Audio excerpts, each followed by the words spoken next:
Inside my head there's a little place left for you. What do you know? What do you know? And all I want is to find out what you're going through. What do I know? Maybe the silence is dangerous. I wanted to hide, no, I just wanna find you. Feel what's inside you.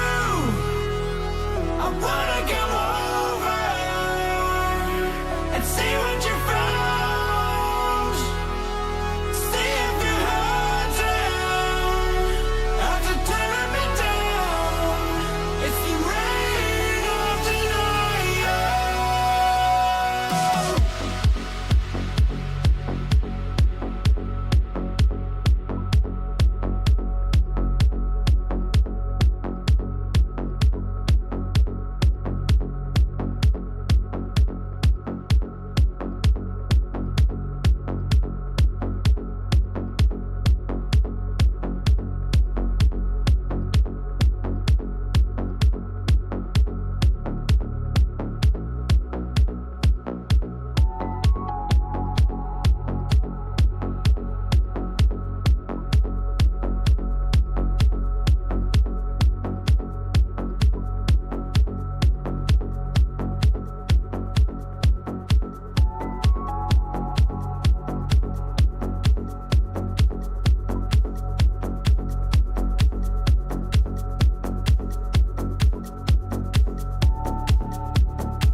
Inside my head there's a little place left for you. What do you know? What do you know?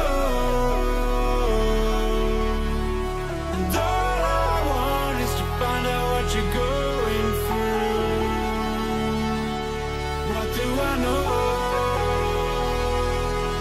Maybe the silence is dangerous. I wanted to hide, no, I just wanna find you. Feel what's inside you.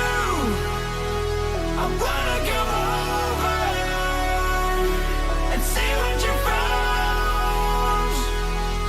See if you hurt him after tearing me down. It's the rain of denial.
Yo.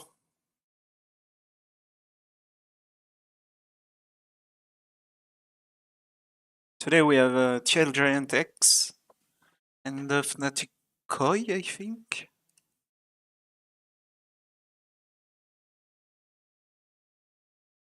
I think it's Koi. Yeah, Fnatic Koi.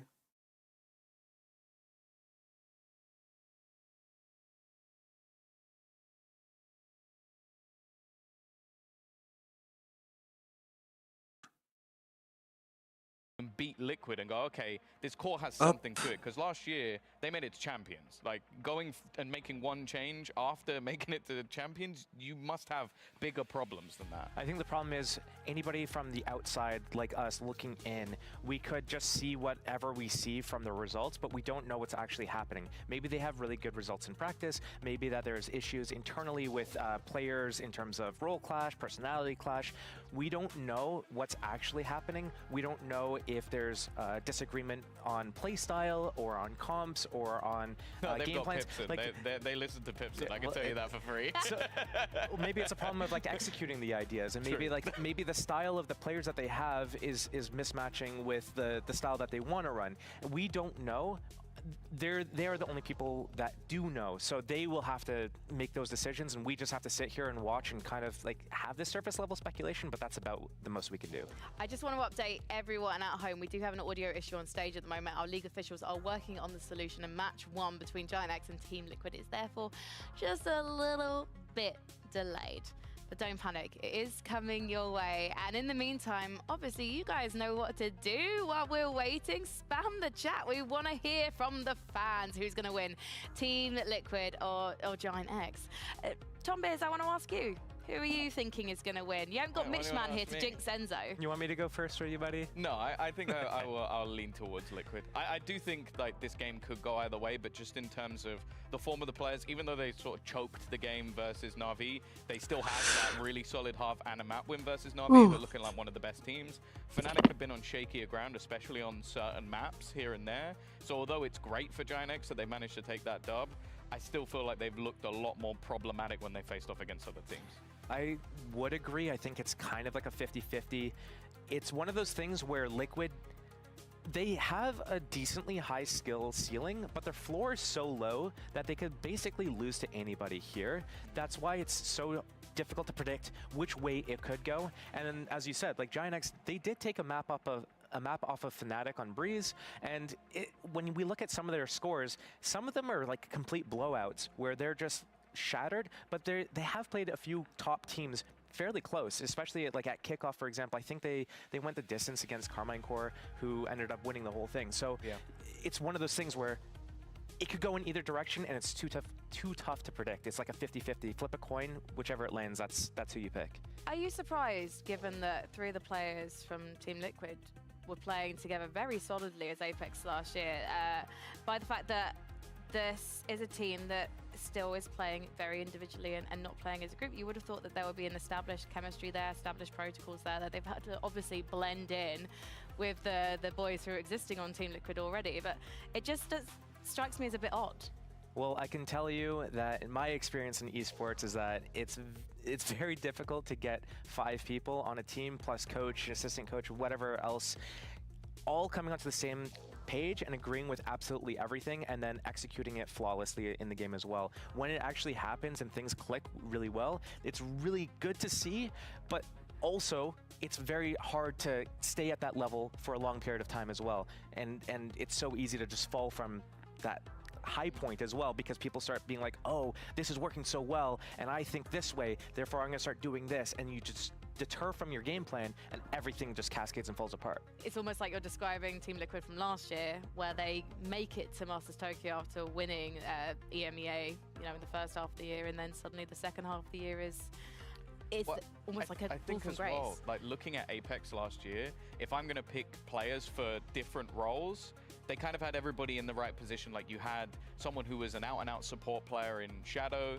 you had someone who was basically willing to flex but hardcore Sentinel, like everything sort of fit together, whereas I feel like right now Yumpy is the player I'm looking at. He's an incredible player. I'm just wondering where he actually fits within this current roster. The problem is, Yumpy's always kind of been one of those X-Factor type players. Yeah. Even back in CS, he was kind of like that. So I feel like when we talk about certain players, maybe certain habits do die hard. Like he's stuck in that kind of role where he is, like, in my head, what I'm visioning is Icebox. He's walking up mid-tube, and then his teammates are like not doing any pressure around the map, and then he's going way too forwards without the rest of the team time sync working, and he's just trying to be too much of a hero. And if he's able to dial that back and sync up the time better, it'll be way better, because he is so skilled as a player. Yeah. When your team is losing, we see this. We've seen this quite a lot so far. The hero plays, I should say, happen, and things can fall apart. So hopefully, Liquid can have confidence in each other today. Let's take a look at the maps that they are going to be playing on as we bring up the map veto. What are you looking for from this deal? I am looking for, well, I'm not looking for Split at this point. Well, that's interesting as well, because I feel like Split was sort of the middle map with both of these teams. I think if there was one I Most expected to played, see, yeah. would kind of be in there. So I wasn't, okay, this is interesting because I don't think we've seen Giant X play Lotus yet, and we saw Team Liquid play it last week against Na'Vi, and actually they played it pretty well. They played it close. I think they won narrowly, like 13-10. So it's interesting that you would pick a map where they just took out the 3-0 team in the league at the moment, and they're going on that map, but maybe because they haven't played it, they haven't shown anything, they've got something up their sleeves, they've been prepped. Interesting the decider is Ascent, because as you say, not seeing anything. Well, I wonder if that might be what GX are going for. It's almost just like having very little on display, especially with Purpo, because obviously they've only played it for a couple of matches so far in the league. So I think that that's the one thing for Team Liquid is they might want to come in with some counters, but in this map pool, well, the only place they can really do that is looking at the old comp they played with Nuke on Icebox, which you can't do. Well, the flip side of that is that if you're running the Viper Yoru comp on Ascent that Liquid ran last time, it's very difficult to get reps against that to be prepared for it. So even if Giant X goes and looks at it, it's like, oh, they do this, we're going to be prepared for it. Unless you get reps against it, you go in with a theory, but theory and practice are very different things. Yeah, you have to be an incredibly strong team as well to be able to maintain your own game rather than trying to counter everything that's being thrown at you. While we wait, though, for our teams to get ready on stage, we're gonna sit back, relax, and enjoy some words from Giant X. Wait, it's 10-5 Any good. already. No, Right. trust me, it's gonna be good. Udi, turn on the camera. April 1st, 2024, Experiment 32 kickoff has been a complete failure. So right now we're gonna start our Experiment 33. What are you doing, Fitinho? Be careful. Wait, what is this? I don't know, but we need to replace it. Relax, Fitinho. What are you doing? You're gonna break it. Cloud, help him. Now? Yes, look. Udi, increase copying by 10%. Okay. Hoodie, what are you doing? Healing over here. Bro, it's not Valorant. Increase copying 10% right now. Guys, you don't think he needs something? Yeah, he needs aim. He needs to shoot headshots. What can be up? Sorry, Cloud, I will need this. What the Bro, trust me. They were all glasses. But we need them. Lil Peepson gave it to me. I don't know, I feel so bad. And what now? Guys, we're losing What the fuck is happening? We need to sue him up. No, wait. I'll do it. I've got some good lineups. Come on, guys, fast. We need to do it. We need to try. Almost there. Hurry up, hurry up! Now! Woody, what did you do? He's dead! Guys, what's happening?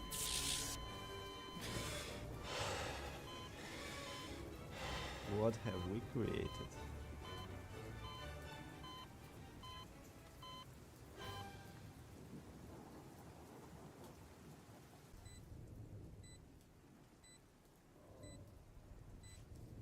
Bro, tú no tendrás 3 corazones, ¿no?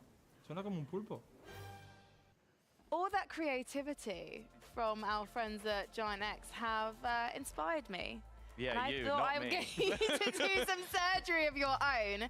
Given that we have Clove coming out next week, I thought I'd get you guys to do Riot a favor and design the next agent after Clove.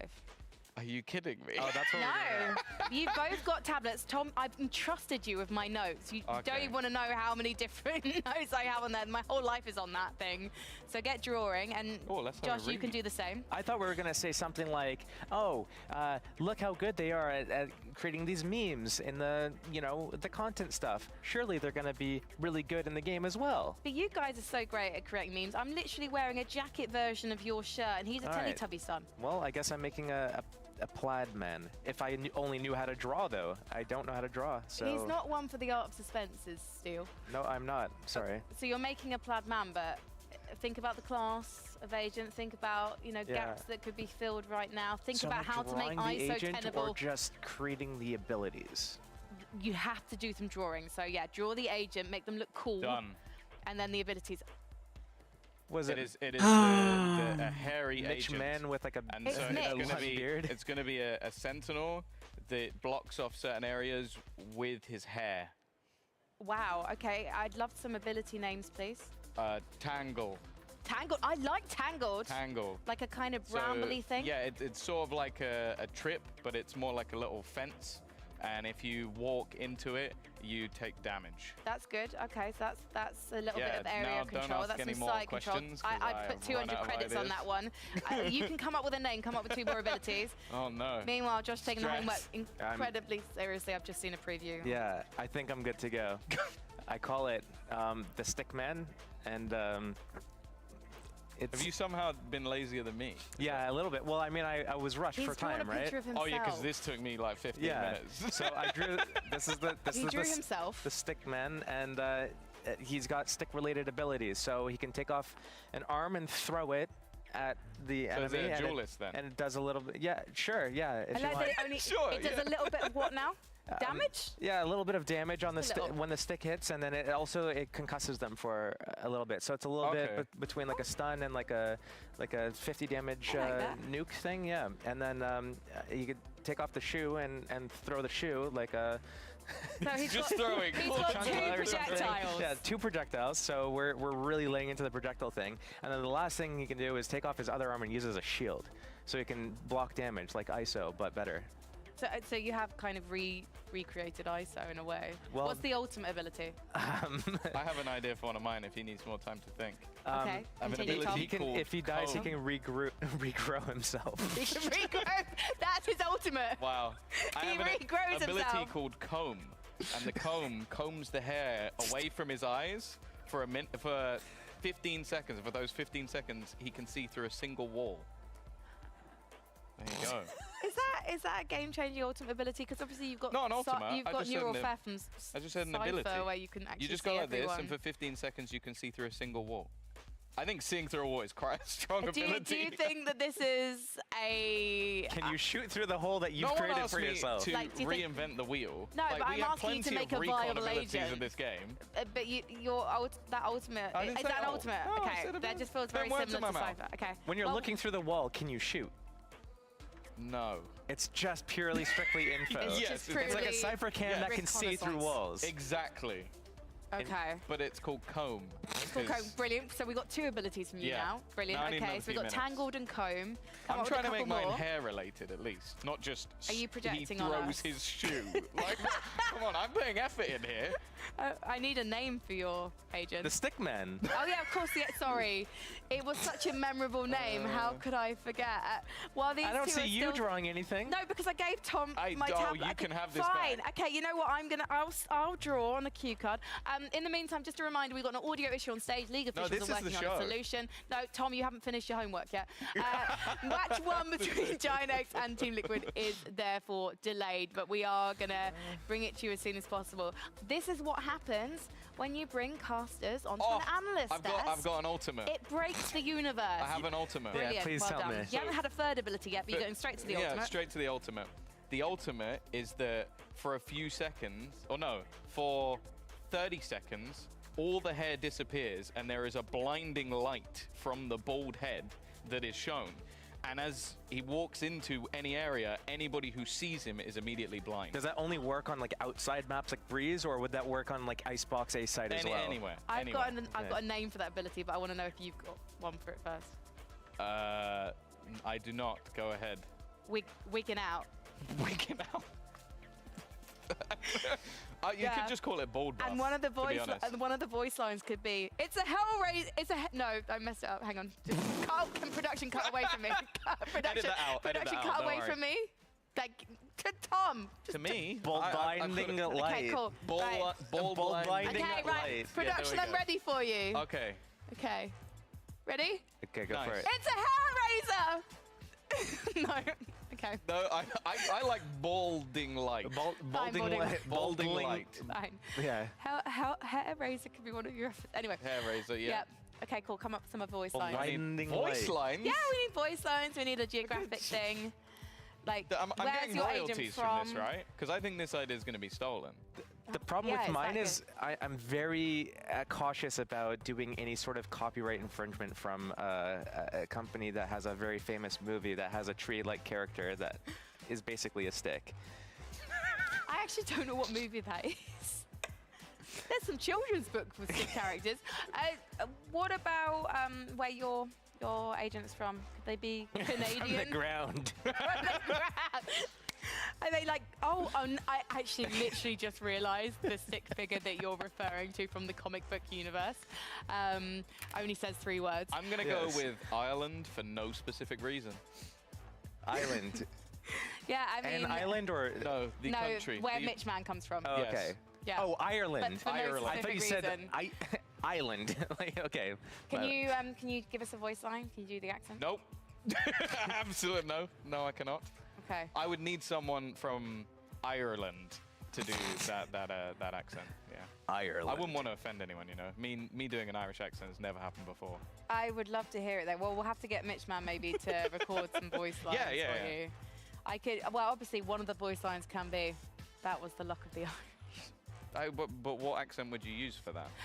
Well, I use an Irish accent. Oh, go on then. I'm not doing that. I have a half Irish baby and an There you Irish go. husband. So And I if spend anything- a lot of time in Ireland, but Just do like they're after me Lucky Charms or I something. can do only. that. I can do a Belfast accent, like a Northern Irish accent. Okay. No. The game is not starting now. I like how this has divulged into absolute madness, but Nice. Yeah. you know, It I've still only got to took think 3 of the days. third, Less than 3 third days. ability. I'm trying to. Oh, it's got to be like some sort of hair shield. I think we fringe. might be Yeah, ready. fringe. There you go. We're Just hopefully flicks the going to be hair. ready for the teams to walk on in about 5 minutes' time. I've been Just reliably 5 minutes more of this. informed.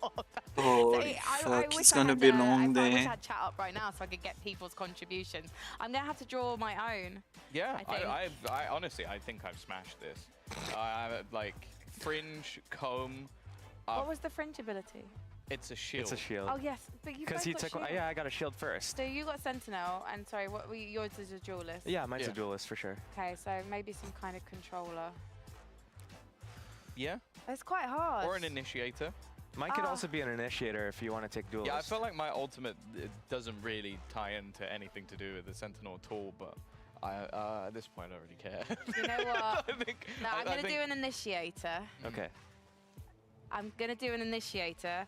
All right. And oh, it's actually really hard. Yeah, it's almost like I'm putting trying someone to under keep pressure. keeping It's these kind of two difficult. under control while I also create the Don't next worry, don't worry. amazing It's Kind of a agent. one-sided assignment, isn't it? Can we just solo cam Frankie for the whole of this? This is my Yeah. Okay. default, Well, should we I just think, leave? for this entire weekend, which is talk about Clove. What, Because I haven't heard your in- opinion on just Clove in yet. general? I Yeah, think about Clove who looks- should play Clove next week. If someone had to Well, play it has Clove, to be Angel. I think that's been widely discussed It as has. an agent you can run in, die, still put smokes down, and then even res yourself if necessary. Well, that's the thing. Do you actually want Angel to res himself and give the other team another ultimate orb?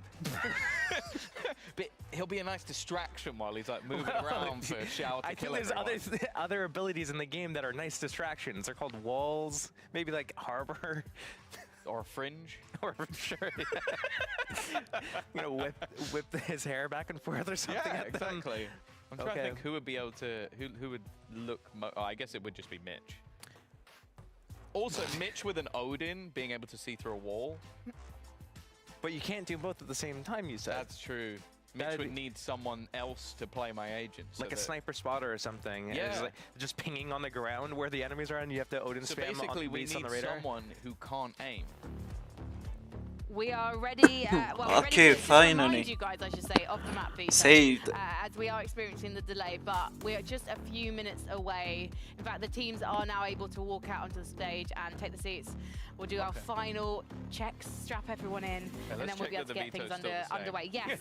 Just in case anything's changed. Well, why don't you just give a TLDR of what to expect for anyone who's just joined us? TLDR is Lotus. Liquid played it last week. GX, we haven't seen Liquid beat Na'Vi on it. Should be interesting to see what happens. Team Liquid, if you want to talk about Icebox. Yeah, I think ultimately it's a map for Wow. them to TL great picking with their new defense on composition, but they've been Lotus fairly when it's comfortable on like... it. With The Harbor only and time Gecko. that we've actually seen It's it actually played an was with attack-sided UK map. for Giant X. They haven't played with this new roster, and the last time GX they played it, picking they won defense on against Frozen when they were Icebox running is one of the control-less comps. okay, It was like a because Phoenix Icebox in Rage Europe is chamber a Icebox defense-sided comp, map. which just didn't work at all. So we really don't And have then much data Ascent there. is probably I'd say the if you're most going like off balanced pure map, paper, so... the first two maps do favor Liquid, but as you said But earlier, GX you can only pick, assume that an pick insane amount of work defense. must have gone in behind the scenes for the side of Giant X. I must say, if it goes to Ascent, though, it's going to probably go in the So favor of we'll Liquid. see. But yeah, Lotus, Liquid's kind of doing the same thing that they did last week against Na'Vi. Liquid, And no Yeah, both Viper. teams are actually gonna be I don't coming in like with it. That sort of, well, at least on the other side, it's somewhat of a default comp. Like it's the old like Fnatic comp, right? That And were then running they have all the way like through Sova Giant X. Breach, yeah, no when I look Fade, at this no comp and I see the Gecko, Cypher involved no with the Killjoy, Sova no and the Breach and the Raze, Viper. it kind of feels like it's a mismatch. I really don't like the pacing, because with the Liquid Breach and the Raze, comp. you're expecting to go really fast with it, but then you have a Sova that's a really slow initiator. But the Sova actually And then we have the combos classic really well with the comp Breach, for Giant because with X. his drone, you can target stun someone, and that could be the goal that they're going for with her. Well, guys, I think we have waited long enough, so let's see who's going to come out on top in this mid-table matchup between Giant X and Team Liquid. Yeah, thank you, Analyst Esk. I know that was a bit of a brutal one there, so unfortunate, really. I was gnawing on some cables, so glad to see that finally affected you. Tried to hit it yesterday, but it happened today. Yeah, it's just a little bit delayed. Yeah. It's like 24-hour Classic, lag, basically. classic. Yeah. Yeah, call it striker. Anyway, we're about to hop into game. We have kind of covered everything on the desk, but a quick reminder of what we're up for. Lotus to start, Giant X's pick, Icebox then following, and then Ascent third if necessary. Now, Mike, these two teams really need to change narratives, change opinions, get on the board a bit here. This hasn't been a pretty season so far. Yeah, I think call it what it is. It's been pretty difficult viewing at times for both of these rosters. I guess to start with Giant X, now we're looking towards some sort of that comfort now with Purpo establishing himself within the roster and you know, everything kind of coming to fruition around him. On the side of Liquid, Don't choke. Well, basically, we're looking back towards consistency. Yeah. And unfortunately, historically, that's always been an issue for the name, not necessarily these individuals on the stage. Interesting start here, actually. Liquid try and set something up outside of B, but Giant X seemed pretty happy to sit in the buy phase for an extra 20 seconds or so, just waiting. Yeah, gonna see what they eventually commit towards, because it does seem rather indifferent, doesn't it? Maybe a little aware of what Liquid might be doing. I don't know if there was any indication early on, but you can see the intent here, right? You can see what they're waiting on. Yeah, I mean, it's Kiko to try and take contact here. Obviously, the stun and the paranoia to follow. Enzo nearly played in here. The Sheriff, but just misses the timing. We'll have his recon back up now. Scanning ahead. We're going to send it out immediately. Yeah, actually, that getting destroyed now. We'll raise the flag for Liquid. Rotation should come through. Yeah, slow and steady progress so 30 far. seconds left. And contact going to be had. Enzo's still fine, not really phased yet. He's been able to find a little bit of safety towards the backside of the site. The first contact's found. It's going to be Purpo, it's going to be Cloud, and a good little follow-up here. Nice clear on the site. Giant X looking very robust on this. Yeah, a little late in the day, but perfectly done. Plants now in, and it's Nats to try and handle 5. Passes the test on the first, but a quick trade out for Purpo. Well, the headshots coming through, yeah, but basically unrecoverable at that point. Giant X bide their time. Even here, I think in the space of about 5 or 6 seconds, every kill coming through for them. Yeah, interesting to see. I mean, Giant X happy to anticipate that sort of aggression on the pistol round, because it's, I wouldn't say it's particularly uncommon, but unorthodox to see such a setup outside of B. Giant X get themselves on the board first, at least. Light coming back in. Yeah, yeah, 2 Guardians actually alongside a Vandal here.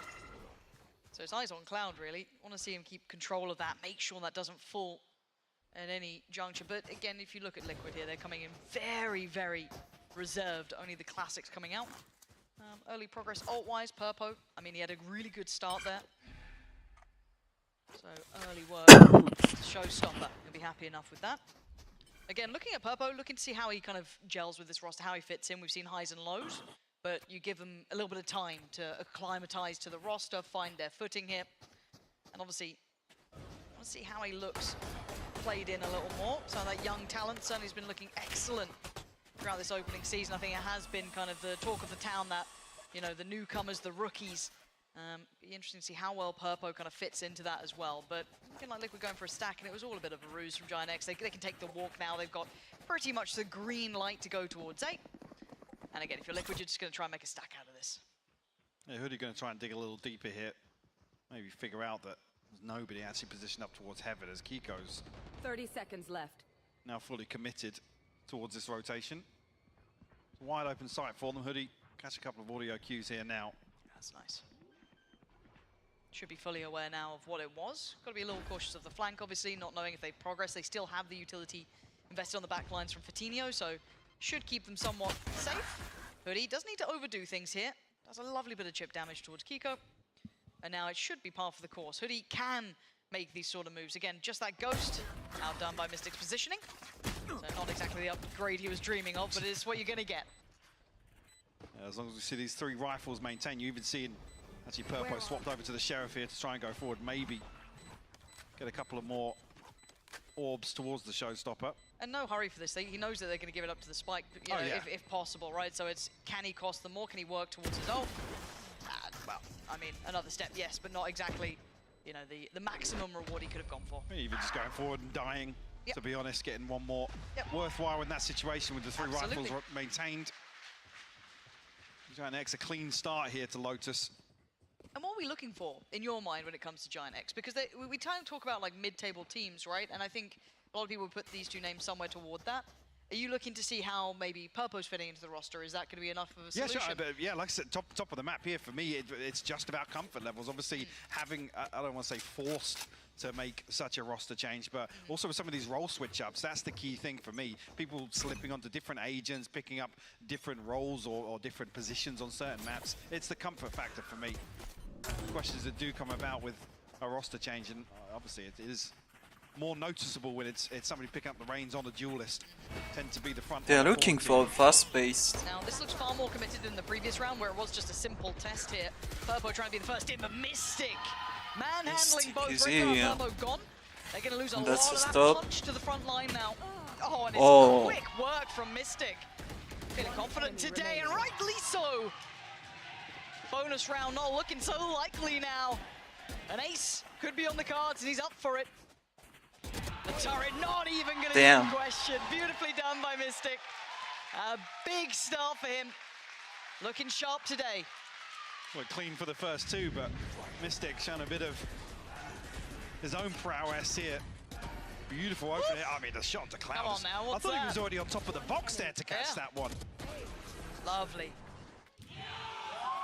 The first round, he has a rifle in his hands. I think he said, lovely round, Yeah, Giants. lovely round. I can't wait until I see you again. Let's play round 4. The Riot voiceover at the end that comes on the subtitles. Okay, so a little bit of a different start now for Giant X. Enough of that kind of C-lean didn't really work out. First real buy round for them, and again, Purpo only 2 away from that ult. So that could be on the horizon. Now, Mystic the one to get his first and foremost, but not particularly something that's going to be game-changing. Enzo! That's got to be straight through the wall there. I'm curious, actually, if even that's on the back of a dart to take that space, because there's no challenge coming forwards towards Rubble. So just walking up ADS here with the Odin. Have Kiko in support, but he will now slip away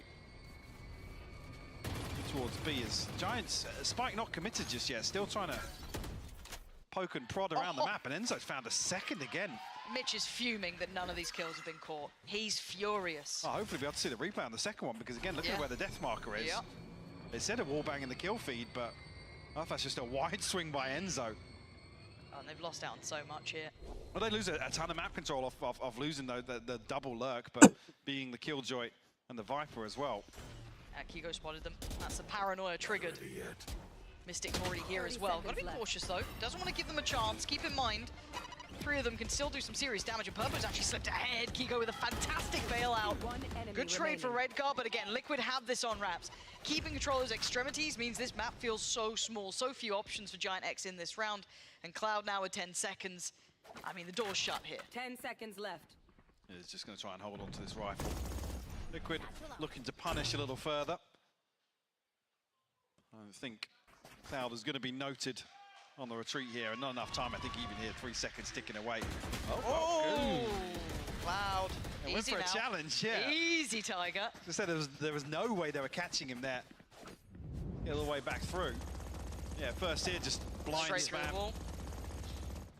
Okay, the second's pretty unfortunate.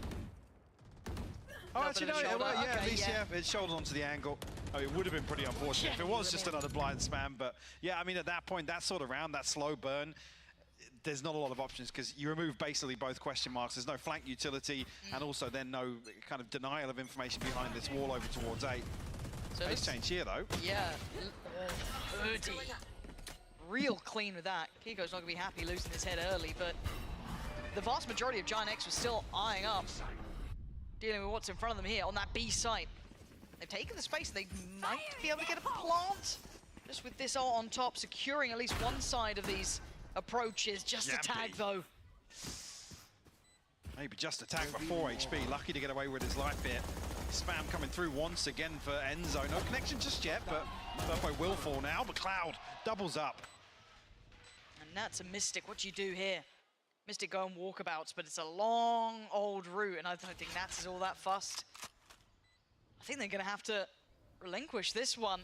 Giant X, I mean, yeah, the ult on top of that fabulous shot to start with, alleviating some of the pressure on the extremities, working wonders, converting this right on back. Liquid won't be happy with this. No, definitely not. And with what was brought into this round, Showstopper not necessarily finding a kill, but enough damage. It's a thrifty conversion here for Giant X. Mystic and Nats will hold on to their rifles as said, but again, funds still there or thereabouts for Liquid behind this purchase. I think Kiko toying with the idea of an operator, actually.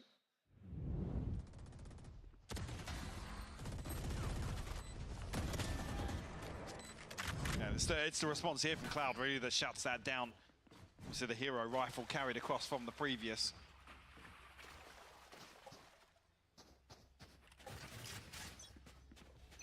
Let's see if maybe Giant X can keep this up now going into the natural buy. Obviously, plenty of upgrades are available after that last round. And yeah, I guess fight fire with fire. Yeah, Hoodie's a little pissed about getting spammed out previously, so looking to catch the angle on the spam the other side. Very slow early rounds coming out from Giant X, so the only real pace change we've seen was round 3 where Mystic was able to find that ace over on C site. They have been somewhat testing B now. I feel as though that's been kind of upped in the priority list, but Yampi ready to try and slow them if they can, but I think you're right though, it's the lack of commitment, right? The spike still left by Spawn, still testing on the extremities. I've got to be a little bit careful here, because it looks like they want to take that space back. Yeah, I mean, they definitely do. With obviously the Omen and the Breach, in terms of these lanes, they become very, very awkward. When you look at the utility available for Liquid, which is maybe why Giant X are kind of tiptoeing around the map, maybe. Ooh, gotta be careful that's required, but yeah, Enzo definitely gonna get overwhelmed here with the Odin. Good for one, but look at the rotations. Already gonna have 2 players here after that. Clear on B. One posted towards backside, one a little closer, that being Nats. can't really back away from this. There's an issue, yeah. The ult denying any audio, so Cloud gonna take that opportunity to close the gap. Mystic did manage to make it out of dodge, but Cloud gonna hold the ground here. The plant is now in 4v3. Kiko, Yampy, and Mystic gonna try and play this one back through. Keeping a little bit of a mind towards Yampy's positioning, but it's Redguard to isolate Mystic. Trade comes in, and now we're down to a 2v3. Make it a 2v2. Nice attempt from Kiko, but now it's all on Yampy. One right, one left. A fair fight on the first. What is that target looking at? Yeah, not him. Fatinho, though, eyes on the prize. Giant X stabilize here and get another on the board. A little bizarre to see Liquid after the Nightfall, kind of half in, half out. Mystic obviously retreats all the way up into the smoke in heaven. I'm sure if Nats maybe thinks there's a smaller window here, or he's expecting somebody to push through the cage, because then Mystic's stuck inside a smoke. A little curious. That's where maybe that's a frantic communication in the moment. Well, it's interesting because we're seeing that operator coming out now, something you're saying that was being kind of considered previous. Now committed to. Kiko opting for that. So a very different look here now, kind of indicating the early presence from Enzo. That's not a surprise. That's been what we've been noting thus far. But again, Giant X, I think you said it very well in that previous round, that we are seeing them taking this very passive default approach. Try and deal with extremities. But again, you are starting to see pressure now from Liquid. Look at this, both sides of the map, Mike. We've got Mound and Rubble Control being fought for. Kiko on a real knife's edge, and Purpose found success on B. Almost a nightmare now scenario for Team Liquid. Yeah, because, I mean, posted up this deep, only one satchel left. You know, as soon as he shows this operator, there's going to be a second player swinging onto this. Oh, so diligent. Love to see Giant X still hitting that protocol list there. Actually, yeah, very disciplined from Kiko to give this up. No second shot at it. Redguard isolated on the TP. Again, to look to try and pressure the backlines here, but Mystic, actually Hunters Fury going to come through and connect as well. So much information free-flowing. Liquid levying that early damage so well. That was beautiful, Lauren. Enzo working that like an absolute champion, teeing up Mystic to build off the back through the small door.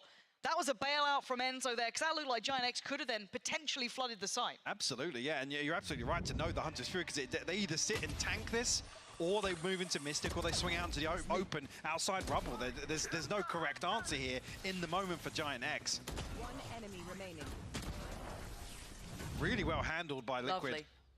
Again, Redguard, tough. I mean, I love the reaction to try and get into the backlines. You know that it's a deeper setup towards Rubble, maybe reading one, potentially two people, but he's just out in the open. He's not tucked in to drop there. He gets punished before any pressure's really mounted on Liquid. And I kind of like I guess the conditioning Liquid are doing. You're burning a lot of that early utility. But Giant X, if they do want to try and clear these spaces. Now we've seen it. I don't know if they've noted the mount control that was considered last round, because we saw them go for it, but I don't know if Giant X really actually explored that option. So again, to clear even just this part, it's either a body on the line or it's utility. I love this now. They're trying to bait them onto this angle with the Odin. I think maybe not expecting the operator was there previously, but there was no spam, so they're almost trying to bait them in on the previous round, and here, baiting them in with the Odin. A little surprising, though, because Enzo was still showing utility in the last round. There was still that presence of mind. I'm a little surprised, but regardless, you're going to take it every day of the week. If you're Kiko, you're happy with that. That was a perfect set trap. And now an exchange of space. C taken over, but the rest of the map now under the Liquid banner. They should note this is going to be all in. Door on the swing, and it's going to be Kiko on the look. Does he spot anything out of place? No one. Having a little bit of a glance. You could see the temptation maybe for Cloud there, but again, Paint Shell starts to come through now. The pressure needs to start mounting, and soon. Fatinho's the one to dig out first, but he's playing so deep this. Actually, Boombot hits clear him as well. Okay, they know he's there, but his presence alone is still an issue. Look at the time being purchased. Spike's starting to tick a little quicker. They got to get a move on, and Liquid aren't getting the access they want at all. Good damage, but they got to go fast here. Fantastic discipline from Kiko to hold that, and they're clearing. But time, keep it in mind. Oh my God, there's no time left, but you saw how close that was. A nice attempt, but Giant X holding on long enough there.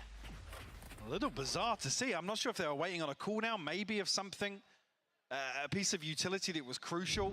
Obviously, no, I think the paranoia is synced with the recon sent back through here. Obviously, the two pieces of utility in question being the dart and the fault line, but a beautiful retake, really well constructed, but like you Just said, you out can of just time. hear the spike ticking away. I think the penny drops way too late for Liquid. Yeah, credit where credit's due, but I mean, Giant X didn't really have to do anything there. Rounds around. Kind of put a little bit of credit as well towards Fatino, just kind of playing his life so well at that point, because you are going to be committed players trying to clear that back line. It's going to be a nuisance. But a pace change and a gear shift straight in towards B, and Nats, he got revealed, but he still gets away with it. Kiko the one to claim the kill, but still, his position paramount.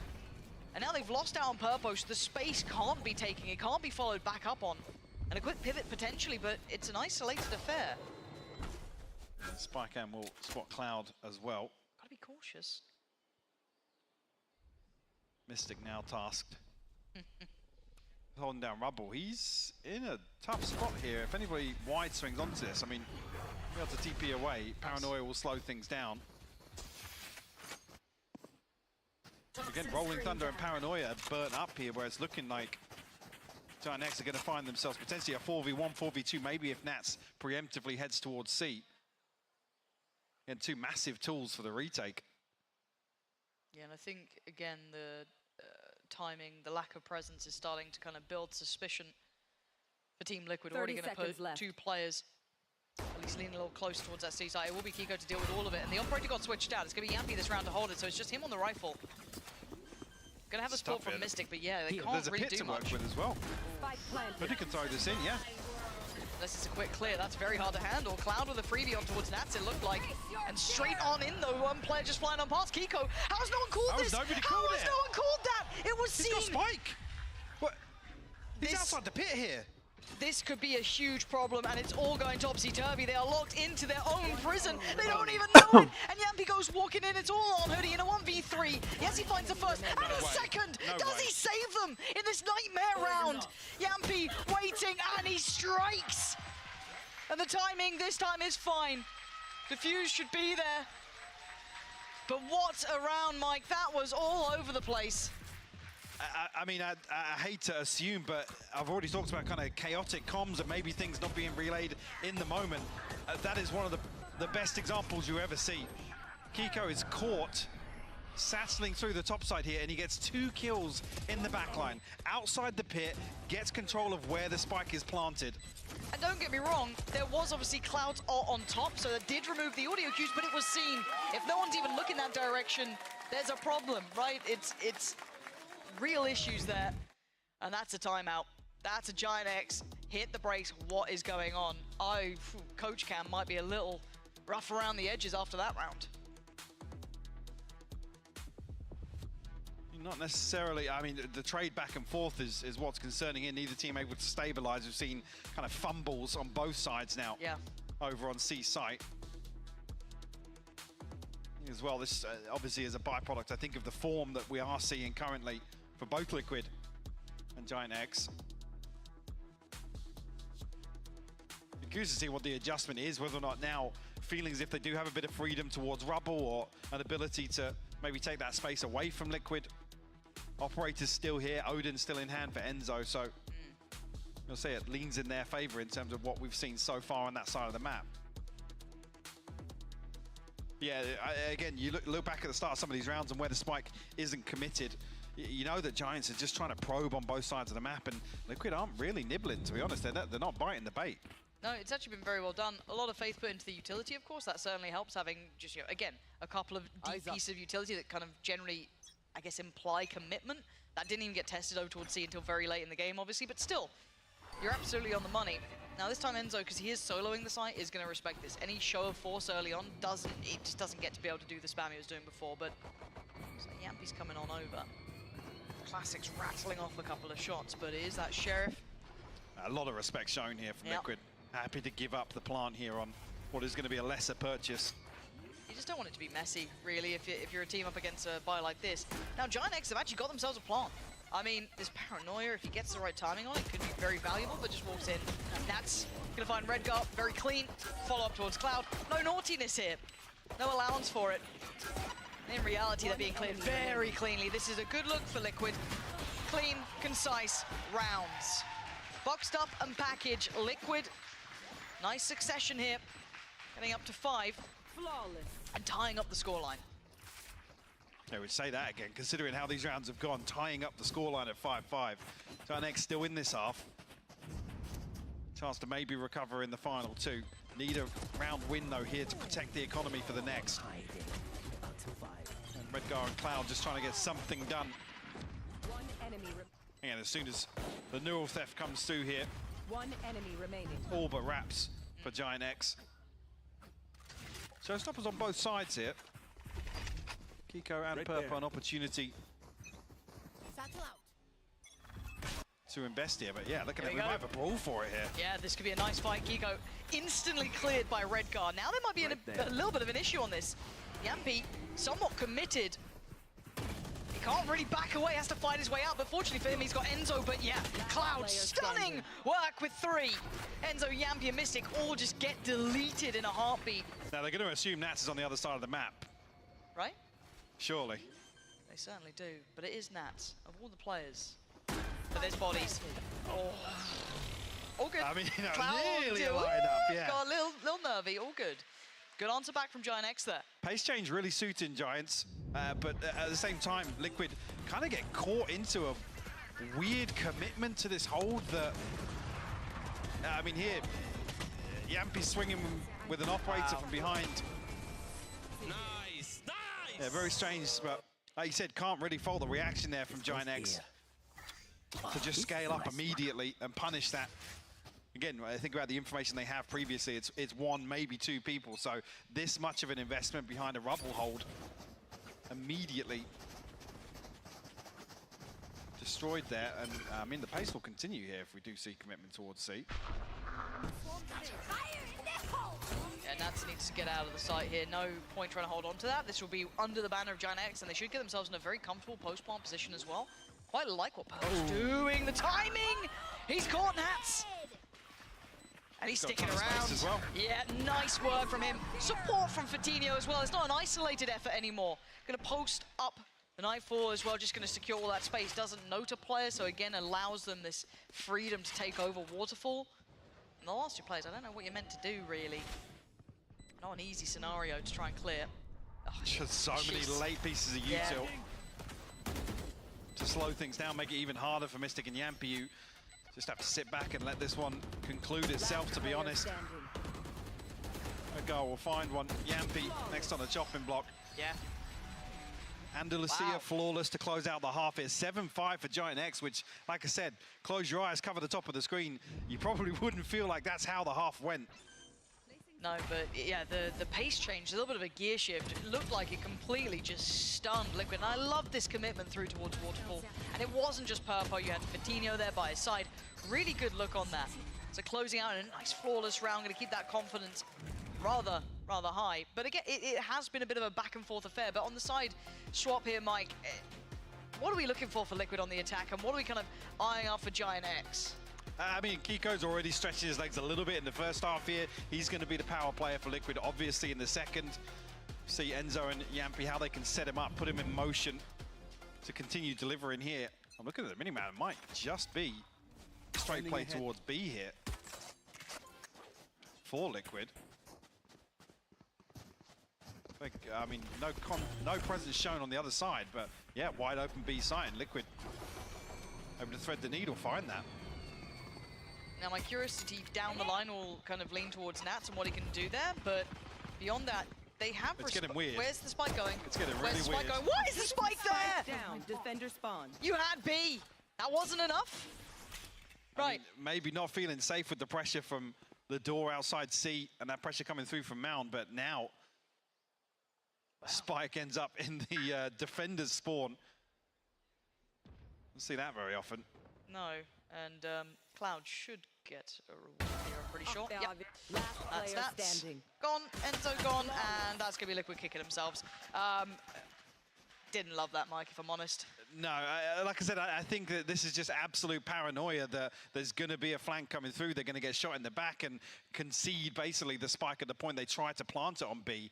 But I mean, just the logic. Yeah, there's. I mean, I understand the logic, but again, stand and handle the flank. Commit to one side or the other. This almost seems like a roll of the dice to get the spike off-site through fear of losing it. And again, it's like, in my mind, logical steps being the fact that you haven't had any contact towards B. Yes, you'd maybe consider the extremities, but also there's as every other chance, they're sitting deep towards CT, waiting to play back in towards B. You know, it's again, walking into that potential blender felt like too much of a risk for too little of a reward.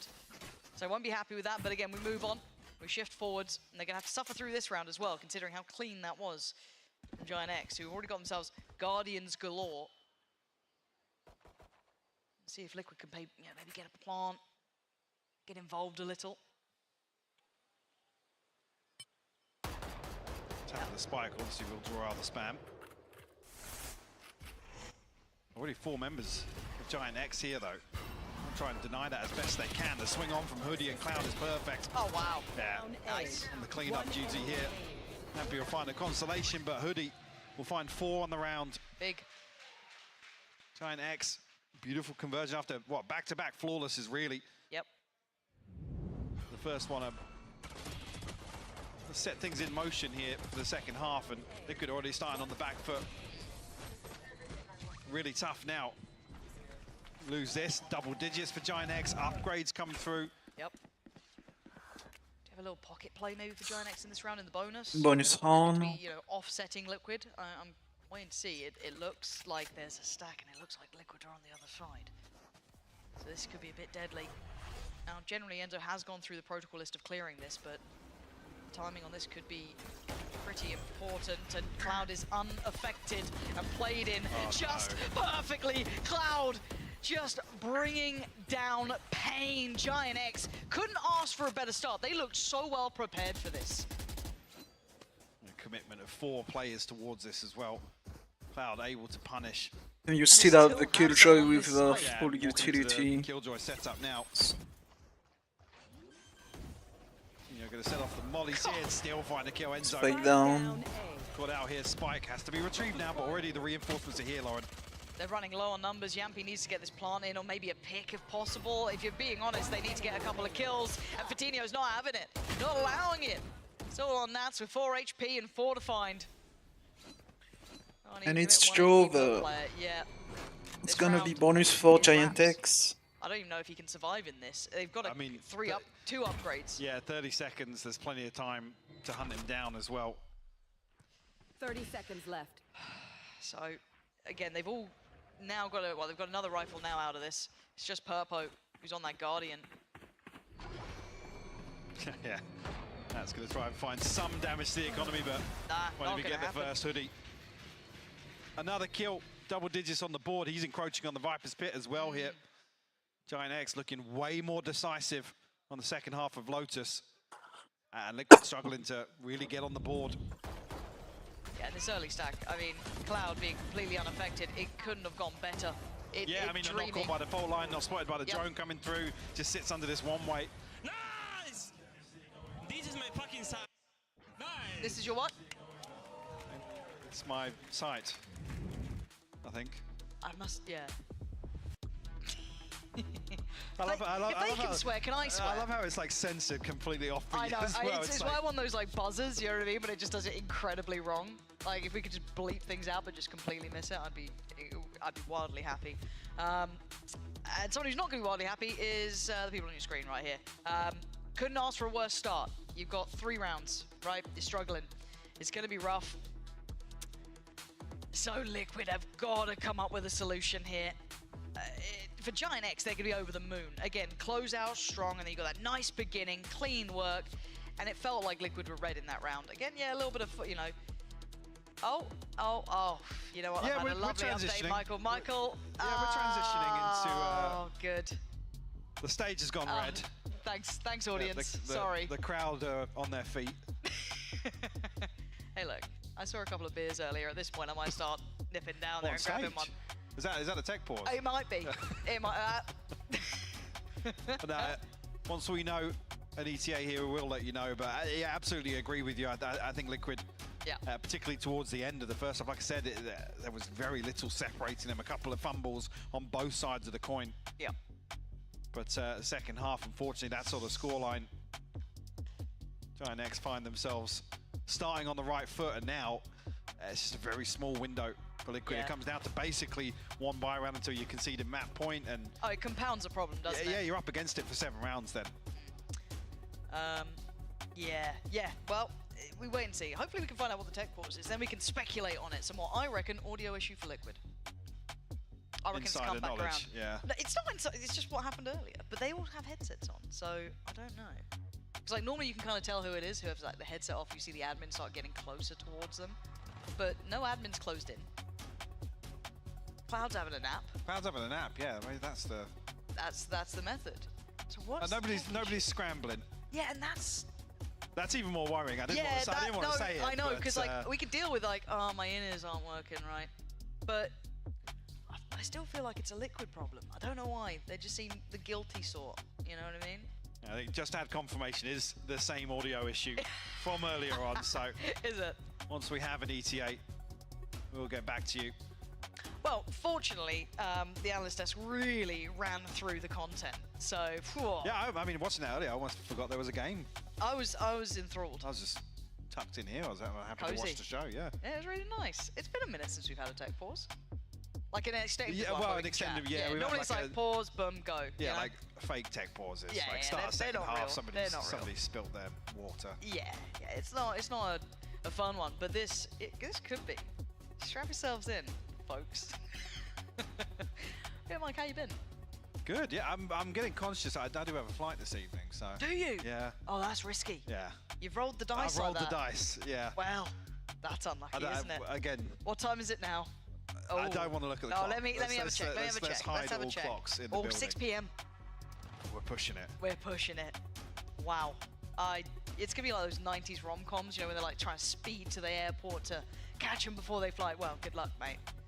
I'm sure it'll be fine. Can we let them know on stage? Do you think that would help? Like, boys, can you just fix it up? Mike's got a flight. He'd really like to catch it. Yeah, I'm sure they'll rebook you in the morning, mate. Yeah, hopefully. At this point, I might have to check in Sliggy's chat, see how he's doing. Has he already just left his chair there? That's what he normally does. Chair stream. Well, normally, once the work starts, you know when co-streamers have to actually say something, they leave. You know, like breaks. Yeah. No, they just nip on out. Smart. I wish I could break do it. or something. Oh, the some classic. Weird excuse. But it's got to be a sub goal, so they've got to milk the money too. Classic approach. Not Sliggy. He's, you know. But if you do have Amazon Prime, Sliggy, you know, always welcoming. I'm actually going to check Sliggy's stream, see if there is actually a chair there, because otherwise it's, you know, wild flame. Can't be doing that to him. Whew, how's it looking? You got any updates there, Michael? Yes, so hopefully we should be heading back in shortly. I know what the issue is, I'm not going to tell you. It's a secret. No. Yeah. No. Yeah. My lips are sealed. I think out it. Supposedly, we're heading back in very shortly. I'm seeing mouses moving now. Mouses? Okay. Mice? Mouses. Mouses. Okay, well... Yeah, people starting to move around in game again, so usually a good indicator. We should be heading back in. And also, Sliggy's in his chair, so the content's coming. So we should be good. Just had a quick check. Oh, so he knows when we're coming off. Yeah, obviously. Well, coaches are coaches, right? Yeah. So he gets the inside. Yeah, he's still wired into bacon, I guess. Bacon is actually just his shadow government. Yes. It's actually still Sliggy. Bacon's just an imposter with just an earpiece in. Bacon's not real. Relaying everything. Just like Jackson and Jessica. Yes. We're not real. Neither is Bacon. Just an extension of Sliggy. Yeah, as I said, everyone's a bit... Oh, what's this? What's he got there? That looks like the hand warmers, I think. I might be making that up. It's headphone case. Oh, is it? Or earphone I couldn't case, really see. sorry. Open it again. Is he implying that's... Well, no, because it was liquid side, wasn't it? Well, what if they have one? Now I'm feeling like I've been lied to. I've heard it might be going into a timeout as well, so we really extend it. People started moving in the lobby. And they stopped. Now they've stopped. But I think they're going into a liquid timeout. Didn't Liquid just call a timeout a minute ago? Well, no, that was a tech timeout. So, again there, thank you. Thank you. The crowd goes mild for a Team Liquid timeout. Love that. Do you know what? Shout out to you guys. You're pulling your weight here. But it is just normal timeout now, hopefully for Liquid. Oh, music change as well. Yeah, really. Tempo's really shifted here. Back in now. Yeah, tempo shift from production. But yeah, it should, you know, it should be good. Lots to consider from this time Talk out. Like to I said, me. it comes down to, I mean, on a nice edge, really. There's looking like we're going to have investment from Liquid. Come through here in round 4 the second half, and that does make it, I guess, yeah, if you want to hedge your bets and try and make a go of things here. Like I said, with a 7-5 scoreline, you lose pistol, the follow-up, and then the bonus. It's a really awkward position to be in. It's severely unpleasant. Okay, seems as though they are happy. Oh, clap of the hands. There we go. I don't know if that was a good one. You know what I mean? Just like that. Well, you know, it's like you're about to leave for an evening, just like the slap on the legs. Right, Kiko's going to be bringing in a Sheriff and its Guardians to round out, but again, really the concern being what lies behind this purchase. Well, not a great deal, I believe, is the current standing. But thankfully, we are back underway. There we go. Oh, good. Didn't even have to really lean on the fill, so we're fine. Now, hopefully, Liquid, after their several timeouts, one for actual tactical purposes, it actually has value for them here, because they need a bit of something, because it's been a little bit sparse coming through after the end and the start of this, at least on the half. Again, early looks towards rubble. But those Guardians are no subtlety. No, we know the economy is not sitting comfortably here, but I think once Giantx hear this as well, oh yeah, we'll spot the shoulder. Oh! Enzo with camping down the second. Could have been nice, that. And like I said, yeah, once you hear a couple of these Guardians ring out, obviously... that's... Wow, this... Oh. Oh, ladies and gents, we are in for a Holy ride fucking today. shit, man. Yeah, okay, quick update.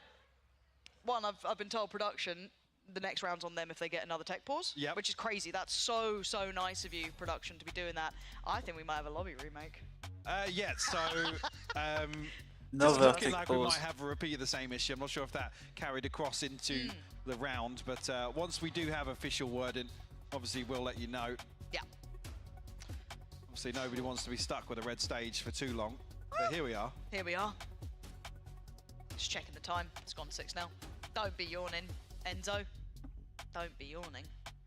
So yeah, official wording, we are going to replay the round. Apparently the audio issue did carry across into the start of that round. Obviously, that's the official wording, so just got to wait for obviously the lobby to be remade. So you might be stuck with us for a little longer. Yeah. As things start to dry up now, in terms of conversation. Well, Michael, I feel as though we can talk to each other normally outside of game as well. Oh yeah, no, I mean. Oh, you were like looking at game-centric conversation. No, there's nothing to be talked about here.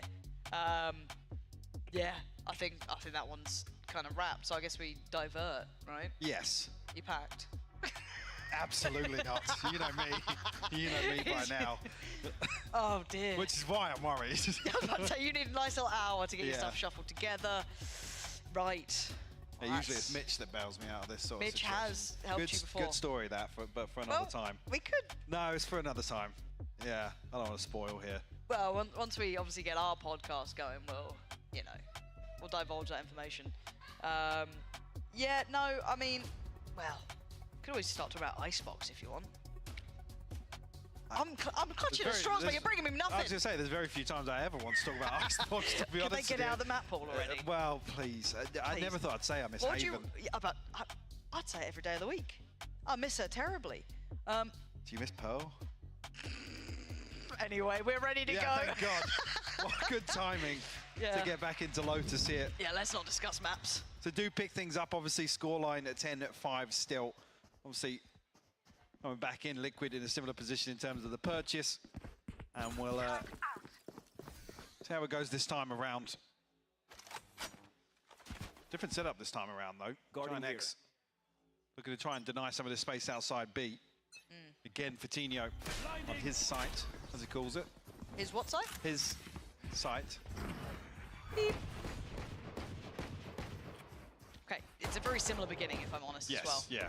Very, very similar. Purpo not going to get the same reward, but patience being shown on the other side this time. I thought maybe, but Purpo obviously catching Enzo shouldering in the previous, but it looks as if Giantx were going to be very proactive outside B here, but maybe just reinforcing that hole. The trade will come through, though. Mystic and Fatinho finding kills.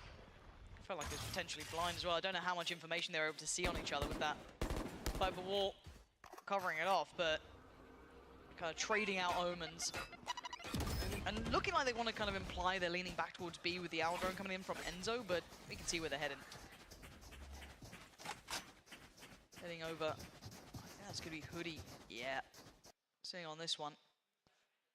Can maybe get one and back away. Let's see what he can get from here.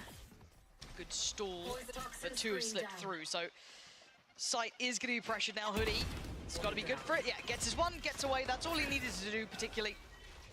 As Nats, Enzo, and Yambi still trying to at least secure some safety for this plant, but it doesn't feel comfortable yet. And you can see why. Straight back in, they want the fight. Purpo gonna find one, the trades are there, and Hoodie stays alive, stays standing, as was Cloud, but it's 11 for Giant X now. And you were worried what was behind this purchase. Yeah, looking at a similar situation, you only really get the same purchase again. Looking as if Liquid might just commit towards it, try and get a, try and get a rifle, a proper rifle, at least in the hands of Kiko. Try and be the difference maker here. It's Giant X, 4 in a row. Liquid, and if you hadn't had it, and we have a timeout. Liquid. Holy shit. What do you reckon this one's for? Check on the audio issue, I guess. Guys, are you absolutely sure you can hear me? Because it didn't seem like you did. Production are panicking, so they think we're serious. We're not serious, don't worry. You guys are like, no, it's a real one. I promise you. No, it's fine. It's all good. I mean, obviously, fundamentally, the last few rounds, there's been something that, I mean, from the sidelines, they've picked up on that maybe they still feel there's a chance to fix it. I mean, having a laugh about it. Bit of internal discussion down on the stage as well. Yeah, Nats having a chat. I imagine that's with, is it Mystic next to him? Yeah. But, again, I don't really know the conclusion they're going to come to on this. I want to see if there's any tangible adjustments. The other side of this being as well, you're not on a full purchase, so it's not one of those rounds that you can really scrutinize in terms of how it plays out, unless there's just a massive miscommunication or something else that's happening. At least you don't take too much stock, especially when you're kind of up against the ropes in a scoreline like this, and bringing Guardians in again. Only the neural theft to invest here. The others aren't close enough that you could bank on either. So early contact made, and you can see the response is quite swift. Liquid argue walking to a blender though, Mike. Yeah, nice adjustment here from Giant X to actually force them into Patino's setup. Kiko actually, bearing the brunt of that. Down to 61 already. Patino now will concede. 1 kill will give him the lockdown here. Okay, now last time around they focused on trying to fight towards Waterfall and take that space. Right, excuse me, that was Giant X doing it, but already Liquid seemed to be more dedicated towards the site, and they've been cleared out, isolated. The two trying to be tucked towards CT, tucked towards Waterfall, get cleared in a heartbeat. It's Mystic, Nats, and Kiko trying to like push back up, try and be proactive in the post plant and bring it down to a 2v2. Patino's still standing, and I've heard pretty recently one of these was his site, but this time it's gonna be Cloud to confirm this. That's 12. And once again, Liquid struggling to get across that line. Yes, it was closer, Mike, but still another round lost. The tough thing being now, map point for Giant X. They'll have the lockdown available. Cloud one away from his ultimate as well. There's the pit for Hoodie. So the saving grace being the plant comes through here, so will protect a little more investment on the side of Liquid, but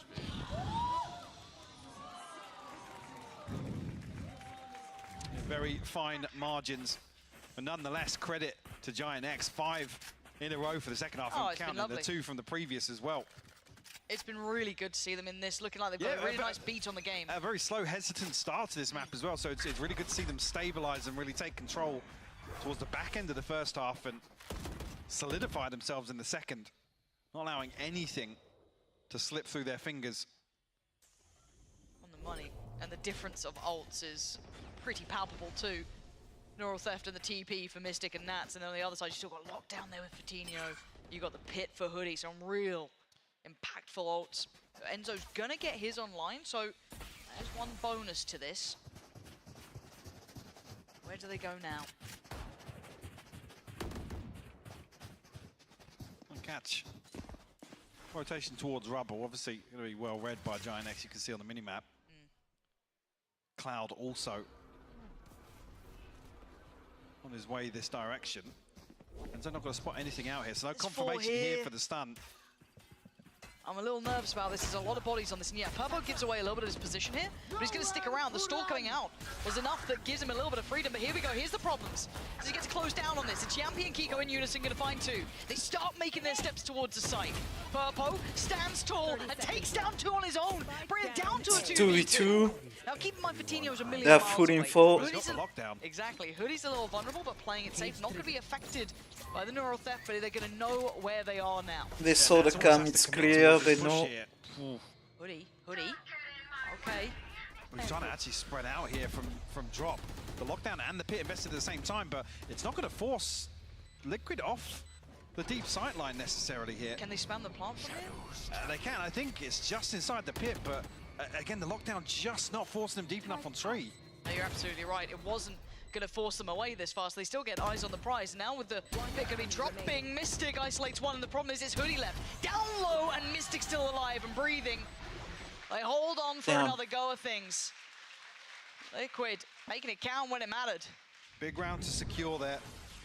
See investment there from Giant X in terms of the ultimates as well. It's tough for Purpo. He finds two crucial kills to kind of stop anything from kind of spinning out of control here. Mystic the one to secure, but again by a very fine margin. Doesn't necessarily give Liquid any further comfort carrying on from that. I think that's reflected in the purchase. One away from the Rolling Thunder, showstopper available here. And again, a similar start though, but the trade out, Cloud is going to be challenged. Great read by Nats to close the gap, but it seemed just so lost in the source. Cloud assuming no one was there with him. We've seen that duo working middle.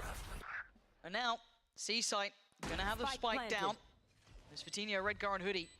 And the switch up of position means that this time Fatino's very far away again. Ah, that was not pretty. No. Enzo comfortable on that pick up there. A kill way ahead of the curve as well. That's a save. Kind of, yeah, makes this almost an instant pivot towards saving these rifles. Yeah, Cloud caught a weird interaction there. He's sent the ultimate out and ends up looking back behind himself onto B site. Again, maybe wouldn't have had an impact on the round otherwise, but I always get worried when I see somebody just instantly turn 180 degrees. Looking like maybe a mouse issue, but... Don't say anything. I mean, that's unfortunate. I'm conditioned to think now. I've been hurt in the past.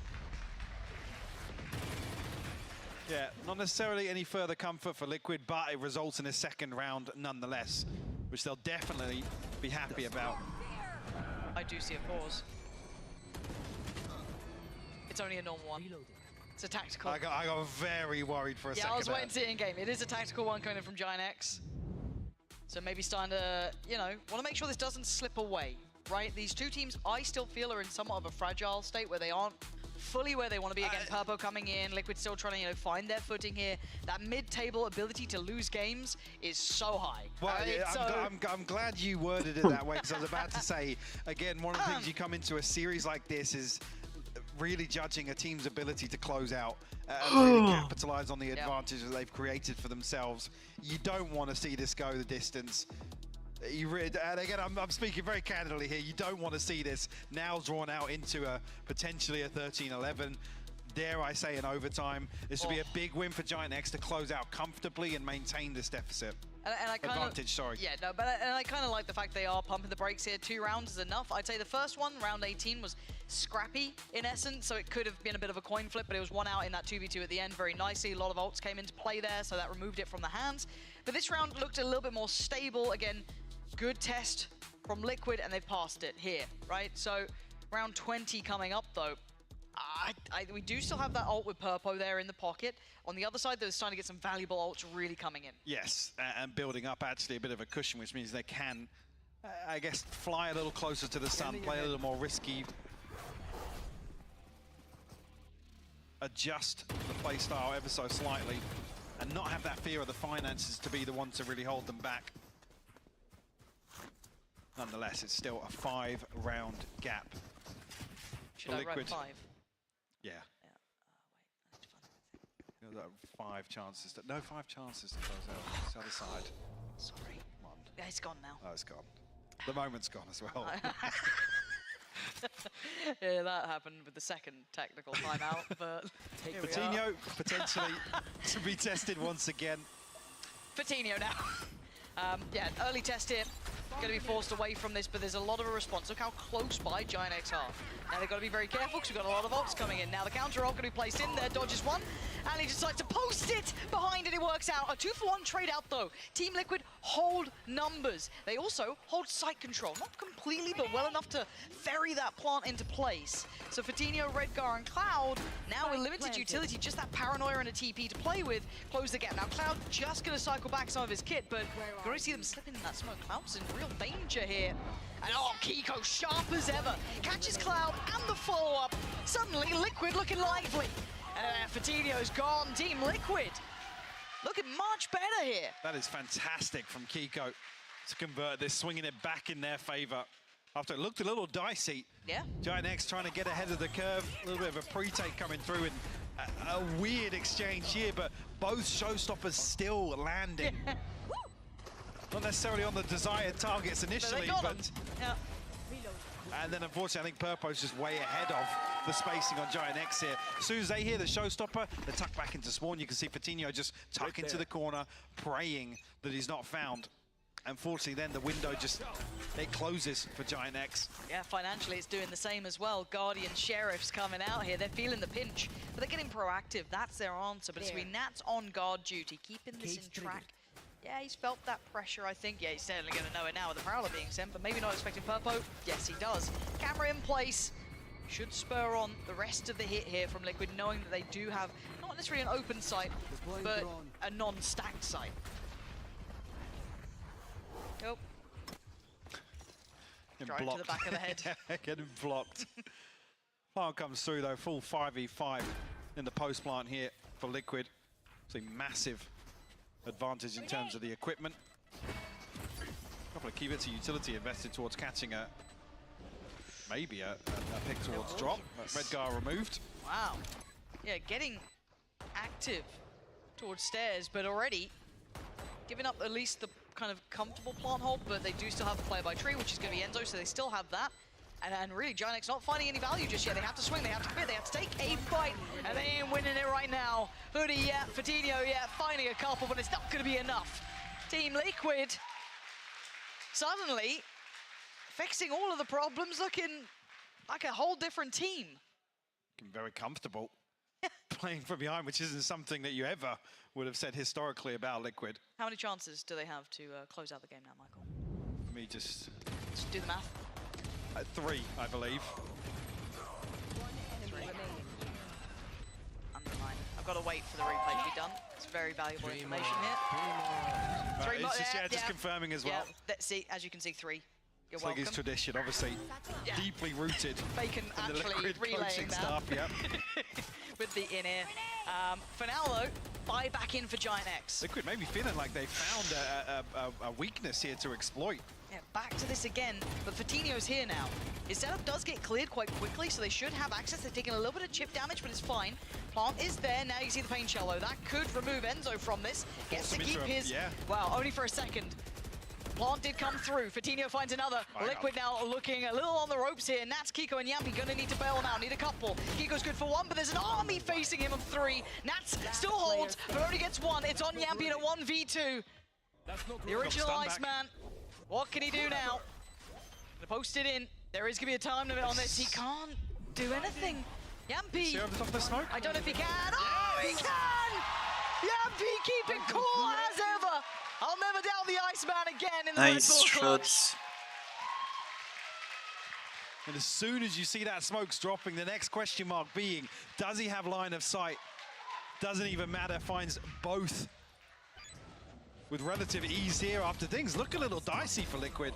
Isn't that a couple of key of these close quarter engagements?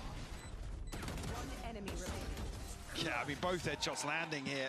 A big clutch to keep hopes alive here for Liquid in map 1, who have clawed their way back in. Yeah, kicking and scream. Thank you for letting us know, audience. Appreciate you. Wow. Just when things were getting exciting as well. What's this then? Things you love to see. might be the longest regulation map I think we've ever had to cast. Oh, no, Michael. Regulation, not before overtime. I don't know, we've had some nightmares in game before. Oh my god, we're back in. Yeah? Yeah. Are you sure? Maybe, the clock's not moving yet. Yes, we're back in. Let's go. Production were quick on that, Yep. jumping back in the air like, no. The second they tell me it's good, it's good. We go again, focus back up to, oh! Kiko! We're just like an insta punch to Purpo. Puts him right on his back. And now we've got Enzo with ult, we've got Kiko with ult. A little bit of a glance towards A and going back to this C pump. They want to hit this site. And this time around, difference being, it's not off the rip. They found the first blood elsewhere. Kiko commits into the danger zone. Fatino's finding so much value here. Ow! That adjusted setup was just exceptional, and it's all gone wrong for Liquid. In the final moment, they will be praying that Enzo has something. He's got his ult, he's got 2 shock dots, and he's almost got the information back flowing, but he's going to be affected by the ult, but they're going to swing together. Oh, he's got 2! Holy fucking shit. When Liquid need it most, it was Yampi before. They just jump in front of it. We're up to 11. What the hell I can't was believe that it. round? Look at that. That Watch is it again. one of the most, I mean, a beautiful opener from Kiko. But unfortunately, I think gets caught in the nano swarms. Then the alarm bot takes effect, catches him. Then he's vulnerable. He just gets eaten alive. It's not often you see an Odin 1v3. No, you But really it's don't. Enzo, the man to find it. And now the Giant X Mentor has to be absolutely cooked. It's on the ropes. Where's Mystic going? I don't know. No way, oh god, oh my god, what is going on? The Mystic, oh, he's popping off! He's slaughtering them! Damn. Mystic gets lost in the maze and comes out Looks on like top. we have an OT. Coutinho now. Do you have it in you? Can you close out in regulation? Or is this the moment the Liquid take us the distance? Plant comes in. He needs one and he needs it quick. Smoke just gonna be put back in play. Can he isolate a fair fight? A clean fight? It looks like Mystic's on the chopping block, but that guy is not losing now! He started with a bang and he ends with a bang! We are going to OT! That is the definition of pendulum swing. Mountains to climb for Liquid. And they get it done. I mean, Mystic just pulling off the TikTok in the final round. One of the most ridiculous TPs I've seen for a while. Results in an initial 3K and a 4th to close things out. Oof. Yeah, Giant X have got to be kicking themselves. I don't want to say I kind of manifested this, but it's the sort of thing that you are begging they can close out cleanly with a lead like that. I'm waiting for the Pipson timeout. The anger timeout. I'm not. Yeah, we've had enough. We go in. Giant X on the attack now. Liquid on the defense to start with. And it looks simplistic. It looks like it's his B take. You're gonna have a couple of problems though. Mystic being one. The man at the moment, the man who kept him in, but now he's gone down. Fatino finds the first. Gives them good options. Draws the players in. And also keep in mind, Hoodie might have just slipped through. Don't know if he got noted on the owl drone. They're coming back this way. Great timing from Hoodie. Now Enzo feeling the pressure here. There. Necessarily a massive gap created just yet. With Liquid able to... Okay, Enzo still finds it. Hoodie will fall. Removes the wall now. Maybe weakens this approach towards A site as that is reflected in Giant X now. Don't want to entertain the possibility of getting spammed out from that recon. Where are we off to? Going around the world. Look at this deep setup though. They're going to get very early information here. A camera as well, which maybe you don't even want to see Nats keep the camera up at that point. Keep it for the post maybe, because you're not going to be able to challenge on site here. I mean, I say that. Kiko is quick to this. Paranoia going to be invested just to handle him and force him away. Quick to rotation as well to join Enzo. They do have bodies here. They've got 4 players very close by Purpo. Big clear towards CT. Enzo going to be kept in check. Gonna be safe, but still, it's a lot on the other side. Kiko clean with it, but it's on Enzo again. A 1v3, you got more in you. This one's a little more tricky, not gonna happen now. Burpo tipping the scales in OT, back into the hands of Giant X. Again, the second chance to try and close this out. Well, I say second, overall, bigger picture-wise. Now to draw blood first in overtime.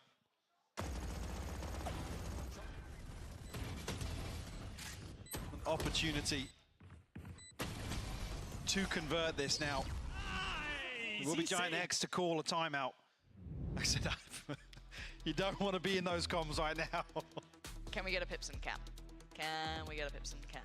Pretty please, cherry on top. I mean, they did win the round, but that's never changed anything before. He seems okay. Oh, a little bit animated. But yeah, I mean, it's there's a couple of really weird rounds where Liquid are just like doing the doing Liquid things, like just doing things that just are out of the wheelhouse altogether, getting really weird and big clutches out of nowhere. And then on the other side, it's like you can't look at that scoreline from the second half and not expect Giant X to close out. So frustrations, rightfully so, kind of hitting boiling point here for Giant X, but again, you almost want to see kind of a chance to take a breather now. Like I said, a second chance to right their wrongs. Prediction, and drag this one across the line. I am not touching that with a barge pole. Come on, give us a prediction. Just a little prediction. Go on. The Giant X 14-12. All right, can't wait for the second round of OT, but for now, for sanity reasons. I'm happy with this going as well as, you know, I'm happy. I mean, if Liquid play like the last 4 rounds of the second half, sure. Fair play. But you just don't want that kind of dragging it through the mud sort of deal. But we go again, Liquid. What have you got for us now? Same you said for Giant X, can close it out. Second chance, second opportunity. And actually, Cloud goes down. Giga's like, wait, there was someone below me. That's wild. Anyway, Liquid with a man up. Giant X, body's on the site here. Oh dear, it's all going a bit topsy-turvy. It's Nats with 3. They can't stop succeeding. Ult now coming through. They know where Hoodie is. And Michael, I can't believe you cursed it like this. Hoodie denying the first attempt at the plant, but you can see it. Enzo getting closer. We go again.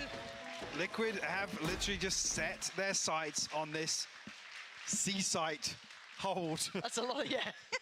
And time again, look to punish it. And have, I'll be honest, succeeded. Yes, it's what got them to overtime. It's what got us into this position. Even here, Giant X, the adjustment being to tuck a second player in, Cloud underneath, in and amongst Fatinho's setup. To sit on top of that utility. This should do. This goes here. Go again now. Go. Sattling forward here. Hoodie, gotta be careful. Yeah, can't go down. The expected second leg of this rubble.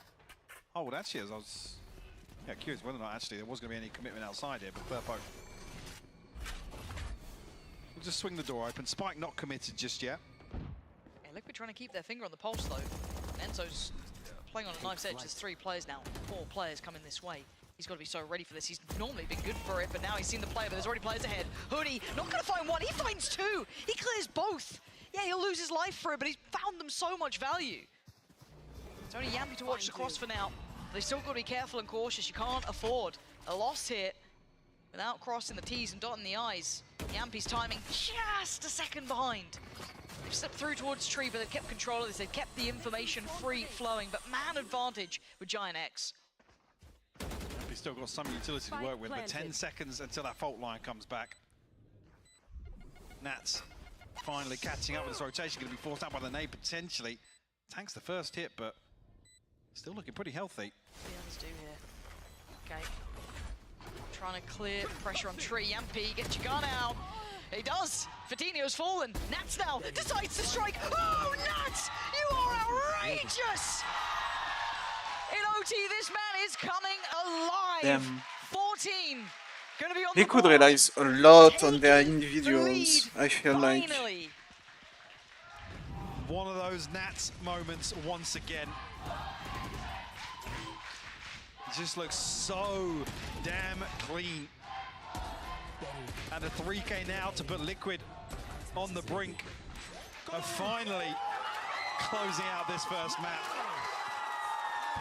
The emotions finally turning now in Liquid's coach room. Whoa, but I mean, it feels like no one can close. The first opportunity really for Liquid to have that upper hand. How does it look now? Can they get across that? A curse. Oh, Hoodie. Where's that come from? That was on the other side. Yeah, man of the hour shut down. I think just blind through a cage. Yep.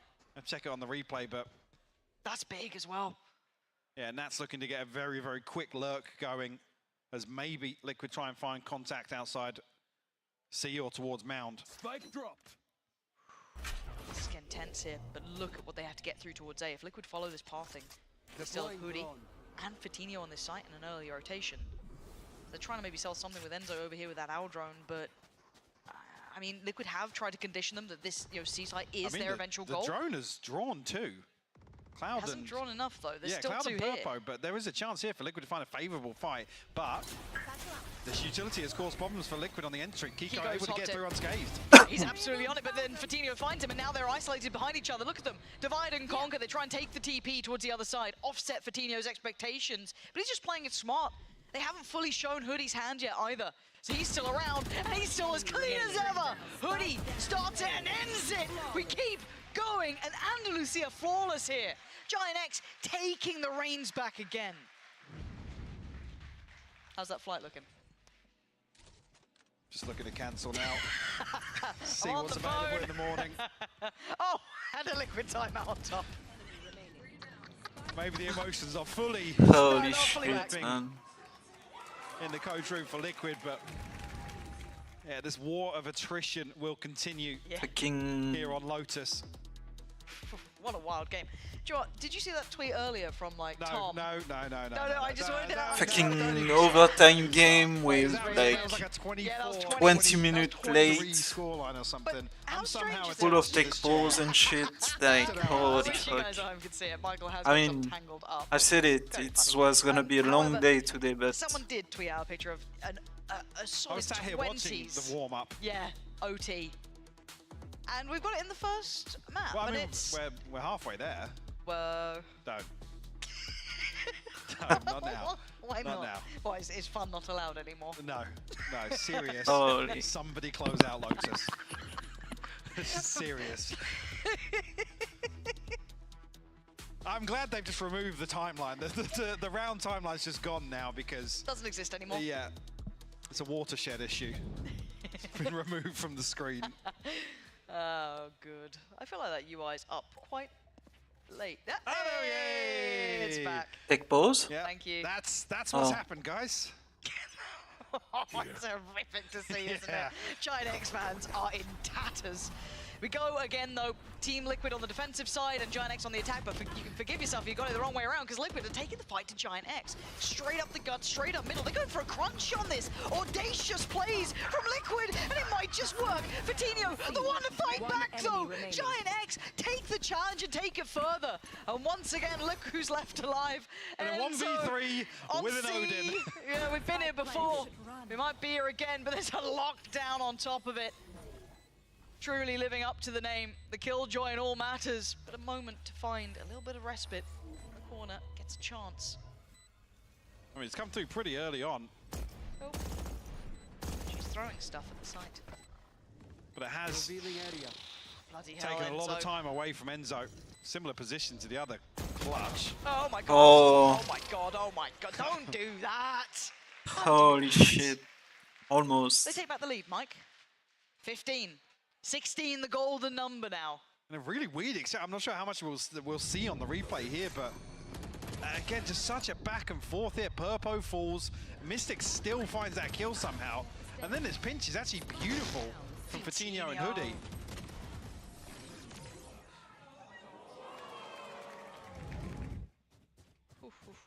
Keep up.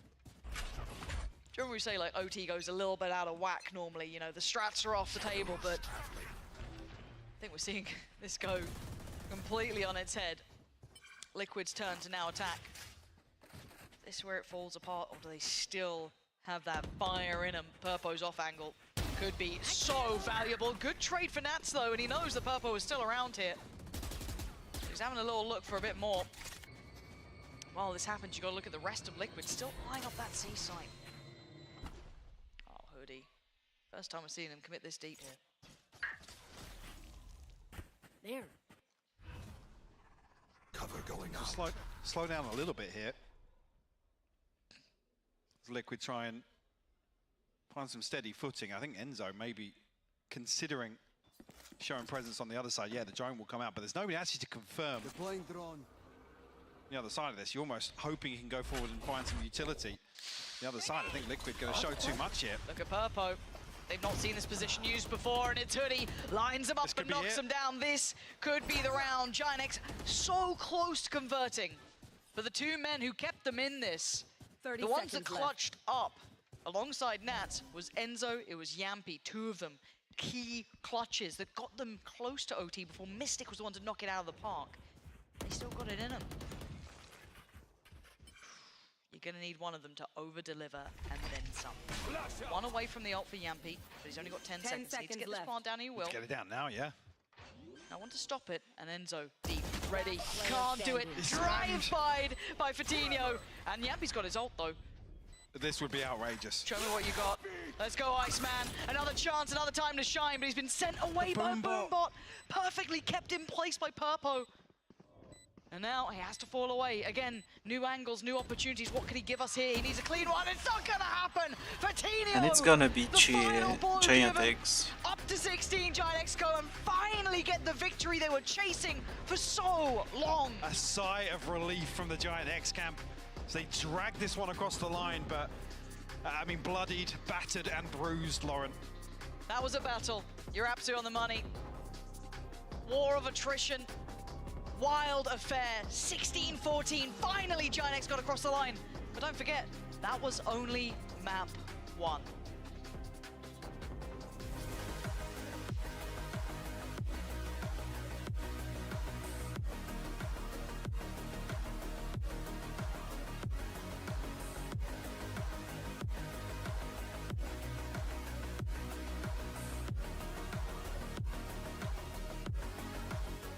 I know a place that will break you into 1,000 pieces.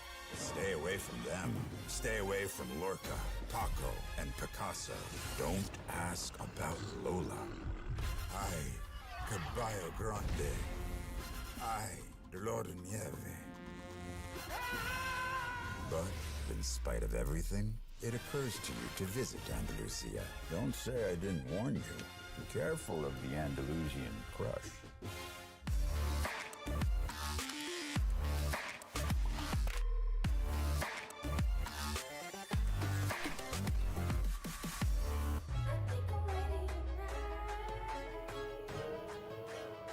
Hey guys, it's Jimmy Lin, former professional Counter-Strike player and Valorant coach. Watch out for the stairs, clear this angle, you're going to be able to fight this.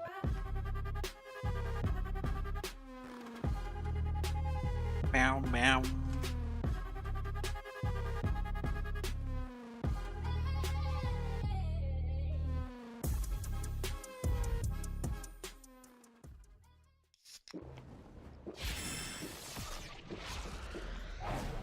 Red Bull gives you wings.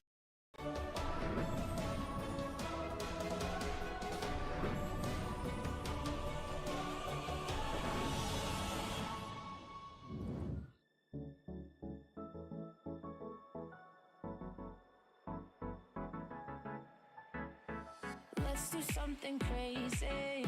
Get a bit wild today. Cause we don't do this every day and we deserve it. Life is so amazing.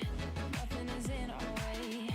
Baby, let's fly away. Do you feel it? Is your heart rushing the way my heart's rushing when you take it all in? Baby, this is where we come alive. Do you feel it? Take the world by storm. Just you and I can't believe it took so long to realize what makes us come alive. Oh, what makes us come alive? Let's break some rules. No, we don't always have to be good. Don't always have to do things that we should. We'll feed the fire. Let's see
Bro, I want a big tasty so hard. I have a very big tasty for you, Purpo. Yeah, actually very tasty for me. It's gonna be big and tasty, yo, let's go. I don't wanna play anymore. And this is my smile.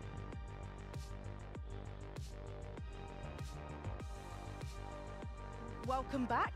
I believe that the word they were repeatedly saying was big.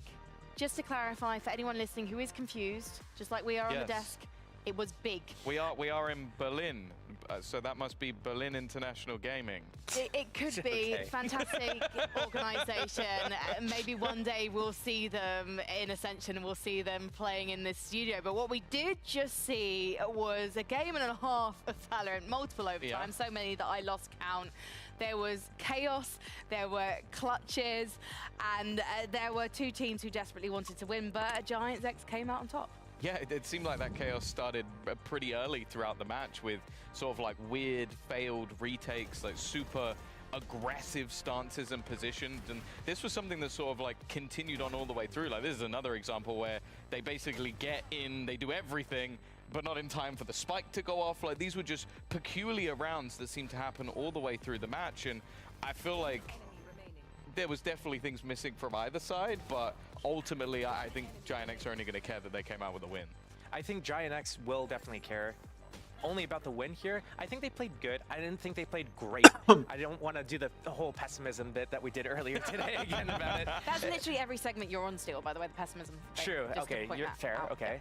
But okay, so one of the things I wanted to look at is like they had the info going into this, right? They prepared against Liquid. Liquid played it last week, and Liquid kind of went in blind. They didn't really have the information about what Giant X was going to do. And it looked like Giant X was, for the most part, in control of what was going on for the whole game, until that second half when Liquid starts getting all these clutch wins. And hero miracle 1 versus 3s. It happened around 22, round 23 with Yampi and Enzo back-to-back 1 versus 3s. And Giant X could have closed it out right then and there. And I think a lot of that is attributed to, I don't think Liquid's comp is that great. It looked like for the first bit of their attack side, it was very telegraphed, especially behind that Sova, and it wasn't until like overtime that they started using the Sova drone as part of a fake, like, hey, we're gonna fake reclear C and then go A, but you know, that didn't work out for them. And I wonder if it's, you know, the inflexibility of Nats only really being able to play Cypher and then Viper, because this map is a Killjoy map that every team runs Killjoy on it, and then we're also not even seeing them run Gecko, which is also another mainstay for Lotus. Yeah, I think like obviously there's that, and then on the other side I think we saw some of the performers actually sort of come back from the fray. Like Cloud last week, who has been, I want to say, one of the best players for GX continuously. He has been for a very long time. I think he had that return to form, and that definitely helped them out, especially when they were in the good, when they were in the streak of rounds that was actually going in their favor, when they won rounds on the attack. A lot of it was off him sort of being that secondary duelist even while playing on that fade. Like, it was an agent that definitely found them information, but he also did a lot of the work just in terms of heavy lifting himself. Yeah, I think he was a little bit overshadowed this game by Hoodie in terms of actual like stats and performance, but when we look at this team, we definitely look to Cloud to be the one that is the rock, the one that's always going to give you consistent performances and close out a lot of the rounds, whether it be on attack in the post plants or on defense, just literally just anchoring down a spot and just sitting there and shooting back and getting a multi-kill every time, just being so reliable for their team. And to be fair, in terms of Hoodie's stats, that was really attributed to the overtime situation, right? When it came to actually playing the regulation game plan, Cloud was a really key part of that for Giant X. What did you think of the defensive side from the part of Giant X? Because one of the big contrasts, I guess, with Liquid's defense was Giant X were always able to get the bomb down, whereas until Liquid kind of figured things out, actually, the site cakes, they look pretty clean. Well, no, in fact, it's the opposite. Sorry, the site defense looked pretty clean for the side of Giant X. Yeah, I think the Giant X had a few like proactive ideas. Like it would be just to take some control away, and I think actually it sort of leans into what you were saying about the Sova. I think there were a few times here and there where the Sova just didn't clear certain positions, which definitely led to some really problematic issues, which GX actually did quite well to capitalize on. And a lot of teams also run like the Viper with as a double controller, and that is mainly used for info denial. And I think what we saw there was Giant X had a lot of map control and info because there wasn't enough pressure from Cypher cages to be like, hey, we're in this area, be afraid of us. So when we see the hit coming in from Team Liquid going into the site, they were running really low on abilities to actually close out in the post plant. So Giant X is able to kind of shift it to the area that they need to be in, and then they have a decent amount of abilities with the fade, you know, with the extra prowlers and the C's and everything to be able to go in for those retake rounds. Well, I know that Cloud has been keeping himself hot to trot and ready for Icebox with AIM Labs warm-up. You can see him there. He's getting ready to hopefully pop off again for his team. Thinking back to the overtime, though, on that map, because my eyes are still recovering from what we witnessed. Is it a positive sign for Liquid going into Icebox that they are able to pull off those individual magic moments? I think it's important for Liquid to be able to do this because that's kind of what their strengths are, is that they have a lot of individually skilled players. It's just a matter of, can they get all of this together? Can they show up at the same time, at the same area, and just sync up their timings? Because if they are doing this mismatch of things I mentioned in the pregame, where Yampi is walking up mid 2, but his teammates aren't putting the pressure on A, then he goes for his duel and loses it, everything falls apart. So that's what Liquid really needs to focus on. It's a good thing that these individuals are hitting their shots though, because if they're mistime their plays, it bails them out at least. And let's face it, no team really wants to have to end up in a clutch situation, but of course that's a nice insurance policy for Liquid, knowing that they can have those moments when they need to have them. Looking at the composition for this one, Mystic is on the Harbour. Thomas Business. Yeah, it didn't go particularly well last time out. That was one of the major worries for me with their Icebox. I think when they were winning it with Koi, it was a much more bread and butter composition. But also, you look at his performance in the last map, it was pretty good on that Omen. I think he takes a big hit individually when it comes to Harbour. Also, I'm looking over at Team Liquid here. They ran this Harbour comp last we time. got a chamber on Purple as well. Yeah, that's what we're. Wait, yeah, I thought that's what you were addressing. No. I was looking at Liquid and talking about so the Harbour. They do have the Harbour, and I did they have the Gecko last time? They're switching to the Sova now instead of the Gecko, if I'm not mistaken. Cloud was playing Sova last time, so he wasn't on Gecko. Yeah, Sova I believe is being brought in, but also onto Yumpy, which puts Killjoy onto Enzo, which is again is weird. Yeah. But also it's a completely new comp coming out of the side of Giant X as well, who are moving completely away from what was bread and butter other than the Rays. So there's a lot of new stuff coming out for both sides. Yeah, Giant X bringing a whole new look to the stage, but will it be enough for them to get it done in a clean 2-0? And more importantly, will the stage be turning red yet again as we head back to Pampok? How dare you, Frankie? How very dare you try and summon that into existence? However, Michael, I'm also slightly curious. What's Chamber doing here? Yeah, well, what's Chamber doing here? But again, what are these rolls on Liquid? Just to hit onto Liquid again. Yampy's got playtime on Killjoy, and Enzo's, you could argue, is sort of a specialist on Sova. So that's the one that kind of sticks out for me. Again, whether or not the rolls in application look a little more comfortable, I'm absolutely there for it. Purpo though, bringing out a Chamber, that's almost an alpha move here to try and make things work. But hey, I'm happy to see it. Yeah, show us a little something. Map 2 underway. And I don't know what to make of this. I just want to sit back and watch, which is a really bad thing to say as a caster, but it is just a little topsy-turvy, isn't it? Liquid on the attack, obviously Giant X then on the defending side. Let's see how Purpo looks on this, and well, how Liquid look on some of these new adjusted roles. Lovely pop flash though. Need to close the gap on a couple of kills. Who took respite behind the wall. Mystic again from the back lines. How does he keep slipping behind people like this? And well, this is all a bit weird. I mean, Spike held in kitchen, yes, but Hoodie maybe just think he's going to catch a timing over on default here, as now Yampy and Nats left to try and recover this, but Purpo will find Yampy, which puts Nats into the 1v2 now. One snake bite left. Oh, and they're just going all the way around. That seems aware of it. Yeah, seems aware. They made great progress, but still a headshot. Oh, this is... What was that noise? That was me getting nervous when he went for the ghost. Why are you highlighting that, Michael? Peter Griffin coming out. Yeah, leave me alone. You're being a bully. This isn't... Well, yeah, 'cause this is winnable. I'm saying Nats is actually planted open here up on bridge, so he's looking to play back towards all. It's going to take Purpo a while to kind of figure this out. Nats, you are actually obscene if you even check this. There's no way you look, right? You don't look that way.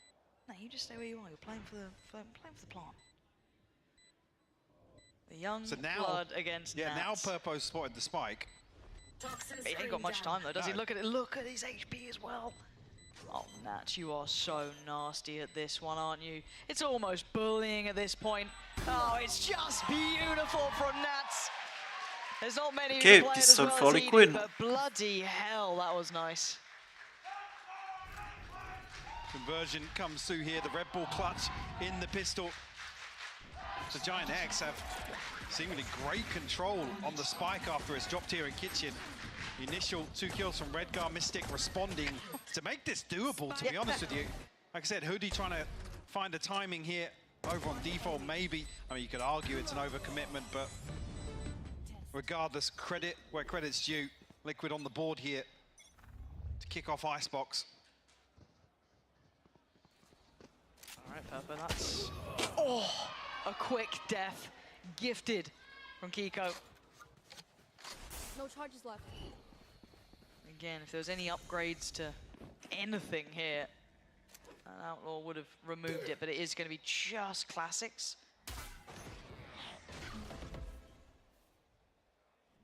Now, Big yeah. info on the back of that, yeah. The knife confirmed presence here. I think maybe 3. It should be at least 3 there. So I don't think Kiko got noted, but everyone else who was behind him probably did. Mystic playing outside of it really nicely done, actually. Liquid doing that really well. Holding them at arm's length. This looks like it's been worked on, to say the very least. Looking refined here in terms of this round 2 execution. Well, that carries across to the buy rounds. Yeah, unfortunately, Purpo TP available, but again, I don't think he knows anybody's drifted onto this deep angle. So punished here to open the round. Rifles coming in now for Giant X. Like I said, see if Liquid's control, the composure will carry across here into the buy rounds.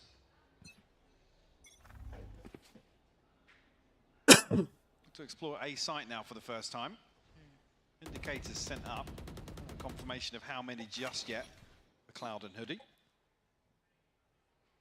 The Gecko and the Viper definitely well equipped to slow things down here, but Enzo, they want to find the opener. Hoodie fairly committed in this nest position. Oh, what a dreamy start at 115, yeah. Mike. You take that with both hands if you get given one of those. And Giant X now are going to have that horrible decision to make of how much do we commit behind this. They can still rotate, they've still got a lot of time to play with.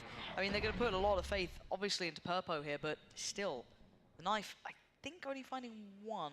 Yeah, I don't see anyone else noted on this. So just Mystic. Not enough to fully assuade their fears, but still, you are seeing Purpo fall away from that B site, maybe assuming they are still heading this way. Yeah, I think Liquid cutting sound here to allow time for a rotation to come through, but Giant X stick to their guns here. They have themselves an opportunity to stop Liquid at the front door.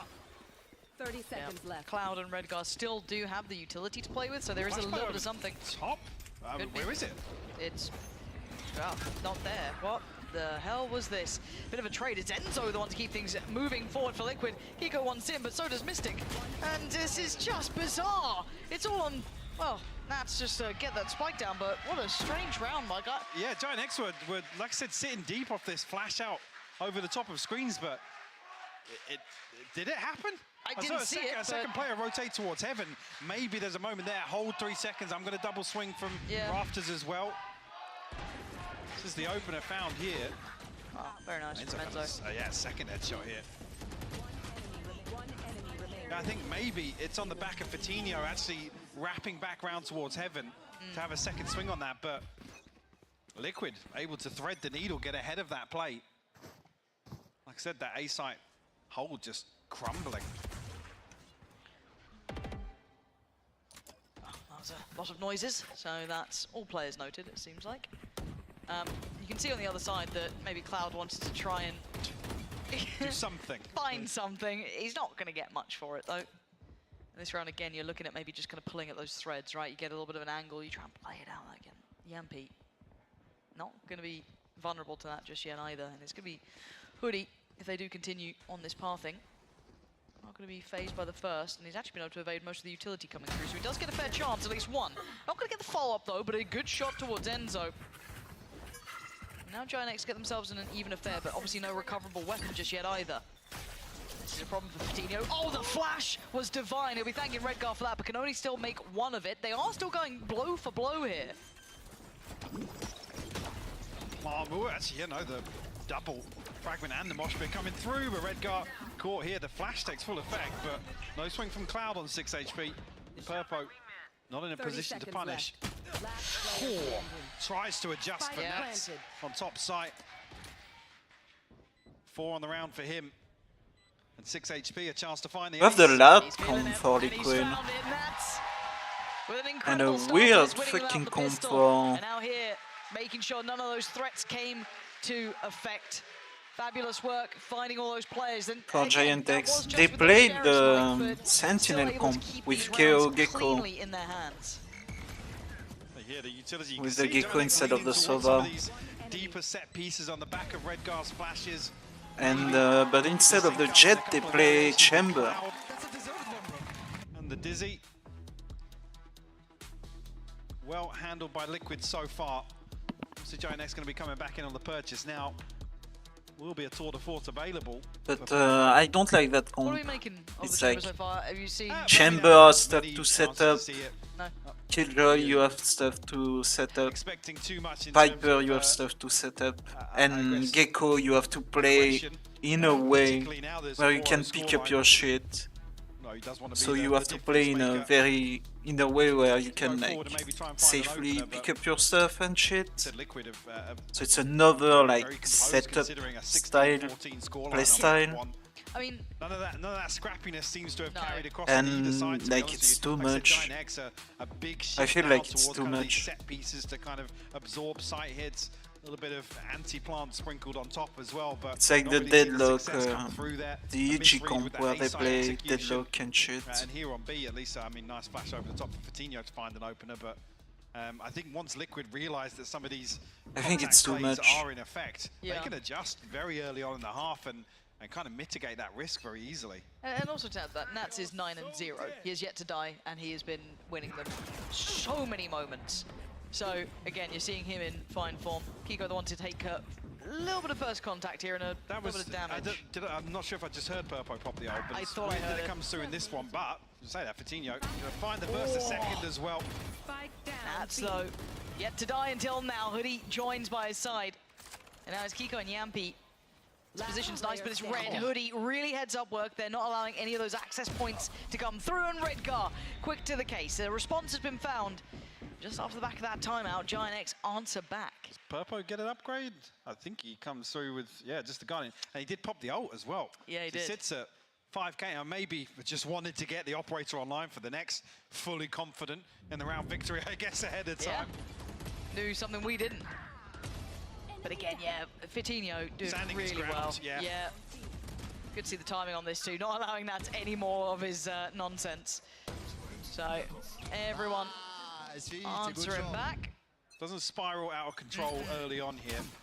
Ooh, early aggression though, reading that they could be considering that ult. Hoodie very close by, as was Cloud. So, good little read there from Liquid to ensure priority towards that. And they're going to work quickly off the space they've been given themselves. Kiko quick to it.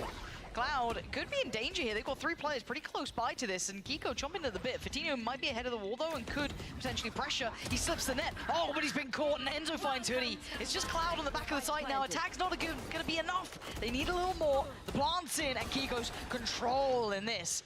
Liquid instantly righting the ship after what was a bit of a... So if we can just pop back and have a look just at the Viper little free cam maybe of this one. Nats is like, there it is. This is not what I'd planned. You know, I wonder where Nats is. Well, they say. Yeah? What do they say? Size doesn't matter. Teleport's ready. So it means Liquid will find a round. Right. Flawless. What flawless? And Lucia, obviously. Obviously. Is there any other kind? I don't think there is anymore. No charges left. I'm hoping that it does stay flawless. Otherwise, all that discussion. Oh, wow. Not so flawless. It was, though. It was for a little while. Flawless in execution. In idea. Yes. in concept. But yeah, answering instantly back. Again, Giant X's adjustment there worked well because they had Fatino almost over-deliver in middle, right? There We've it got a chance to is. see the lineup as well, just in That's case. big. For you at home. There you go. You can play just like Nats. Happens to the best of us. Huh. But yeah, I mean, it's curious to see. I mean, this is obviously a pace change on the back of Mystic's ultimate getting posted here, basically off the rip. Yeah, no secrets about it on the way in. The snake bite and the shock dart. One suppressed. Giant X, unfortunately, I think scrambled to try and find some sort of steady footing to fight ahead of the execution.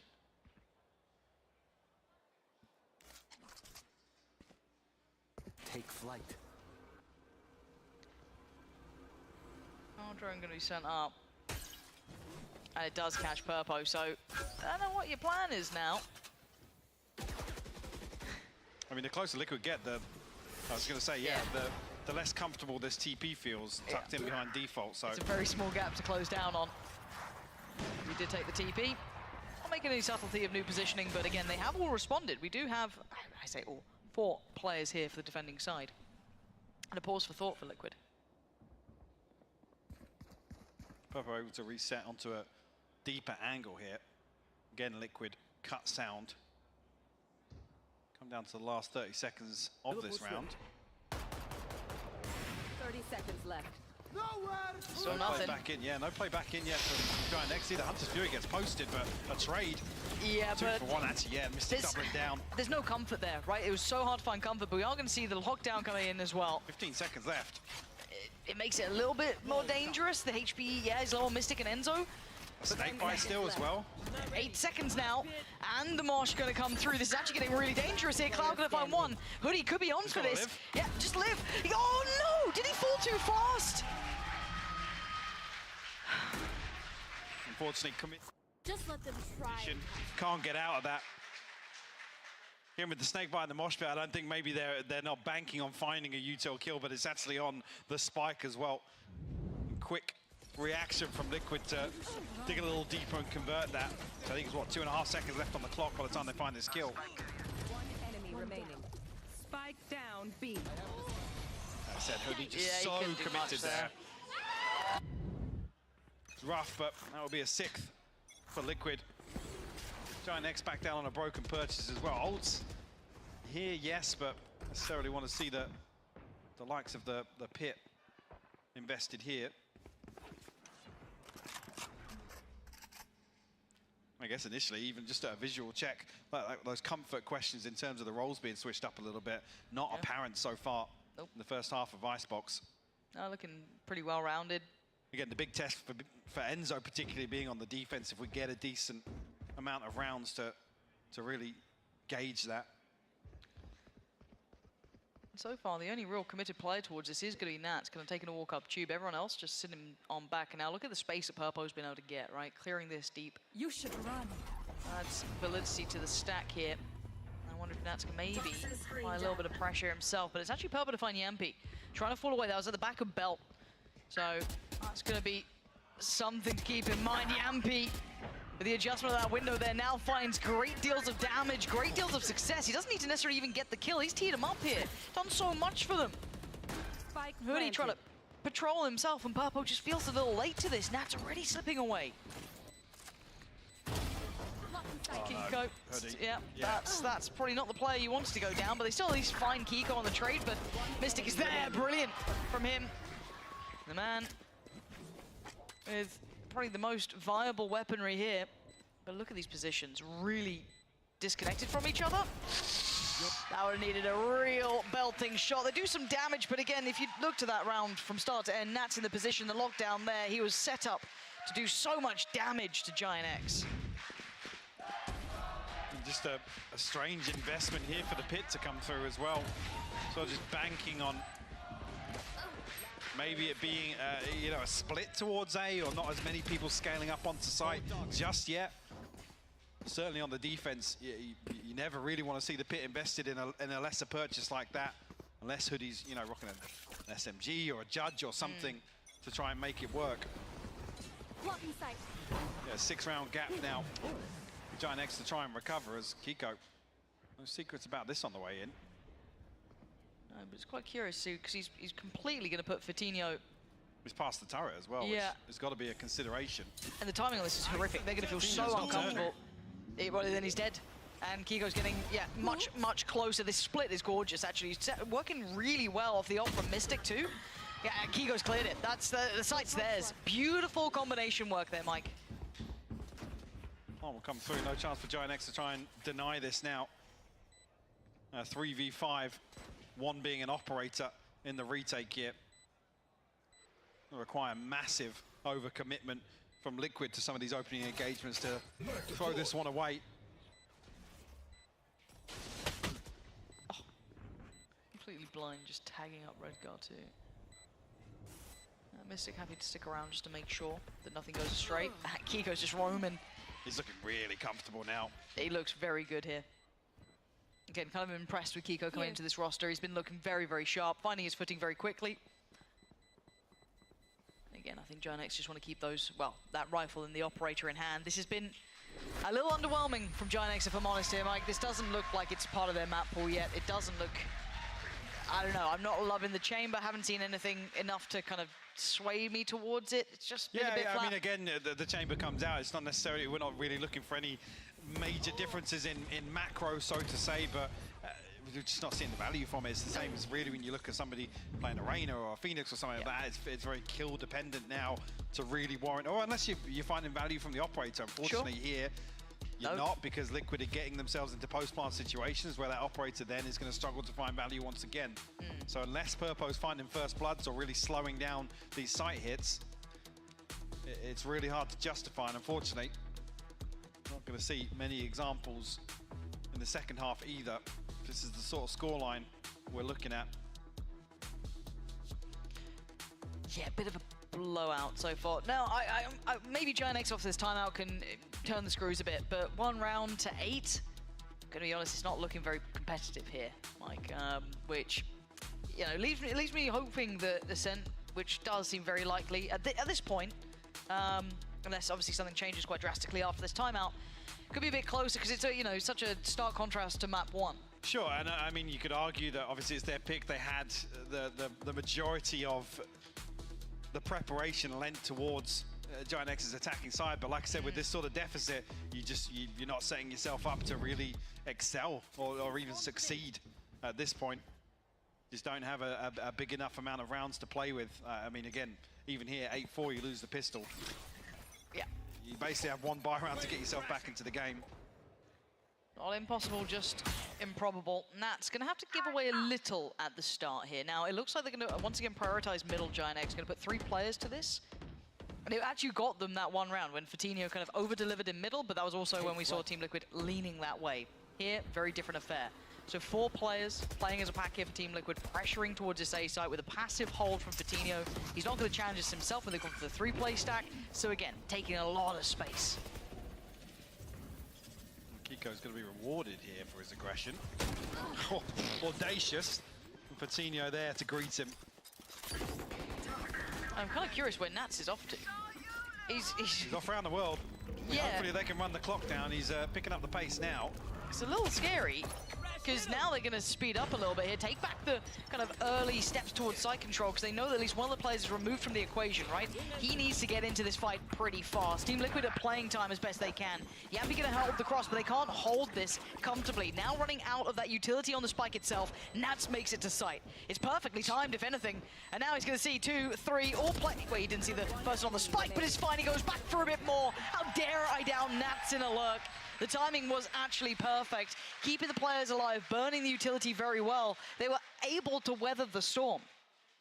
So this utility really setting things in motion for Nats. Right here. Unfortunately, Giant X not able to capitalize on obviously the detain taking effect here. It's too big a gap to close. And then there's no chance for Cloud to retrieve that as well. They get a second shot at capitalizing. And now, unfortunately, Liquid hit 9. And for Giant X, like I said, if there was anything in the back pocket for the second half here, you just don't have... You don't get the luxury, do you? Yeah, you don't have enough of a safety net to really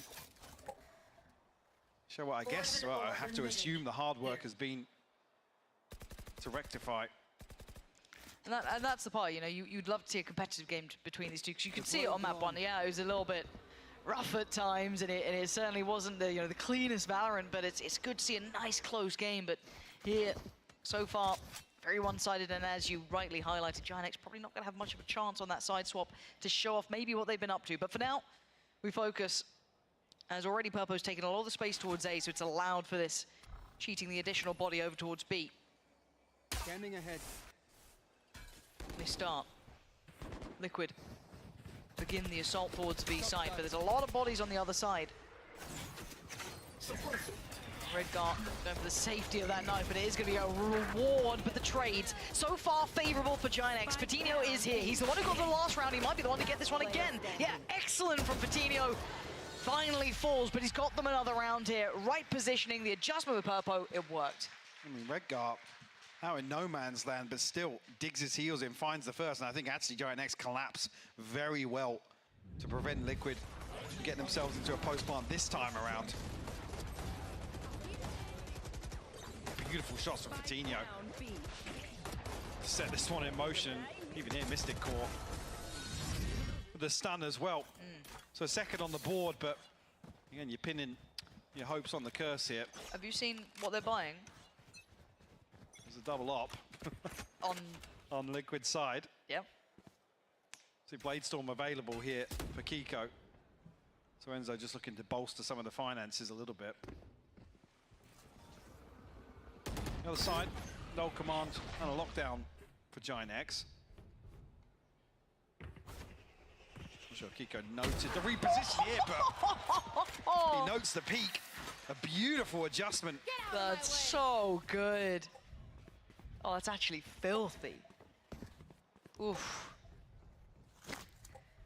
That's a little bit of a punch to the gut for Giant X, maybe looking to capitalize and build off maybe the back, get 3, you know, start with a little something, but now down to 4 players.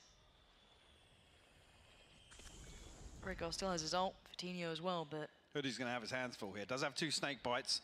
See an opportunity to do a little bit of damage, but he's fairly committed here. If he does get cleared, but actually takes out the Bladestorm here. That's huge.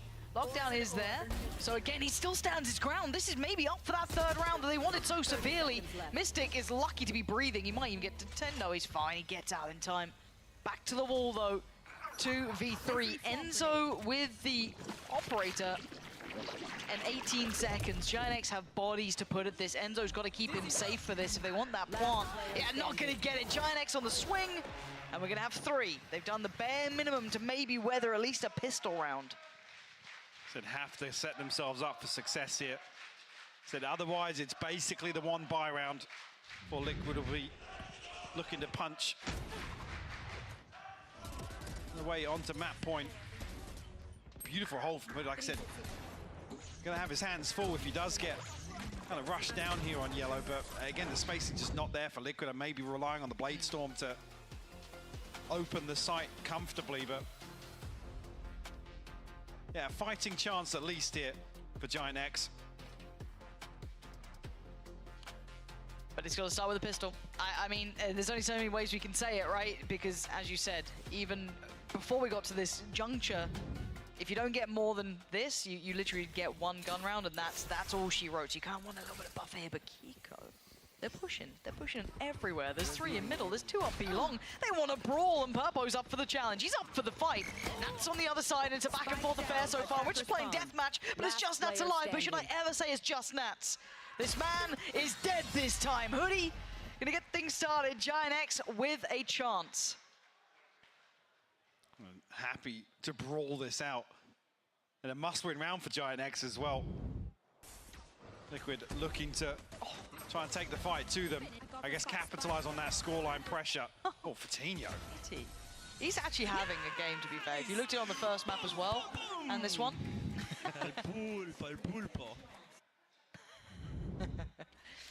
Again, he is having a good game, and it was one of the main reasons they were able to get rounds, even in the first half. So, good to see him hitting a bit of a peak here. Don't know if it's going to be enough to carry him forward, but we'll find out. 4 rounds. They now get the opportunity to set a little bit of space between them and Liquid. And, well, them and losing the map, should I say. See, no investment comes through from Liquid here. Just the classics. Even Giant X here trying to protect the economy with a couple of ghosts to round things out. They might find themselves a free plant here. Able to stack down the utility on top. Liquid a gamble stack, but found nothing on that side of the map.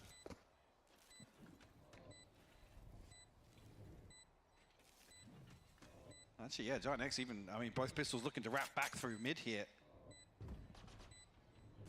A lot of time passing. Yeah, I don't think Liquid are even going to attempt the retake here. Don't want to give away any progress towards these ultimates. Only one noted from the knife here as well, so maybe not too indicative of what's about to happen, but there could be an opportunity for Cloud to farm here. Let's see. It's Cloud to go walkabouts. Hello, entirety of Liquid. Oh. See if they go down to the spike. Oh, they're going to scramble. They're fine. They went down to the spike in the end and actually denied Giant X from any opportunity to farm in that. An opportunity for Cloud to find all he wanted and more outside heaven here. But Giant X, like I said, this is the tick in the box we're looking for. Obviously, I would say a massive switch up in terms of composition. But certainly this is where you're hoping the strat book gets displayed a little bit here. We get maybe a taste of some of that preparation going into this pick. Okay. There's my buddy. Looking at the start. B long control. Here. Purpo. Try and get a little bit of a glimpse ahead of that coming through. No commitment beyond this. That little bit of contact at the start. And Giant X being very patient here.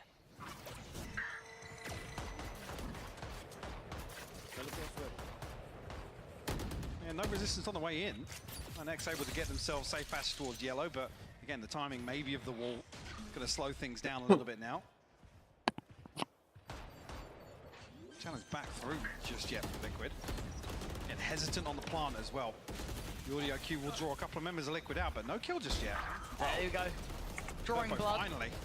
Takes down Yampi, but the plant's in, so you take that as well. Happy to add that on top. And Liquid are closing the gap here. Yeah, shown now. Nice work from Purpo, kind of utilizing his utility just to identify the players who are so close by, but still the diffuser's going to get towards halfway. It looks like, it maybe even a little further. He's around He's the corner. sticking it. What the fuck is that plant? Snatch away the round, a Mystic. An absolute thief there. And maybe in the chaos that the lineup for the wingman plant location here, not considered, but a fully safe defuse. As you rightfully said, Liquid steal this one from under Giant X's nose. Again, maybe even masked here by the orb going up, but again, once these front yellow players fall, somebody has to come forward a little deeper. I mean, but tell me who won the last round, and then I'm looking at hopefully the buy. It's not great. Severely not great. It's the only Mystic the one to survive in the previous, but they could have got a couple of rounds to play with. I mean, if they can do some further damage here, Nats surely gets checked, right? Purpo's not checked. It gets weird now. It gets weird now.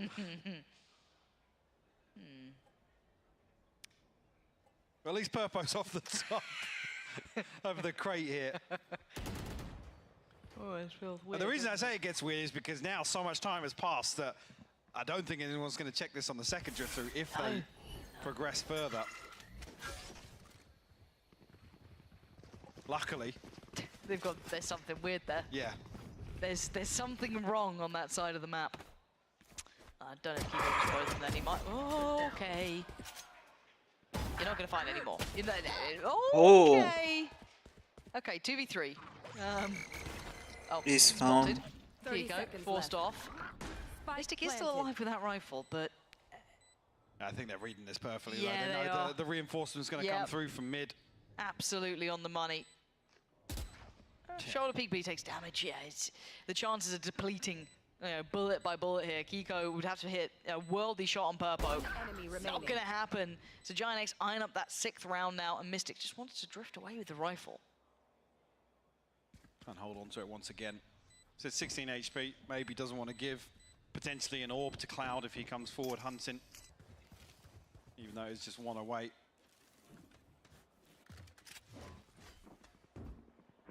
Mystic will be able to hold on to this. Don't think that jump was spotted. At least he's going to hear the steps approaching. Giant X get themselves up to 6 now. Touching distance. The purchase will come back in for Liquid in the next. Kiko actually going to go straight onto the operator. You see adjustment. The observer's like, wait, hang on. What's this? Yeah, it doesn't necessarily amount to anything. But that's other than a kill in the flank, I guess. But they're curious now, Kiko, can he find value from the operator? Post up on top of yellows, not necessarily away from Giant X. Pushing forward here. But Hoodie will invest the wall, so his presence noted in that regard.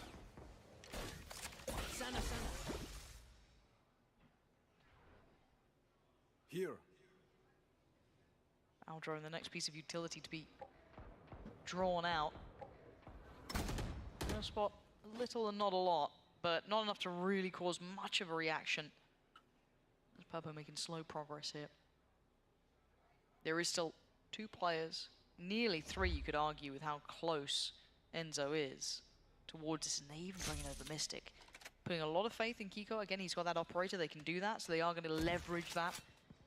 That's why they're committing so heavily towards this, but Giant X have, I don't want to say side control because they don't, because it's a pre-take. They're already getting back into this. Nats wants in now. He's going to take down Redgar, old teammates now, and leave that Spike isolated on the site.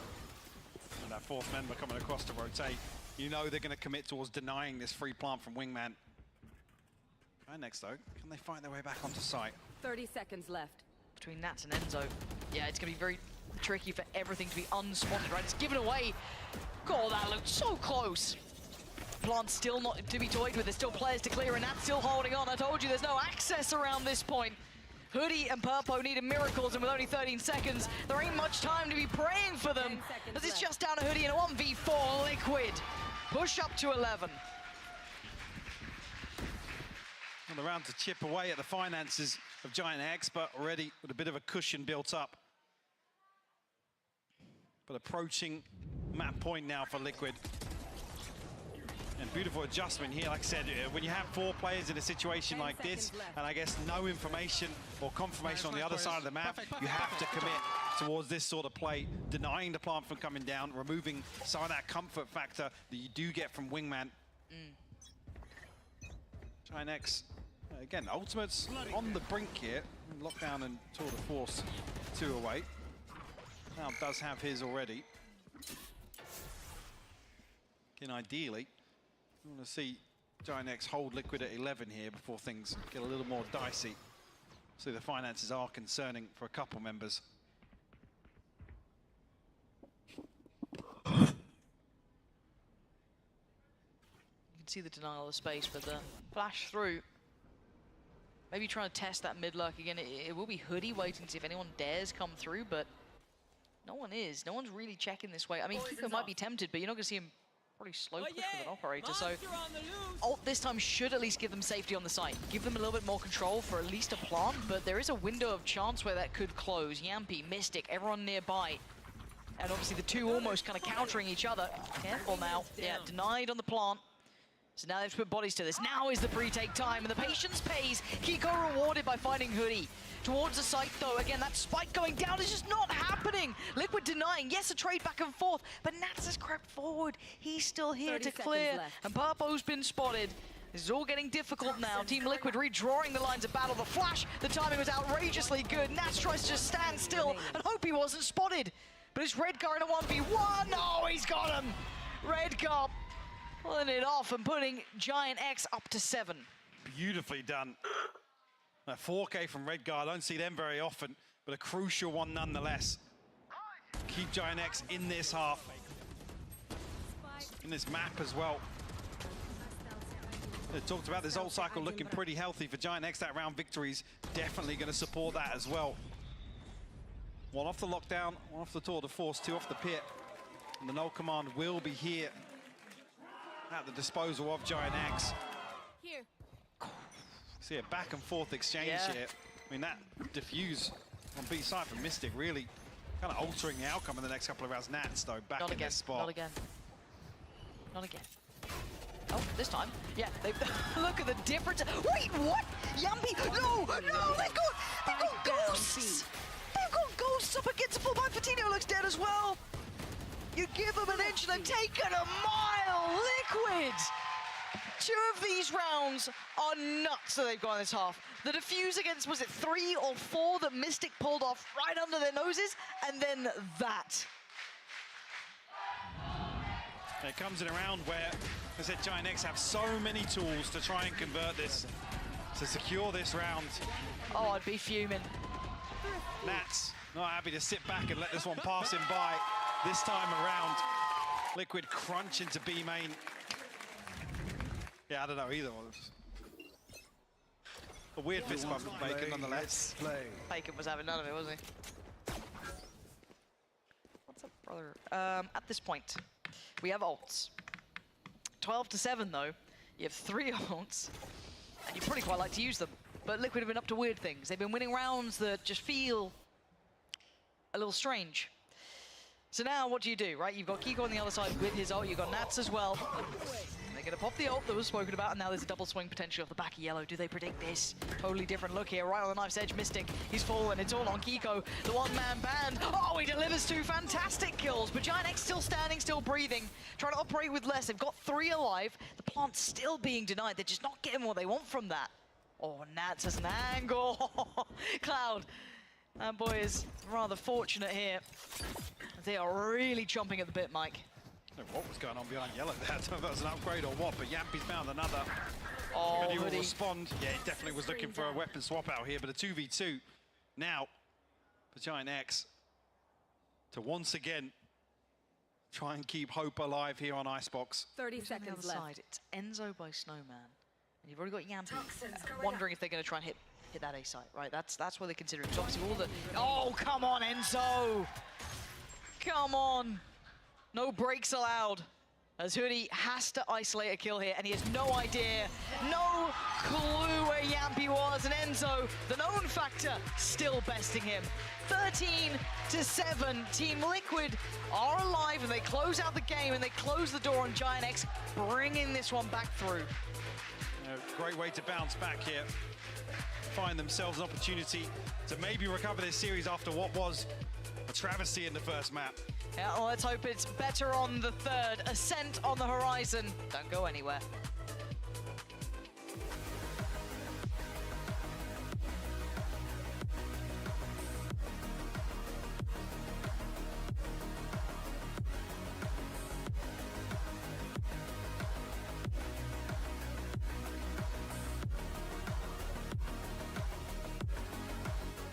I know a place that will break you into 1,000 pieces. Stay away from them. Stay away from Lorca, Paco, and Picasso. Don't ask about Lola. Ay, Caballo Grande. Ay, Dolor de Nieve.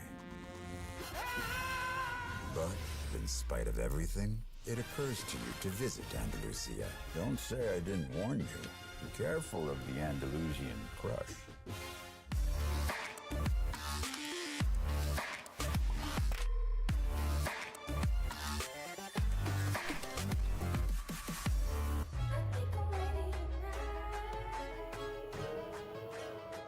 Hey guys, it's Jimmy Lin, former professional Counter-Strike player and Valorant coach. Watch out for the stairs, clear this angle, you're going to be able to fight this.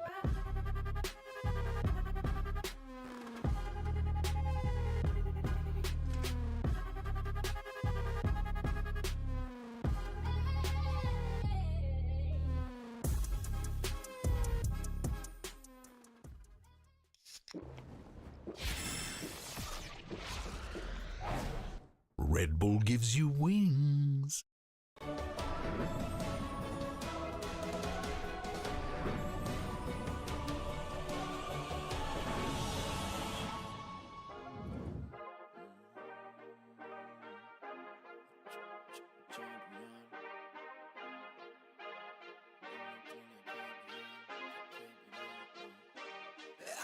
like a champion.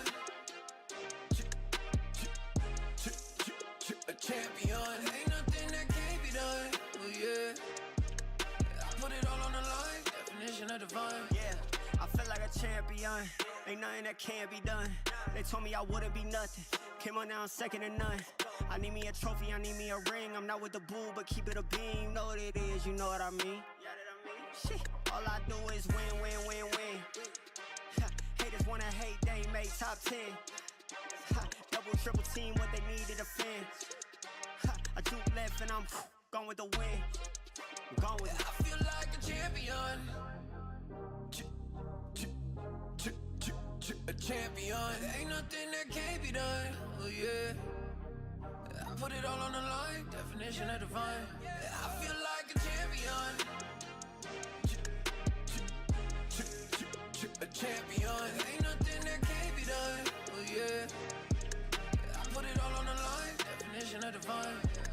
Feel like a champ, MVP status. Yeah, the win been guaranteed. So let's see about it. If you gon' speak about it, then be about it.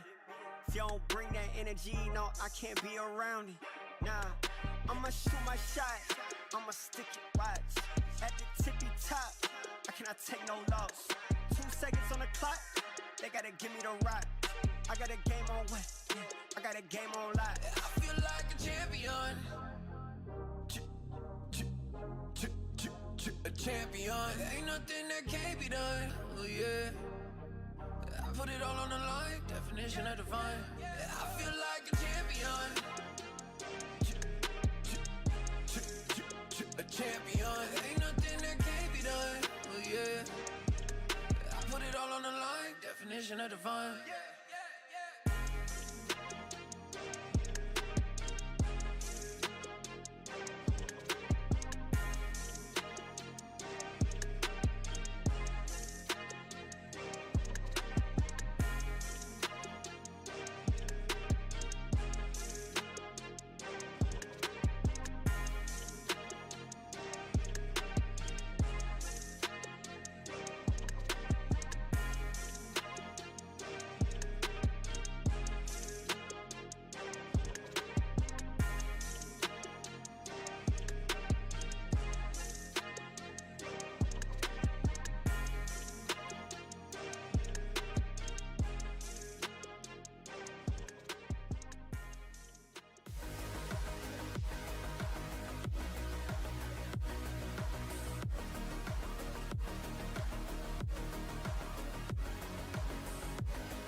Welcome back to VCT, where we're going all the way because Giants X and Team Liquid are 1-1 apiece in this epic Day 3 showdown of Week 3.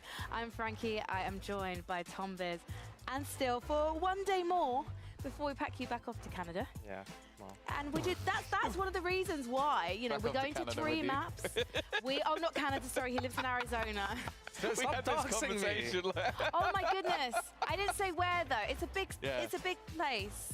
Oh he lives at number 253. He still lives in Canada, is what I'm trying to say. There we go. Okay. Thank you very much. Okay, let's actually talk about what happened in that map. Because for once, we're seeing a really nice, clean performance from Team Liquid. And the way that they are taking space, making space, it's looking pretty good, Tom. Yeah, overall, I think they're going to be much happier with this. I think they weren't too reliant on hero rounds. We did see it a little bit in the second half where they won a defuse in a 1v4. They also won with ghosts, but the first half actually came out clinical from them. I was actually impressed with how much more togetherness they had. This Icebox versus the other Iceboxes they played, they were doing a lot of these 5-man hits, and it wasn't until later in the half, like round 8 and then round 10, where, you know, they started to do the 4-1s, but they started off with such a strong lead, just doing these 5-man hits, whether it was A with the Harbor wall, or at B they had the Viper wall, and then they were able to stagger the Harbor wall on top of that, and they did such explosive hits, got into the site, got the plant, got everything done so well, that they're like, we're doing this, no problem whatsoever, let's start having Nats go on the lurk and trying to find value that way. Well, we found a lot of value from Nats on the lurk, but also Kiko on the lurk as well. Well, yeah, I know that you actually have a clip that you wanted to talk about with him, sort of being a little bit sneaky in middle. Yeah, I think there was a good round here at middle. They do a really explosive thing here. They have the harbor wall go up for him. He dashes under tube. He's got the he positions himself. I don't know if they like plan this on purpose, knowing that the Killjoy turret's going to be in boiler and it's not going to be able to, or sorry, in kitchen. It's not going to be able to see him. And then the rest of the team is basically going main together. Pop that harbor ulti, and in comes that big flank from Kiko. He's able to get 2 people in the back, first top site and then back yellow. And I thought this was pretty cool because, well, I don't know how GiantX didn't know that, like, did they not hear the dash under tube, or hear the jet cloud burst, or see the harbor wall going up? Like, none of those things Well, you're running happen. Killjoy and Chamber. Like, if you don't have info off one of that piece of utility, yeah, something's definitely problematic. And I feel like that kind of leads into the next clip as well, with the mega flank of Nats, which was just utterly ridiculous. It's like it came in so late in the round that, like, you can even see on the map right now where he currently is. They've got the spike plant down. He is on the wrong side of the map and is going on the longest rotation you've ever seen in your life. Now, a lot of the success of this round comes down to the rest of Liquid's player buying time. Like, you have those post-plant lineups and all those extra pieces of utility. But ultimately, as you can aware, otherwise I wouldn't be talking about this clip, his flank is incredibly successful. And of course, from the side of GX, at this point in the round, absolutely no idea that he's going to be there this late. Do you think they forgot about the fact that he'd be potentially coming to stab them in the back? Well, they haven't been doing it all game, and then also when the spike's planted top site like that, it's really good for Vipers to be kind of like towards the T basically side. outside A, just toss the mollies so. in, orb on the spike, all that stuff, and just constantly just nuke the spike defuse. Because this is one of the weird things about this map. GiantX have come in and they have had a successful map. Okay, they're probably a bit mentally fatigued from the fact that they had to go to so many overtimes to win it after nearly losing and ending up in overtime. But there were a couple of kind of weird moments from GiantX where they were not covering their backs. There was obviously the Mystic Ninja defuse, which was a 1v4 clutch. He won not by killing anyone, but just the defuse, and also that Liquid eco as well. But enough about Icebox, because we need to turn our attention to Ascent, and we haven't actually seen GiantX play this map. So are you, at least this year, so is this what you were expecting? Yeah, I mean, still? GiantX is just doing their, like, a standard comp on this map. This is what, like, 90% of the teams do. I just made that setup, but, you know. But Team Liquid's doing what they've done before, which is, you know, having the double controller. They have the Viper with the Omen, and then they use Yoru as their attacker. And basically the whole point of it is cut the site up with the Viper wall, get the Yoru past the choke, but it allows everyone to get past the choke. That's the main issue that people have I'm with interested attack. in the pick for Cypher coming in, because one of the things the Yoru is going to break down, you know you're going to have that coming, is Kiko should be able to bypass a lot of what Hoodie's going to have on offer. So I want to see what Hoodie has planned to almost deny that Yoru for having the success, because that's the one thing like this Yoru does. I feel like it's quite good at disrupting the default comps. On the flip side, I think it's going to be really easy to deal with the Cypher trips with the Soba shocks and everything, and then the True. clone. And the thing about this is we knew what Liquid were going to be bringing. Yep. Yeah. So it's interesting that GiantX, having built themselves back up, have still gone with this composition, but obviously this is an intent for the future, not just for Team Liquid. We are ready, though, to find out who is going to take this series. So we're going to head back to Pansy and Hypoc as we head to Ascent. Nice one, Frankie. You're absolutely right. We are now in the third and final map. Even Stevie's getting excited down there. Getting ready. We're getting ready. Mike, third map. Where do you stand on this? I mean, coming in here, not much to take away from the compositions. Obviously, Liquid previously two kind of polarizing results here with the Yoru comp, but they've stuck to it. I think there's a lot of positives that they can employ. Yes, there's an argument you can make that GiantX have the right approach here with kind of the vanilla and maybe some more comfort with the jet, but yeah, I think GiantX probably going to have their hands full in terms of dealing with this. Unless they've done their homework. I know exactly, unless Kiko's got any other set pieces to cook up here. Redgar in a weird spot here. Yampi's found two, though. Somehow, a weird exchange in mid. Two in either favor. Plant will still come through, though, for Liquid. Yeah, should have the site, and the tempo can now slow down a little. Planted. Have to close the gap, clear back through. Yeah, they've got some utility to do so, but it'll take a second or two to get there. Didn't even notice Cloud actually getting tagged up as well, so could argue a slight advantage here for Liquid, but everybody huddled into site, Lauren. Yeah, A little paranoid about a lurk there, but no one is. Everyone on the site can still see him closing the doors. Still a little worried that someone is behind them. Little do they know it's all three on the site. And Cloud taking steps through. The paranoid is going to catch it. Only leaves one able to take the fight, and that's going to be Hoodie. A 1v2 needed. Kiko, yeah, a little low, but he's still breathing. He's still standing. They're still holding on. The site. But time, you can hear it. It's ticking. They don't have much time on this one, and Hoodie knows that his days are numbered. And yeah, Enzo just toying with him, teasing it with him. That's cruelty at its finest. He was looking to fire the shock dart straight at him. Liquid on the board though. Yeah, really strange. Yeah, because Purpo's just not expecting this at all with where Redgar is positioned over towards Sub Rosa. But 2 for 2. I mean, a chance here maybe for Giant to pick up the pace on the flank, but yeah, Yampy lining up the shot dart for Enzo. Ready for the role play. Hoping for it. Jump them. Good start, and again, I think the paranoia you see in the retake there is if Kiko's managed to get himself into a tricky spot with a TP, so really Giant X got their head on a swivel. Well, like we get to take the first step, and now we see if there's anything Giant X want to do back, right? Like, are they up to anything in this round in particular? Frenzies, Sheriffs, and Classics, and not much else. No progress made by Giant X, but a deeper hold towards B main. Purpo looking to try and make use of the Sheriff in that situation. Liquid undecided just yet. Deploying drone. Drone will sniff out the deeper hold we were mentioning. I mean, for once, they've actually fallen for the Owl Drone fake. Yeah. Didn't really work on the first map, but now seems to have found a little bit more validity as they do take towards the site. The pressure comes in from Cat, and Redgar has to evacuate. He had the Frenzy, and he... Very lucky there. 3 of them towards CT, 2 through middle, and the information free-flowing. Nats, though! Almost pre-fired, it felt like, by Purpo there. Zenzo now to try and deal with the wave coming. The flood back on through, handles 2 of them, expecting that push and pull through on towards Triok, towards Cat, and he's doing well enough. Getting a little close, but they should be able to break that final hurdle. As Hoodie, yeah, gonna go down. So no harm, no foul. It was really Yampy, who was that one player you never wanted to lose. He was that backbone there, but well explored by Liquid. A beautiful shot from Purpo. Nat's looking to swing on, obviously on the back of his spy camp being removed here. Giant X nearly finding a way back into this, but unfortunately with limited investment on the side of Liquid, it's not necessarily upgrades for them to find on the back of these picks. Like you noted, Yampy, as long as he's safe, tucked away somewhere with the rifle, nothing really gets out of hand. Clean start here on the decider for Liquid. I mean, out of all the bonuses we've seen, though, this isn't probably the most threatening. We've seen a couple with those Guardians coming out, so I'll be interested to see if maybe this is the one where we do see Giant X get, you know, that 2-1 start. They can start building off the back, but Redgar again. I mean, the tempo on this is quite bizarre because he's got all the way into Sub Rosa, yeah. But are they going to be considering this? This was used early, right? This, I feel like Liquid are going to consider it at some point. Now, we have to wait and see when. On the other side, and it's so dangerous to do this when I'm sure the Liquid would love a upgrade or 2, but they don't consider it.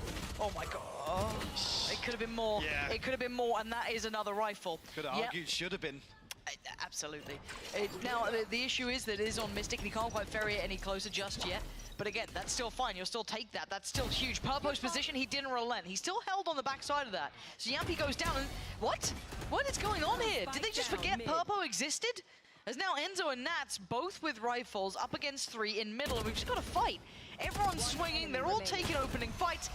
What a strange round, Mike. Break that down for me. I'm kind of curious what they were going for there. I mean, Mystic's caught with Smoked Out, maybe just not computing the fact that Yampy's fallen. They don't have that safety net of the Viper Wall cutting sightlines in mid. Again, even there, descended into chaos. Said Redgar. Even here, yeah, Yampy's way ahead of it, so there's a big window. There's a gap there, here. yeah, that's the bit that catches me, the timing. Maybe just not anticipating a swing onto Purpo's angle. Sorry, Purpo to swing onto that angle. Yeah. And for him to tuck himself in, but, I mean, in that situation, he's always going to keep swinging that. So, yeah, a little bizarre, but... Not quite how I imagined Giant X getting that round, but a round nonetheless for them. Time to jump. Again, keeping eyes on this, it looks like a high priority for Giant X to get Purpo posted up, right? That is something they want to kind of build back to. They're leaving Nats on that side of the map with the TP. Actually, Yampy kind of drifting this way, so wondering if that's the eventual goal. But that spike is up Cat as it stands. Yeah, will be cancelled off on the knife. Tinho slow things down as well, dealing with the clone. Fast rotation across Purpo's probably hurt. It's huge. Yes! It's only one though. Dash pop, but not able to get away. No, but it's still going to be a split, right? They're still utilizing middle rather than Cat. Obviously, that wherever the Aldrone is, they're not on that side of the map. Just call it that for now. As it stands, though, 2 players already answered the call. Hoodie being one of them. The Paranoid didn't isolate him, but actually it's Kiko to take him away. Sight is now available, and so should be the plant. But the issue is it's still on Enzo, and he's tucked in the corner. Take it away, and Giant X claw back into the game. So caught on switch here with the spike. No chance to even convert that through. I think that's what we're seeing there, the information being relayed. Maybe something has gone awry on the way into sight here. Felt like Liquid found the kills that they needed, at least to get themselves into a post plant, but it takes a weird pause ahead of getting onto site and yeah, waiting to confirm another kill in CT potentially. A little bizarre, but speaking of bizarre, Bucky on the board. Ult for Kiko. Try and make things work pretty quickly, I imagine. Yes. What's he doing? Paranoia. Bucky. You can see the Cloud was ready with a shotty, but I mean, the man was blind. There's not much you can do. Paranoia, yeah. Yeah, that was really well done. Set into motion, so they get the side control, but can they get that spike across? Hoodie wants to deny that if he can. Try and catch some chip damage on them on the way through. Kiko getting really anxious at this, wants to get into it. Oh dear, Fitty. Beautiful, but that rifle is recoverable because it can drop to the next man now. Spike is in, so time's on their side. Lots of util to work with still for Giant X, and that's maybe one of the key pieces on the other side though. Enzo trying to set this down range, does get a tag and a frag. Fitty from afar, and it's down to 3. Mike, this is getting really dangerous. Yeah, Tripwire dealt with, but one way goes up here. Giant X need another kill, but it's traded out. Mystics found a response. The Red Guard's been really on fire this game. Mechanically, actually hitting some shots. Why did I say it? And now Purpo with that operator feeling less and less invested, and this is getting, oh God, why did I say it? Why did I say it? What have I done?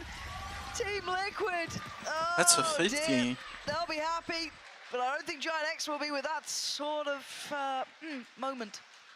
No, you could argue it's not the prettiest end to the round, no, but statistically, at this point, it's going to be a difficult recovery nonetheless.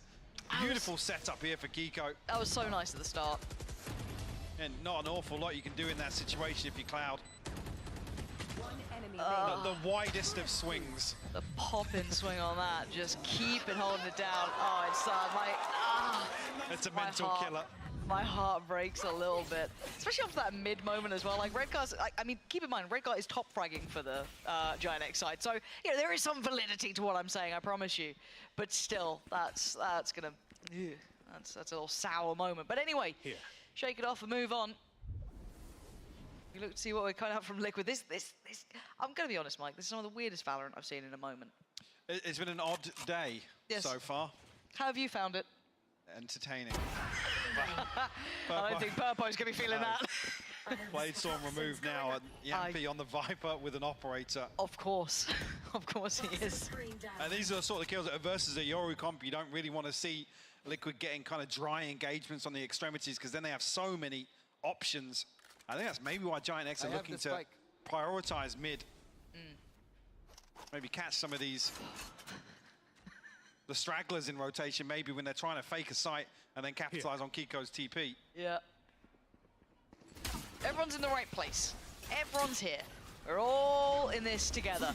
Big info. That's huge. Okay, nice stall as well. Hoodie's going to slow down Kiko. He can't break in. Now, with 25 seconds, how are you going to get on the site? I'm kind of interested what the plan is. Is it Enzo on the operator? Is that the entry point? Because it's still util. Doesn't feel good, no. No, Michael, this feels quite bad. This feels awful.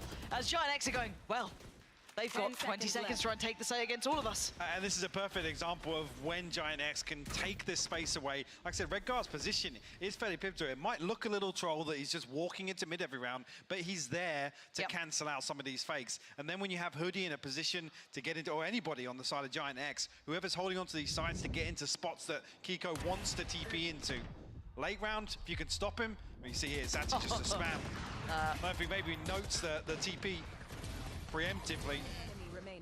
But that's when you can't, I mean, Josh was talking about this, so you can't split those angles off the choke point. If somebody's holding Kiko's TP constantly, it's not even as if you can really set him up with the paranoia comfortably. Because it's not red, so I'm not got worried. so nervous. No, it's not red yet. I just didn't see the word. Yeah, no, I know, and then I saw Mystic like relax, and I'm like, oh, but it's fine. It's a liquid timeout. I'm so scared in this game of being technical. Yeah, I mean, to be honest, the complete opposite is what we're looking for, right? Which is kind of fast hits from Liquid, but there needs to be consideration around it. I mean, once Giant X take this space and they get Redguard set up, which is obviously the game plan, then I think they're going to be able to get themselves fairly comfortable in some of these rounds. Then Kiko doesn't get away with some of that cheese of TPing into the back lines. Yeah. This map just feels like neither team are very comfortable yet. I'm glad you highlighted what Redguard was doing. It does feel like Giant X have some of the answers, right? Like, because again, if you ignore that 5th round, they would have had quite a decent streak here. Now that sounds silly. It's like, yeah, if you ignore one of the rounds, it would have been great. But still, like, they would have been on a 4-round streak since the pistol, so it would have been the more kind of valid rounds, right? If you want to talk about the gun rounds. But since then, again, it's just a very out of tempo, very off game feel so far, and I don't think that's going to really stop as it stands, but we're going to find out, as the operator is still in hand with Purpo, so he's going to be willing to fight challenges, and look who's going walking again. Redguard is willing to do this every single time. Thing is, in the rounds that it's unconfirmed, if they saw it ahead. Oh my god, the timing. He's caught Mystic. He just wants to get out of there. Get out of dodge, and he does. I mean, and they've lost out on Mystic early, so what do they have to depend on late? I mean, at least here it's confirmed, right? This is a confirmation that it is happening. The rounds the Liquid don't spot out these sort of pushes from Redguard, those are the concerning ones, because that's when they will get caught off in rotation. So now looking to line up a dart. Maybe just try and force somebody off an angle or find some utility. But he nonetheless tucked into a site. And again, the problem is you've still got Purpo then, who's adjusted from middle, going to go sit towards B main, right? So again, committing to the extremity while playing safe on the other side of the map. Even if Liquid get right up in the middle, it seems like it's already accounted for. Cloud's keeping a shoulder on this. Like, yeah, market might be a bit sketchy, right? That could be a little bit scary, but there's still Purpo, right? So Purpo can punish. He's going to find Kiko fall away. There's no second layer of pressure. They're down in 25 seconds, and Purpo can just keep doing damage, right? He's got support on site in the form of Cloud. Do they continue on this trajectory? Yes, and they got to do a try. There's nothing fun about this for Liquid. They are so red, and yeah, the pit's a little interesting. As now, what are you going to do? Nothing. And that flash over the top there from Fatinho. What was that? I mean, the first one, a full team flash, but actually, Yampi getting caught on the outside of this pit, which I think is just to try and cut off the CT, but again, there's no guarantee you find this plant. I think it just comes to it exactly the same time Enzo fell there. I didn't catch the voice line the first time around. Yeah, that flash still catching on the backside there. They've got to come up with a plan. Now, they've had one timeout so far. I think Liquid still have another. Would they burn it in this half? I don't know, but you're kind of hoping IGL-wise they can find a solution to Redguard taking away a lot of space from them. Now, obviously, you can't do this every round. That would just be silly. And obviously, no need to in this round. But again, pace change here, Mike. Exactly. With this purchase, you don't want to see Redguard running down mid. No. Not punished. No. I was surprised. I thought he might have been caught there, but... Oh. I think maybe trying to find this man with the Guardian, but... missed when you look sharp in the previous hit. Does have Cloud and support, so not necessarily a concern just yet. They're trying to make him sweat here. Liquid just holding just close enough, and that's, I don't think he even fired off a shot then, unless I missed it. And as Cloud gets to take these... Oh, God, what the hell is that? That was a disgusting transfer. Enzo, I mean, Mystic made a go of it, right? But what are you going to do, Enzo? 1v4 here. 40 seconds. I mean, 47 HP.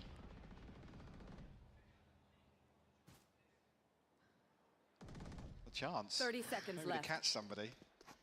Well, nearly. Redgar. Of course it would be Redgar if anybody on the side of Giant X, but he finds the kill. Giant X find their 5th. Right, so here comes the interesting part, right? Have they found the solution? What's the next steps then as well for Giant X? You can't keep doing the same thing, but you want it to have that similar effect, right? Yeah. So you can't just keep walking Redgar down middle. So what do you do now? How do you keep track of any of these adjustments that they might be trying to run?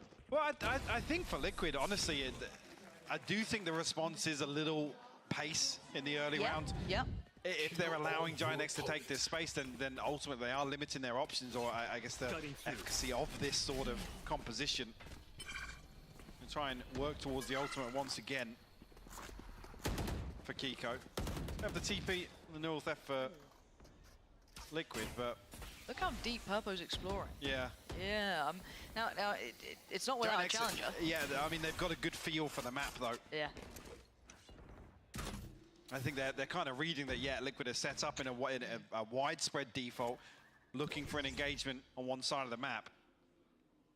They did this before, but there's no really way out here for Kiko, so I'm kind of curious what his game plan is, unless they double pump towards A. It kind of looks like it's like a double fake almost. Yeah, I mean, the thing is, as well, with Mystic coming over here, maybe if they fake, there's still a chance for him to TP elsewhere. It's the drones who actually try and fake into B main. Yeah, will be confirmed. Purpo's going to know there's nothing behind it. There's a spy cam as well. Again, the reliance on these Aldra and fakes just aren't enough to sell. You've still got 4 players here for Giant X. Yeah, Redgar gets forced out of his first position, but he's still here, and he's got support now coming in from heaven. Isolated 2 on the side, but they need to deny them the step forward. Cloud! Just farming. Death from above. Liquid looking too simplistic here, too readable. And now Yampy in a 1v5. There's 20 seconds. He's got a whole lot of players to deal with. It's not going to happen. Cloud, excellent work from the side, but Mike, it's too obvious. Yeah, and again, with these sort of defaults, if you're waiting, anticipating, or trying to capitalize on rotations to find a pick on one side, you still have to achieve something with a default. And the fact, I'm not sure when the spy cam's activated, or if that's the first time. I didn't catch that, yeah. If it was activated previously, somebody has to remove that, because you can't fake versus that sort of utility. If that's so deep on main, it's going to confirm behind the drone that it's just Enzo. Even if he pushes forward, best case scenario, he finds a kill on Purpo. There's still a camera. It's not going to sell anything. It's not like an instant red alert, no. And I think, is this the second Liquid timeout, or is this? Yeah, this is, yeah. Yeah, they've burned both, yeah. Which I believe in a space of, what, 4 rounds? I think it was before round 6. I'd like to see more options, because again, the first map felt like they were very dependent on those Aldrome fakes. And again, if Giant X read into it in map 1, they're gonna maybe not consider it completely here, being like, oh, of course, every single time. But you know, there is gonna be that point in their mind that they're not just gonna lap that up. And as you said, deal with that utility that's committed there. Obviously, that comes with the caveat of you do have to clear Purpo, but still, if you want to sell this, got to do a bit more. It requires a much deeper commitment. You can't just sit outside tiles, can't sit safe behind, you know, the shed outside B lobby. That's not the case with this sort of round, at least. If you want to try and sell something, somebody has to commit to an opening engagement, not just kind of pray that Giant X will give you one. Yeah. And now the problem becomes the economy to boot, right? They should have a buy behind this, quite a decent one. They're going to have ults to play with, but they're going to face 7 rounds regardless. I mean, hey, look, maybe they can convert something there, but it's going to be very, very difficult to do so. So this is a good round to maybe kind of go through the protocol list of how they want to address some of this utility, or maybe just kind of keep it in mind, right, of what they need to be executing going forward. And again, a little bit of a split here. 3-2. For that, say Kiko. Got to be careful of that kill trip. Yeah, it's on such a deep angle to clear it. Very difficult. Punished, removed here. Spike not committed just yet. This is Liquid dipping their toes, testing the water in A main. Right here. Struggle to find much else here. 2 sheriffs, so a chance to find a pick at least. Yampy trying to scale behind some of his utility. Yeah, Giant X, I mean, look how deep they are. Purpo's the only one really committed on anything. He's got the dash, he's posted deep with an operator as well. Got to favour him in a round like this. Yeah. not too worried about it. Maybe they can isolate him from that crunch, but the door's still in play, right? So it's like, there's his because it's pistols, offset of timing. it takes a long time to chip away at that. Yeah, spam in there. I was kind of looking at this, if they were kind of using this as like a mini timeout as well, just kind of taking their time over chat, but I didn't see Enzo kind of talking through too many options while they were waiting in middle. So I was kind of interested if they were going to use this as an extended pause, but not really the case, just kind of trying to play out what's in front of them, explore middle a little bit, and there's no threats to be found in Giant X. Gonna be happy with what they've done so far, and Lucia flawless here, so they keep everything they come in with, financially becoming excessively stable. And now, Liquid need to deliver here, Mike. There's no two ways about it. It's got to be like this. Map 1 streaky in terms of consecutive rounds here, but a little more concerning to see it in Map 3 in terms of the nature of some of these round losses for Liquid. But I guess a real positive if you're looking at it from a Giant X perspective. They've controlled this composition of Liquid very well. Ooh, battle on short here. Bit of a fight for middle, it looks like, Mike. Yeah, they're getting into this one. Purpo's fully committed. And oh my wait, Redgar's walking mid again. He's just about to pull this back out of the hat. So this is the sort of round where I hope, if this has been noted in the timeouts, what the response is if Liquid try and prioritize a site, which it looks like they might try and catch a window towards B's side. But Cloud's still here. Does have the Hunter's Fury, so curious to see him commit towards a side position. Yeah, deeper hour drone, and there's the ult as well, just to add on top of it. There's no assistance coming. Cloud, you are on your own. How much can one man do? The Paranoia Sen, he knows what's coming his way now. Oh, but the flash on top. Lovely adjustment there as well. Adding layers to this, knowing the spam would be in play, but we've seen this play before. It's not the first time, but Redgar gonna remove move is opposing number. And that's now will be noted with a knife, so further information potentially. Not necessarily clear exactly on the position, but a huge ultimate from Enzo. Yeah, they're trying to scramble, trying to get out of there. Oh, almost got Purpo down as well. Now the three of the walk-in wounded. Looking a little less healthy than they'd want. Nat's waiting for that smoke to dissipate. If he gets a chance, he's going to hear the steps. The timing might just be right. The flash! Damn, nice shot. Outstanding. Coming in. And Liquid, whew, this time they get it. I mean, that might just be best case scenario, recovered half here for Liquid. A chance to maybe find 5, but at least coming out of this 8-4, yeah, you're not necessarily happy, but with how it's gone. Flash was fantastic from Kiko. How did it get all three there? Yeah, really impressive. Here. But yeah, to even just, I guess, plug the lead, stop the bleeding here in terms of that run around. Crucial for Liquid. And it will be a miracle if they do find a 7-5, to be honest. So they looked shut out of this. Okay, so I'm wondering if Yampi noted the utility invested late towards B main. Again, we still know that there is a play here in the form of Purpo. So have they righted their wrongs? Right, have they learned these lessons? As they're trying to kind of imply pressure in middle, gonna force out the outdrone on the other side. There's Yampi to go and try and clear this camera.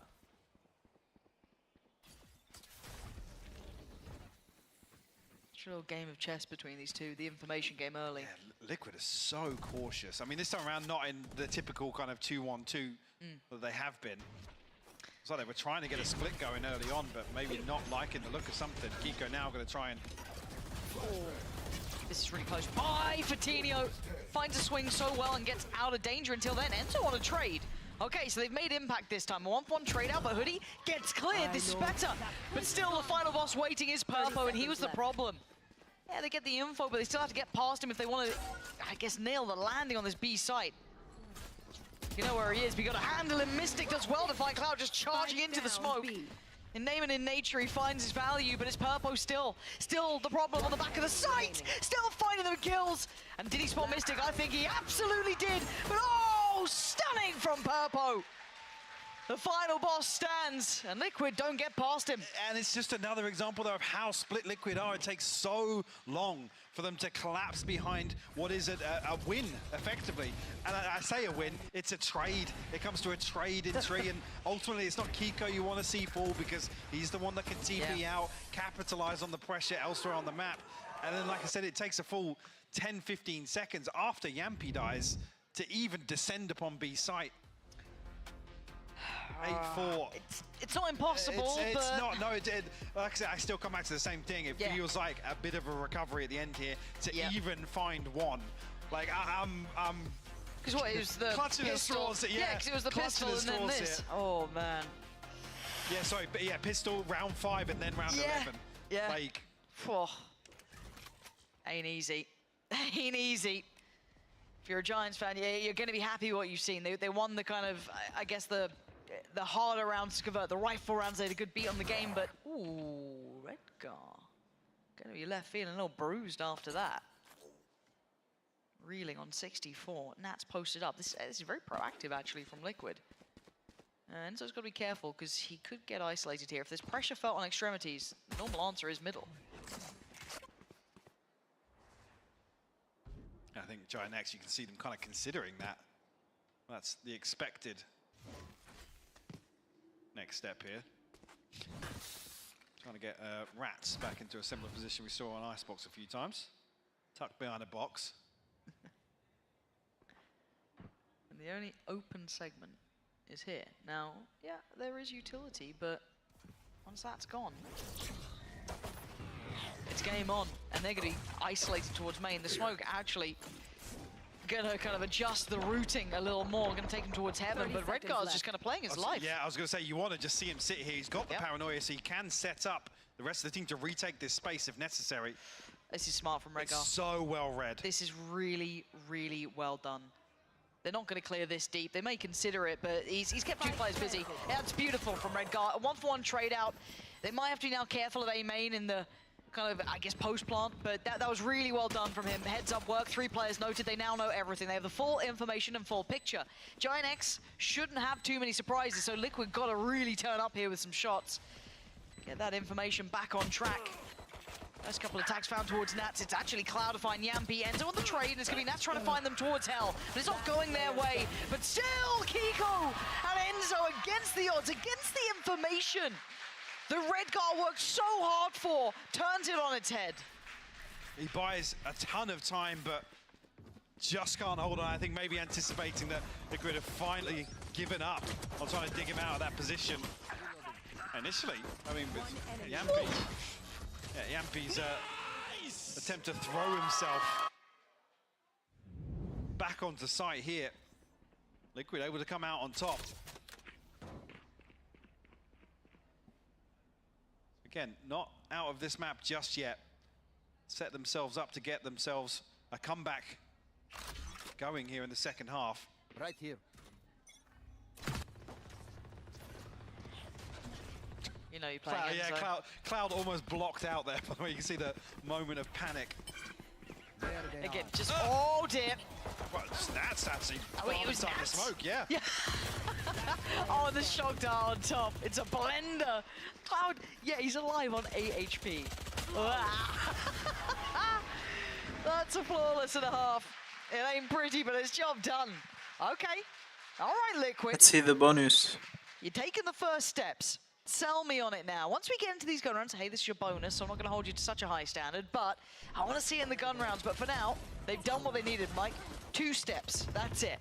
Pistol, convert second, and look at how they did it as well. Yeah, that's lush work coming out. I mean, you take it when you get it. It ain't the prettiest, but hey, job done.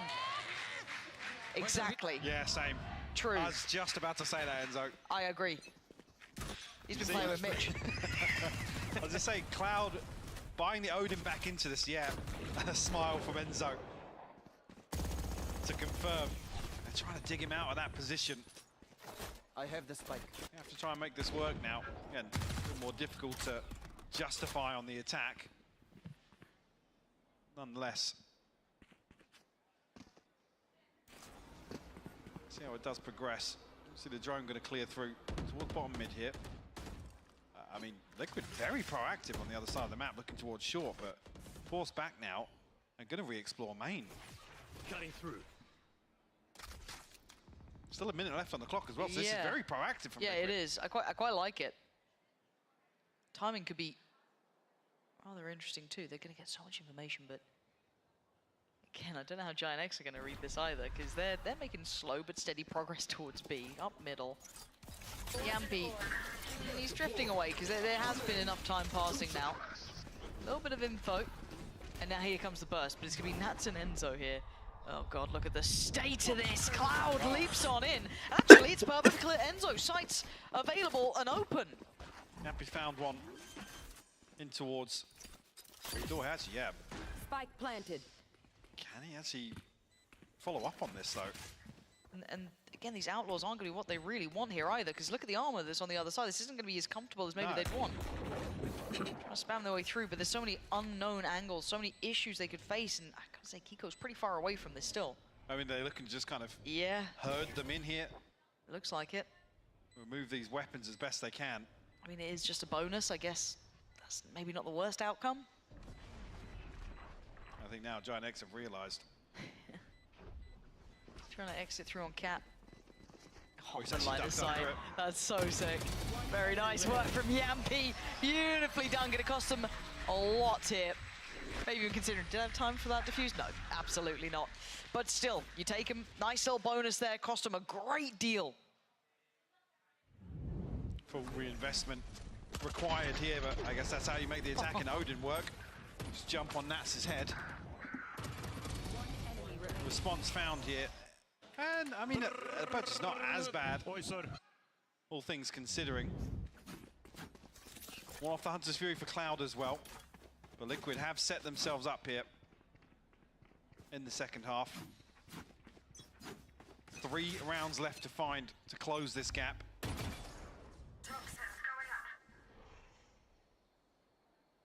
Looking towards middle, because Kiko is eyeing up tiles, but wondering how far he's... Okay. He's got a ton of space here. To explore. Yeah, Fatino's sitting really deep on this. I'm wondering what the game plan is. Time to jump. It looks like they want to re-clear middle. Maybe Cloud's aware of the possibility. Yeah, well, I mean, he was considering it, but actively clearing. Yeah, decent tag onto Kiko, though. Down to 46, so that will humble him maybe for the rest of this round. Keep him in check. Still a little worried. Yeah, Wait. Yeah. Anyone down there? No. It was a single man Imagine mission. that's Redgar calling to clear that spot. More than likely. What do they do now? Down to 4, right? Like early damage. They're not finding any easy pathing, but again, very patient from Giant X. Walking towards this trip, though. Just outside market. That'll be confirmation. No charge. 30 seconds Spy left. cam to confirm numbers on the way in here as well. So yeah, going to be tough for Giant X to continue pushing forwards here towards B. 20 seconds. They know they're going towards Nats held site. Never easy. 14. Yeah, there it is. That's why. Nats is always good for 1, but he does get traded out. But it's Yampy then to take over the mantle. 8 seconds for this plant. They need to defend him. Hoodie tries but fails.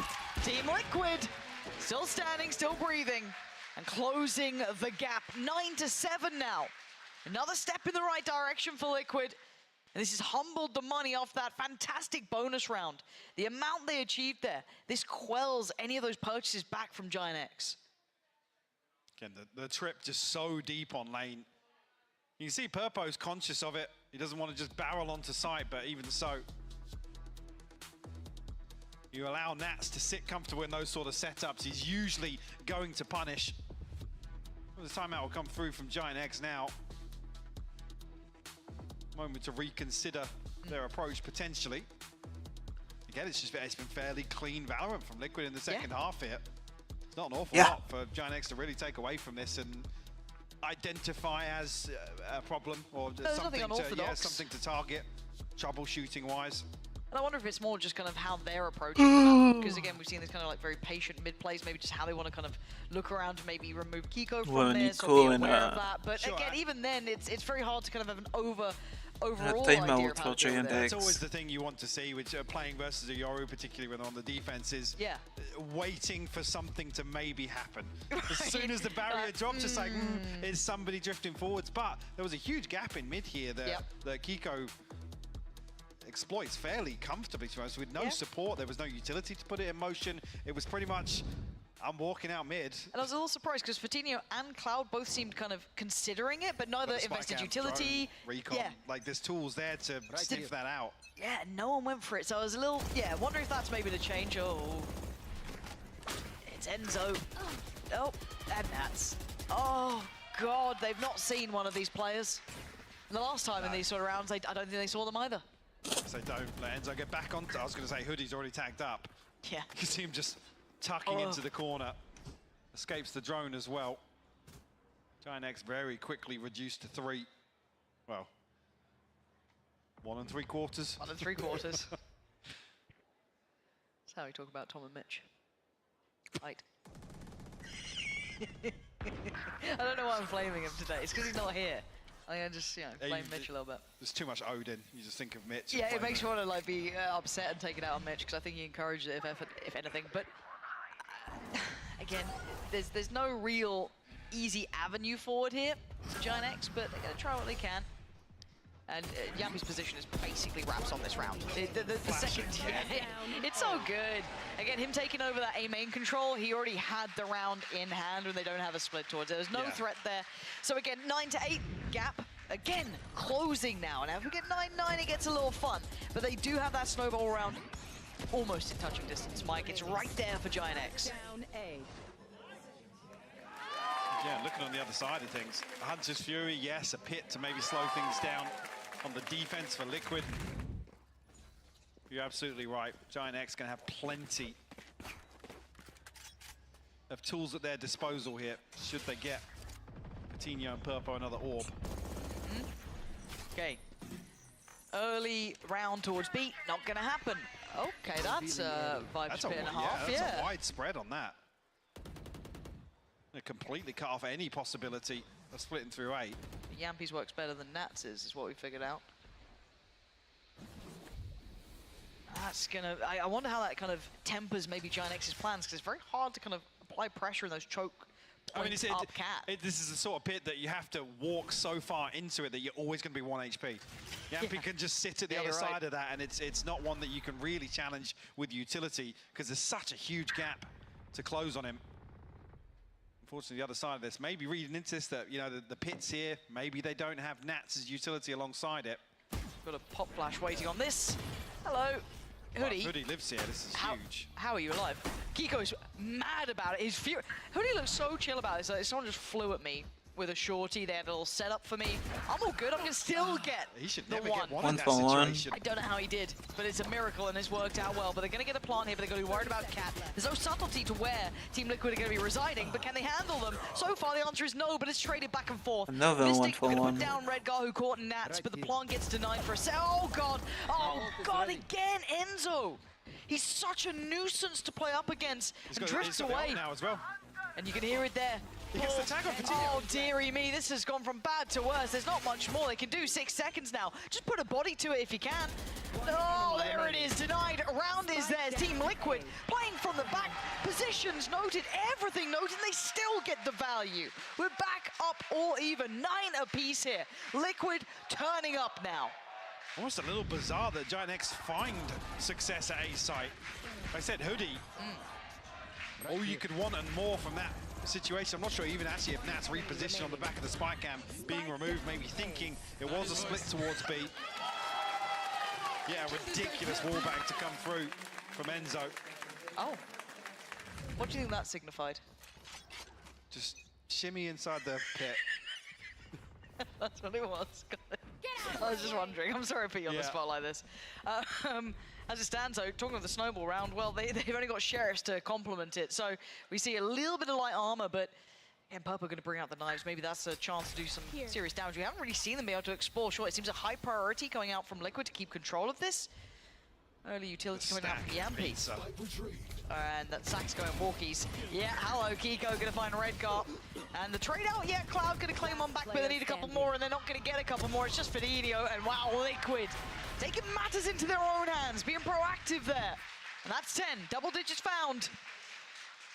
But until they're across the finish line, Mike, I ain't saying a word. Yeah, I don't even want to talk about the score just yet. I don't care if it's 12. Comfortable second half, we'll leave it at that. Yeah, that's fine. They've done the hard work, though, getting back into this decider. considering how the first half went. Kiko now will pick up the operator, so another spanner in the works. Okay. Maybe something to throw off the early round protocols here. Not going to be as aggressive, trying to just find himself on an angle. Well, no presence off the rip here. This is quick from Purpo. Right out middle. Wise for Kiko to not even just retreat, but TP all the way out. Yeah, they felt enough of that pressure. Aldrone to try and reassess the space, but denied quite early, and actually before it could clear Purpo, so maybe he gets played in, maybe not, because Yampy just swings Cat. Takes away Cloud, and they get the early man advantage. Giant X are just getting nothing. Redgar, okay, I've told a lie. I've told an absolute fable and a fib, because Yampy comes creeping out of the corner. I don't know how he's living, let alone how he got that kill. I don't understand. I'll handle this. Here. Okay. Big info from Kiko. Okay, but the Paranoid gets sent. We've got a 3v2 here. Spike is down. Ults are coming out everywhere. This is a game of information, back and forth. Kiko top middle, trying to hit that adjustment, and it's great. Redgar's gone down. Flash off the back, but it's all on Hoodie. Notes the one on short, knows there's one towards top middle, but he can't get past Kiko. Keeps him down, readjusts well. Very unorthodox, but it works. Yampy gets out of this corner after the fragment gets posted in, by the way. Yep. And just sitting with a full running. Cloud so conscious he can't back into either corner here. Look at this. Wow. Because he's tagged and revealed, he has to just commit towards holding the short angle. Really nice setup for the mid-crunch from Liquid. Like I said, on the back of discipline, really, Kiko not giving away that opener. Feels enough pressure, as you noted, to just TP out, not look for a second angle. Surely Liquid close this out, right? They're up 11-9. It's been an exceptional half. Clean Valorant, confident Valorant. What a flip from the 8-4 though. Like it's crazy Genuinely. to think about. Time to jump. Oh, we've cursed it so severely now. You ready for Giant X to get this one? Sorry, Liquid fans. It's just for the fun. And a little bit of an adjustment here. No presence in middle that's been noted early. No steps towards B. It's the first time we're seeing this kind of A-side investigation so cleanly. There's that late mid presence going to be handled, but that's actually going to send away, if anything, Kiko towards the side of the map that they're going to be going on. And here we go, Purpo jumping at the bit. This time he's going to get in there, but it's Yampy playing from Dice, and he rolls them well, but Purpo on the trade out. Still a 3-3. Where is the spike? It's left at main. That's still a problem here. Still an issue. Couldn't quite capitalize on the kill that could have happened there, but here comes the collection, hopefully, of the player and the spike. But they've got to be careful about this one. Fatino back on his feet, but it's... What? What? Oh, we've cursed them. We've cursed them severely, Michael. I can't believe we've done it, but it's Nats now in a 1v4. They're all standing, and it's 10 for Giant X. Taking one step back here. The first time we've really seen them explore that A side like this. How did Hoodie get two Show from me there? Hoodie's POV. Please. I don't get it. I don't understand. The second one was definitely blind through the cage, but I mean... This is Yampy. Yeah, Yampy slows things down here, gets the knock onto Fatino, obviously. Did the best he could. Okay. Oh. That's nuts. A tough pill to swallow for Liquid. It wasn't a full investment. Obviously, there were weapons brought into that for Giant X, but again, Liquid teed up to find themselves 12. Just missing the mark. They're clearing the knife, kind of indicating they have taken over B main control, but the question mark is who? Who resides there? And so, love a bit of info, really reading into this heftily. Giant X cautious on every corner. Kind of huddled into outside B main here. Question marks across the map, yes, but no, looking to just find something to springboard off, a catalyst for this B site execute. Is that enough to indicate that the operator was there? I don't really know what they... Oh, Yampy. Go and do Yampy things. He's thinking about it, though. Portal closed. He's thinking of, oh dear! And Hoodie and Fatinho aren't thinking of anything because they're dead. A re-aggress from Kiko, a little maybe over the top there, but hey, take what you can get at this point. The paranoia gets posted, so it slows them down. The smoke is great, but they're gonna disrespect it. Purple gonna go straight forward, but it's Redguard to fall. Enzo's gonna catch him with a spam, and now there's issues galore as Mystic adds insult to injury. Liquid back on track, holding it down. With 3 still alive, Operator recovered. They are on match point. A long time in the making here. Kiko's patience pays off here. He said the re-aggress, sure, maybe, but the confirmation at least behind it with how Giant X have approached Ascent overall. And the cleanup duty on point for Liquid. Giant X will be able to string some rifles together. Hunter's Fury, yeah. I'm just thinking back to the previous that Giant X able to slip the net. 3-man walk A main. Where are they off to? It could be great, right? It could be great. Redguard won't expect them. I think it says somebody heard something from mid here because They were spamming, but I'm not sure. Okay, they're kind of Fatinho would have been in a spot to hear those steps, but there's no pings or anything. It's only Redguard back here, and it's not necessarily an unorthodox position for the Omen to be in. Maybe just to get Kiko on this deep angle now. One off his ultimate. Have a TP back towards site, but Giant X might be able to get behind that. Okay, pop flash. Ooh. Doesn't land. Cage trigger. It's all a bit wonky, isn't it? It feels... Oh dear, no! Kiko waited so long, but so did Redguard, and he waited a little longer. Yampi, you gotta be here! Nice shot! Maybe he is! Purpo's gone down, he knows they're coming from short, he's got them too! But is that enough? A 3v3 now, post-plant should be on the horizon, and Cloud's got his ult. Caution being aired here, safety in the plant, but can they even get to a safe post-plant? They still have 1 by main, they have 2 on the site. Enzo starts to clear, our drone's still there, 2 shock darts to boot. Paranoia for Redguard and a lot of kit for Cloud. There's util in this post-plant, Mike. Gonna find a way to break back through though. Cloud gonna send up the recon, and yeah, Nats finding the tripwire though. On a knife's edge, Enzo, he's fallen. Cloud gets tagged, the paranoia is perfect! And Cloud is not gonna let that slip. And another overtime. And maybe the knife to the heart here as Liquid, they've got money, they've got to buy, but do we go OT again? A couple of ultimates to work with here. Obviously Kiko getting his online. That is just an outrageous shot from Yampi. Unbelievable. Gets a second as well, but it's just not enough. Giant X not giving up just yet. 1 round separating them. Full purchase. Ult, Kiko's is there.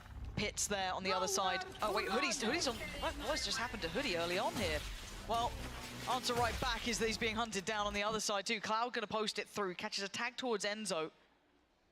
But Hoodie's on 12 HP. He must have been spammed here by Enzo potentially. I don't really know. That's a heavy loss. But this is all not where it's heading. Again, straight towards A. Yampi sat in his pit. And I mean, that's his on the A side. He's got his setup here, and already Kiko's on this side. The difference being this time around, there is a 3rd member. Kiko going to confirm a ton of information.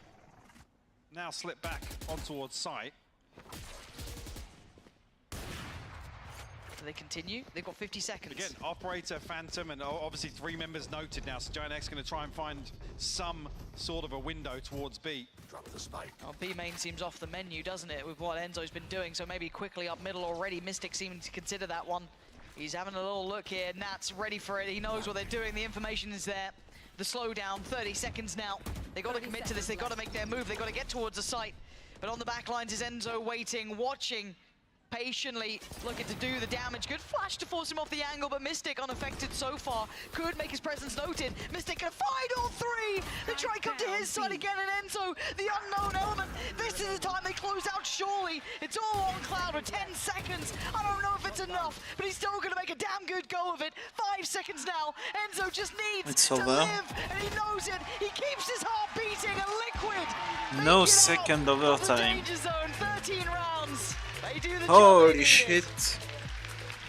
We mentioned map 1 being a war of attrition. It lasted the entire series here. Right down to the wire. A 13-11 victory here in map 3.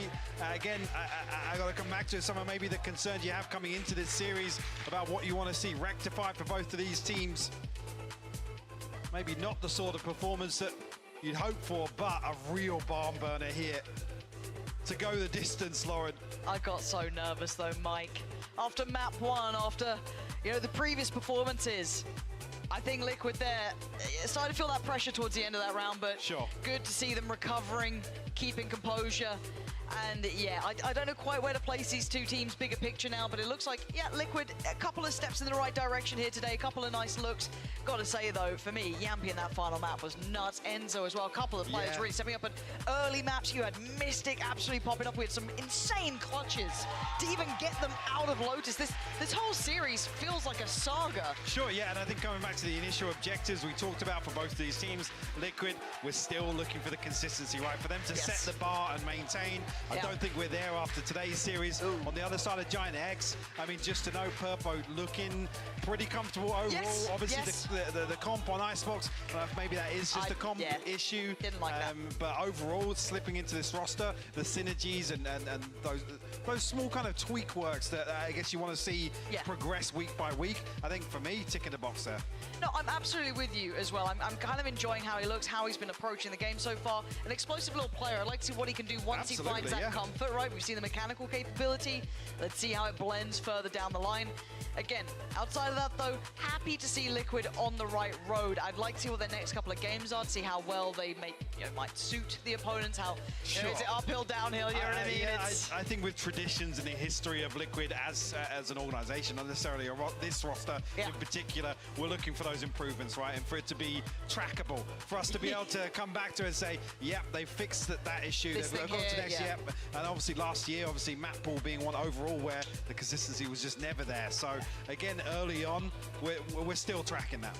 And speaking of tracking, I just turned around to keep my eyes on who is ready for that interview. It looks like Yampy is down there with Frankie. Yes, Yampy and Frankie are here and ready to talk about exactly what went down in that series. There are so many happy Team Liquid fans waiting to hear. You should be a happy player, and their fans are very happy because your performance on that decider of Ascent was nothing short of epic.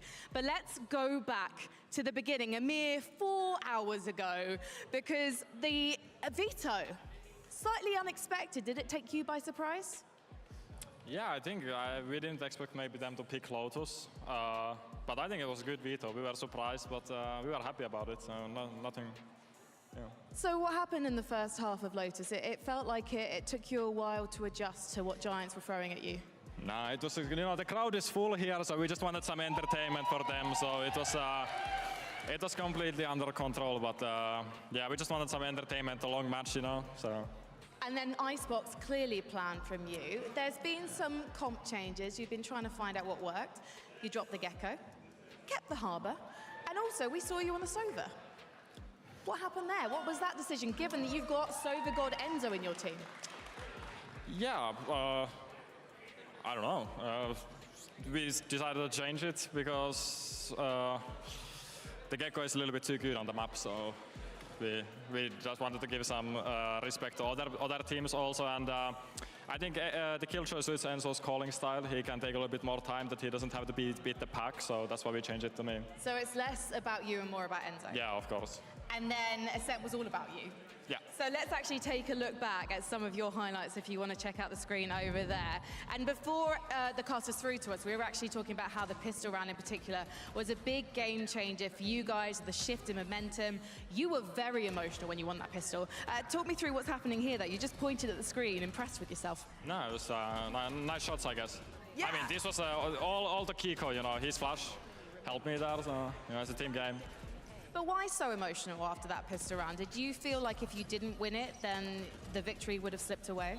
Yeah, I mean, not slip away, but it was such an important round. You know, I try to have that fire on ice thing, that I try to be calm, but when there has to be something to hype, I try to yell, and like it was just emotions because it was like a 2v3 and it was super important for us, and I think that was the turning point of the match, that we could believe that we can win it, and yeah, it happened, so I'm super happy.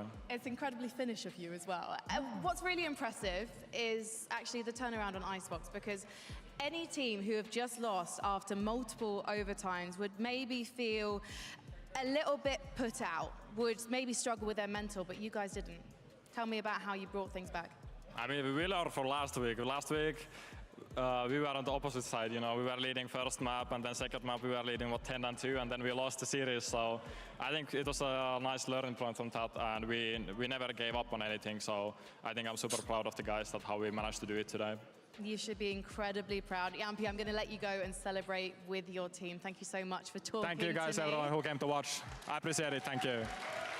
We're actually going to be Navin and Nata with Mystic after this break to get his take on what went down in this Epic Series 2. So do not go anywhere. Mystic, Fnatic and Koi coming up after this break.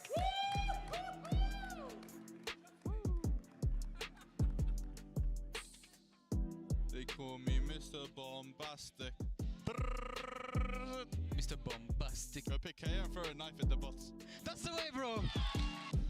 Woo, woo.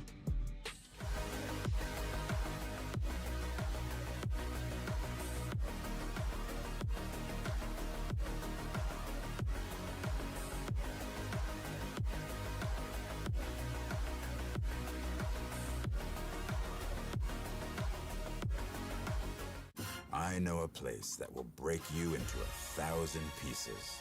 Stay away from them. Stay away from Lorca, Paco, and Picasso. Don't ask about Lola. Caballo Grande. Lord Nieve. But in spite of everything, it occurs to you to visit Andalusia. Be right back. Be careful of the Andalusian crush. We're gonna take a quick break.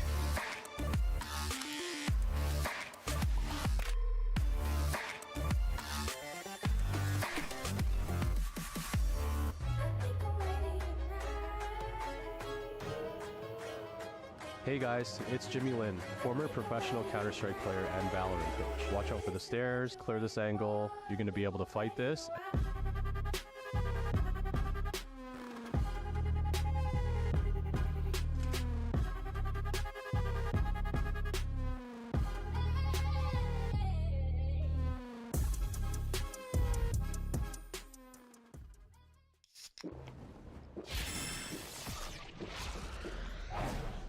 Red Bull gives you wings.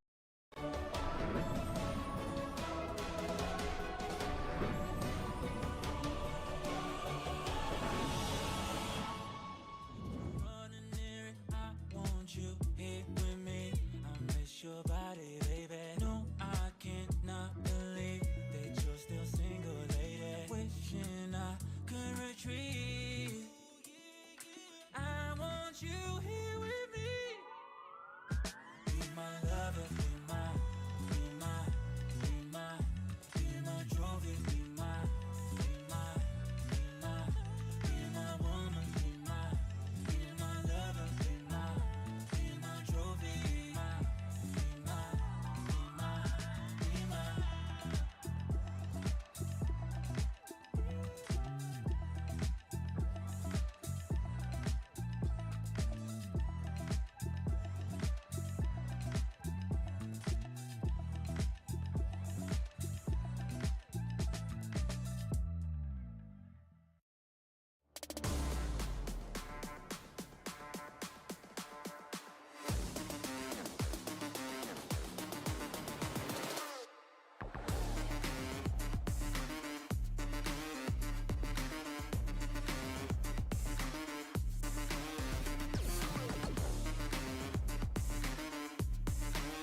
Welcome back to VCT. We have one more match before we round off week 3 here in Berlin.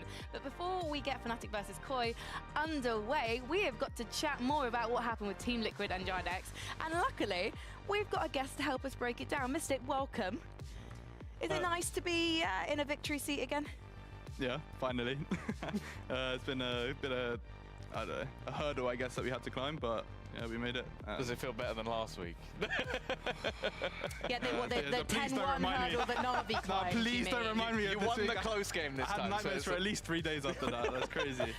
To be honest, though, you found yourself behind a couple of times on the server today, and you managed to actually mount some comebacks of your own. Why do you think that Team Liquid were able to do that? Do you think your mental game has just improved so much? Your protocols as well? Yeah, definitely. I mean, obviously, in the Na'Vi game, we lost quite heavily, but we've been working on just like trying to keep the mood positive and just having fun, really. Like, yeah, no pressure. I get like we're trying to remove the pressure as much as possible. And today we just, you can probably see me. I'm singing all day. I'm singing all day on that stage. Or and barking, just, like, maybe. Yeah, no. That's BBL barks. That's Kind of yuppie remove as the well. barking a little bit. I think we should bring back the barking. No. No? I mean, you guys can. I mean, but You know what I really want to do? I want to run it back all the way to Lotus because it gives us a fantastic opportunity to look at a marvelous moment for Mr. Mystic, which is your ace. I think it came in round 3. Talk us through. So basically, just killed 2 people for free, and then killed the 3rd one for free. This was a nice shot, actually. And then everyone's just screaming ace, ace, ace. Just go for the ace. So I just went for it. I mean, it's nice when your teammates let you go for it and finish it. Yeah. Yeah, I mean, it's nice when you got Nats as your side partner. So you just, you either he gets all the kills or I just steal all the kills off of his util. So. Yeah. Well, basically, it also means you can throw, you can run in and try and get the ace, and if you don't get it, he'll probably get the kill anyway, right? Yeah, It's like, it's safe. We're all about discipline, but yeah, when it comes to that, jeez. Okay. Well, I want to also take another look at a round-winning moment from you. Let's move on to Icebox, because I absolutely love this. This is the Ninja Defuse, which must have taken you by surprise that you managed to pull it off. I don't know what was happening with Giant X, but you got the clutch. Let's run it back, if we can. I think what happened. Yeah, sorry, go. If you want. No, you're the analyst. I was gonna say, I think their wingman, when they went to go plant, the wingman planted it too deep, and you could stretch it around the corner, right? Yeah, so because we used to play wingman, Gecko, sorry. This has happened to us a couple of times, and I'm obviously the planter in this map. So I saw this, and I was like, "There's no chance they know they messed up the plant." So yeah, I was like, "Guys, just fight!" I was just, my anus was tight. How is it feeling now? Are we loose? We good? Oh, we're loosey goosey right now. We are loosey goosey right now. Squeaky bum time? Is that what it's called? Yeah, I've played too much with Booster in the previous years. I think I've brought some of that into this team as well. So. This is what happens when you're in a desk with 3 British people. It's just gonna happen. I want to also actually get a bit more input on Ascent as well, because we've gone to Lotus, we have gone to Icebox, much to our amusement. But on Ascent, Tom, I know you were kind of interested in talking about some of the combinations that we have a couple of rounds now. The first one I'm going to show you is a successful round. It's your combination of the Paranoia and the Euro TP and a Bucky, which if you're talking Fnatic days, the Bucky coming back into play, I guess we can run that now. This seems like one of the big plans that you have as a team is like sort of having this aggression into the site and then having that Paranoia used from you. Yeah, I mean, we've tried this play a lot and failed a lot.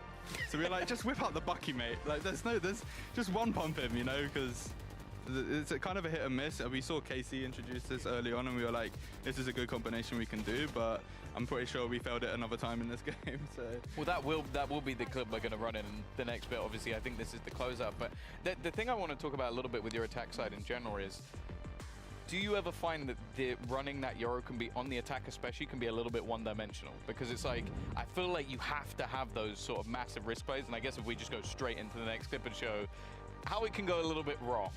Yeah, I mean, there is a lot of pressure on Kiko, and our idea is just him to be able to call whatever he wants, and we just help facilitate that. When Enzo brought this comp to us, we were like, this is crazy, but let's run it, let's see what we can do with it. And yeah, I mean, you are partly right, but that's why we have to kind of feel out the map and see what we can abuse. Mystic, you mentioned Boaster earlier. I'm sure you miss your old teammate. So why don't you get to see him, relive some memories? Because we want to find out what happened when Steel caught up with Jake earlier today. Thanks, Frankie.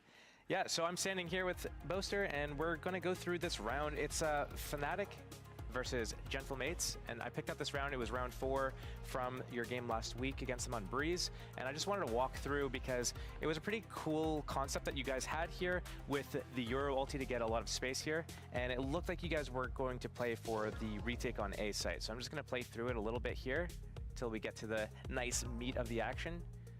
So far what we've seen is instantly Durka is going for the Euro ulti down through elbow.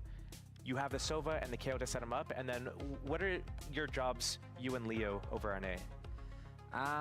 Honestly, we saw that they had the Phoenix ulti, so we weren't really sure what to do. So we were like, they could just do their Phoenix ulti out A, and it can be quite oppressive. So we were just like, let's try and play a retake style.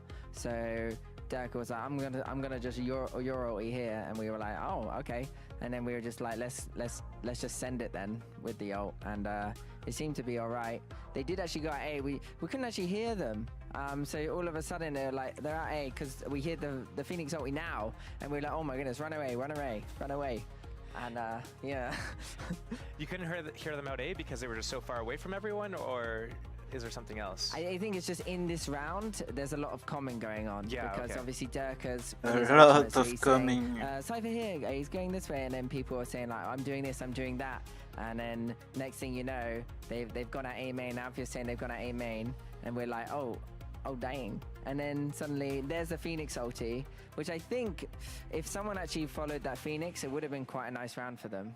Yeah, it looks like they're just kind of in between two ideas here, where it's like, do we push and get the space because we were given everything for free, we know they're behind us, do we push forwards, or do we just like get on the site?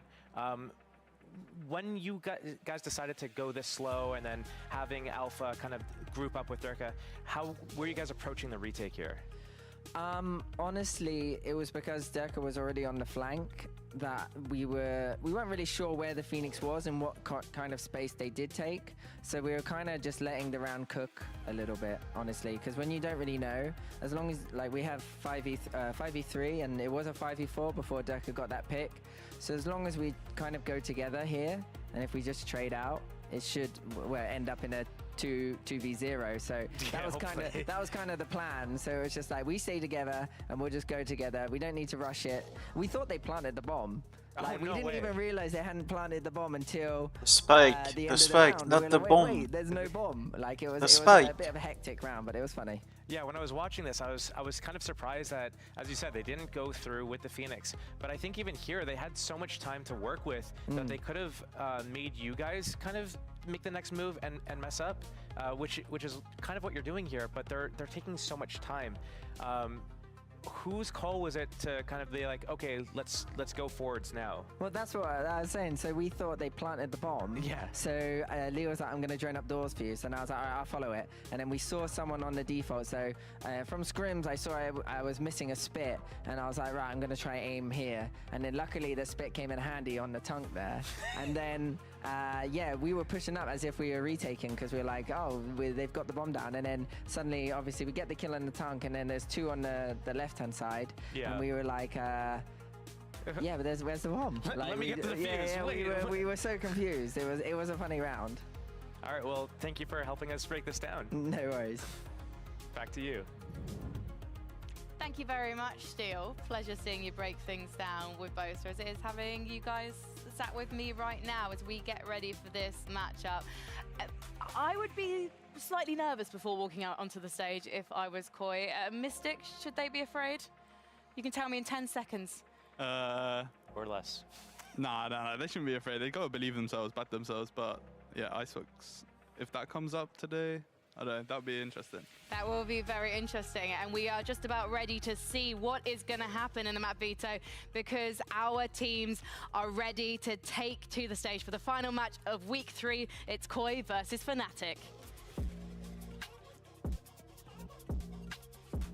in the arena today. It is Fnatic.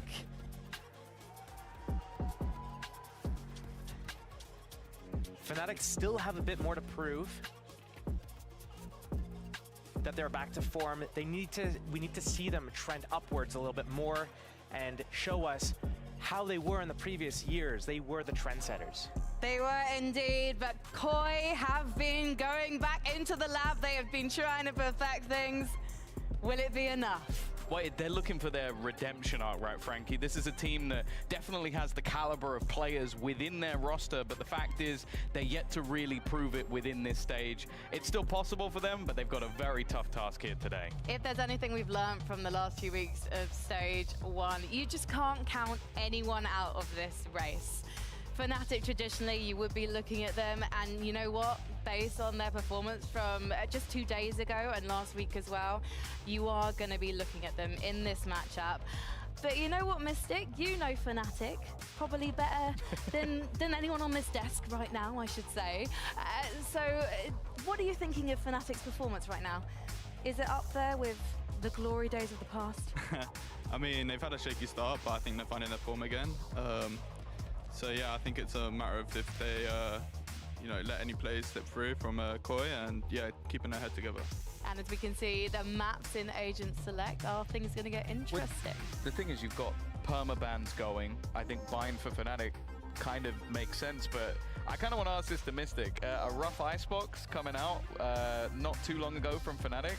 If you're Koi, are you picking it? Because that's what they've done here, and I feel like that's a risky game. I think this is done on purpose by Fnatic. I think they had a shaky game, but I think they must have worked on a few things. Obviously, they've been kings of Icebox in the past, so yeah, they're happy to let this through. And Koi picking it, I guess, is a bold move for them. It's one of their strong maps as well. But I mean, Fnatic picking attack, right? Yeah. You've had a couple of Icebox matches against Koi, especially at kickoff. What do you guys think about how they deliver their Icebox? I mean, I think they've got a deep playbook now that they've developed a few rounds, a couple of defaults. I mean, Shadow has a pretty good idea of how the map should be played, especially being on a team with him as well previously. So I think they're just confident right now. And yeah, that's why they brought it into this map. Well, Bind is going to be the first map that we're seeing, and obviously we're still waiting for Agent Select, but in the past they've run almost a mirror matchup. It's just a difference in initiators, so Fnatic with the Gecko and Koi with the Fade. Is that based on the way that they just like to play the game? I feel like it's more like Gecko is the modern agent. Like that's what everybody's bringing in. I feel like, especially with the combination of flashes, I feel like that works slightly better at the moment. I think it comes down to Gecko on the executions for sure. The Sky Flash with the Gecko Flash is definitely a combination. Well. Yeah, they have, and they're running Bind as well. I wonder what that. And we have the Brimstone. Is for, if it's gonna Brimstone Viper. For, just really hard hits. Again, I don't like Sky in a double initiator team comp. Why do you think pick?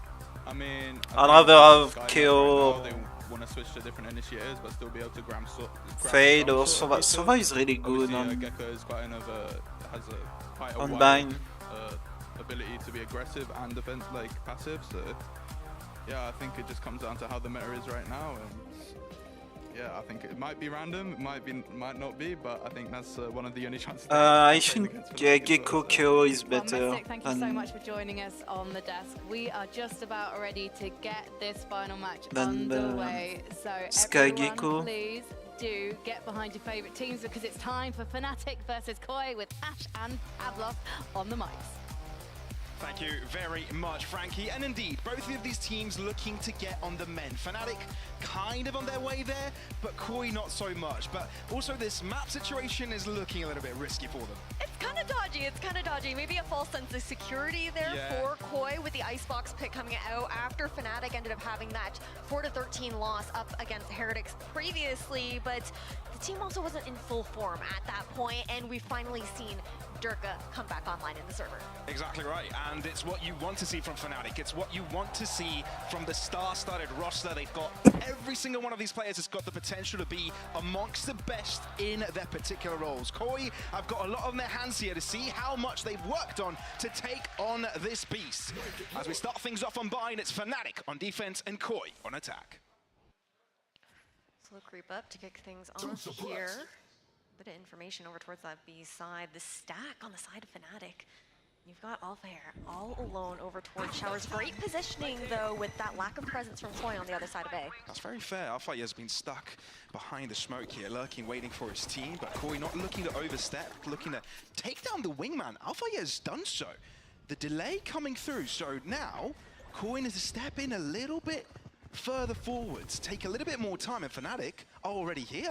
No reason for them to back out just yet. Shadow into the fight already as Fnatic are forcing things straight out of the bat. And the spike again is down. Fnatic relieving the pressure but taking control of the lamps. Oh, this is a difficult game, a fickle one, and Koi is already feeling the shakes. And Fnatic, they're calm, they're chill. Just put pressure where it's necessary too. Spike collected, TP granted, and onto the B site they go. Okay, they gotta make a mad dash for it, though. There is 40 seconds left here on the clock. Fnatic looking to play the retake together. I do like the choice to make that teleport. I was worried that Koi was gonna maybe stick around there, try and continue to fight, but they had no space now into the post plant. Good no call. flashes to work with here for Chronicle. Camo. He's left behind while the rest have got some sight lines to cover. Oh, the nade is done good, but at least he takes Chronicle down with him. Still a 3v3. And a few of the players are pretty darn low. Grabinho making good work of Durka. And then all of a sudden, it's Leo and Alpha. Yeah, and Alpha doesn't have much health in him at all.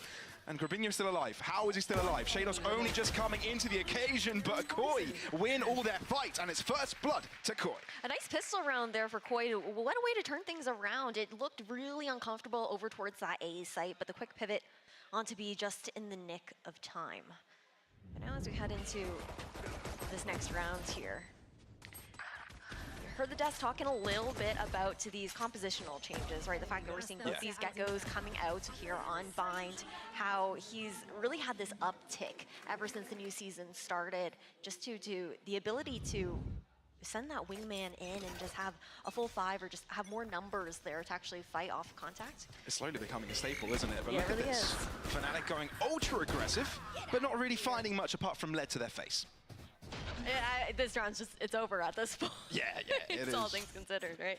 You've got Alpha all the way on the other side of the map right now. Koi's still giving a lot of respect over towards B, though, just waiting to see if maybe another piece of aggression is pushed out. One enemy remaining. I mean, it's good to see Koi having a good start like this, right? They had a pretty bad beginning to the season. They've lost against teams they've already beaten in kickoff. So, I don't know, does it seem to you that maybe all the other teams have just gotten a better rebound from kickoff than Koi, or has just Koi stagnated here? I think it's a bit of a difficult question to answer. I feel like it's more of a win trading going back and forth here between each team. I think BBL maybe one of the teams that we're actually seeing a bit more of that improvement on, but we've also heard a little whispers about the scrim bugs for BBL, of course. But going forward here for Koi, I think what's also tough is their battle doesn't get any easier as these weeks continue on, because they are going to be facing off later against Carmine Core and Vitality. So it's an uphill battle tough. here, and they're at the bottom of their group right now. Yeah, pretty much do or die for them this match against Fnatic, but it will be quite the upset, right? And Fnatic losing this, now that would be quite the dagger in their hearts. But for now, a buy round in play. 3 defenders to that A site, 2 to B. Already contention from Koi towards Alpha. Yeah, snakebite to delay. Does he send out either way? Curious to actually send it to you. You have to go and retrieve that eventually. Alpha's actually going to stick into the smoke. That's cheeky. Assistance of Flash. And Alpha peeks out. Stark, so good. Charina doubles up as well. The bonus from Koi. Grand stop for it. It's looking really good. The TP over here from Boaster as well. Everything falling apart in this third round for Fnatic. Oh dear, they've let this go haywire, and Koi take full advantage of it. And I like how slow they're playing it. They don't want to get overzealous, over eager. Give out any early kills and give an opportunity for Durka and Boaster to do anything. Because, you know, give Durka an inch and it'll take it a mile. And Koi know that they're not supposed to do that. Yeah, I'm very aware that it's just a save situation here on the side of Fnatic. And I actually do wonder, is Boaster safe in the TP there?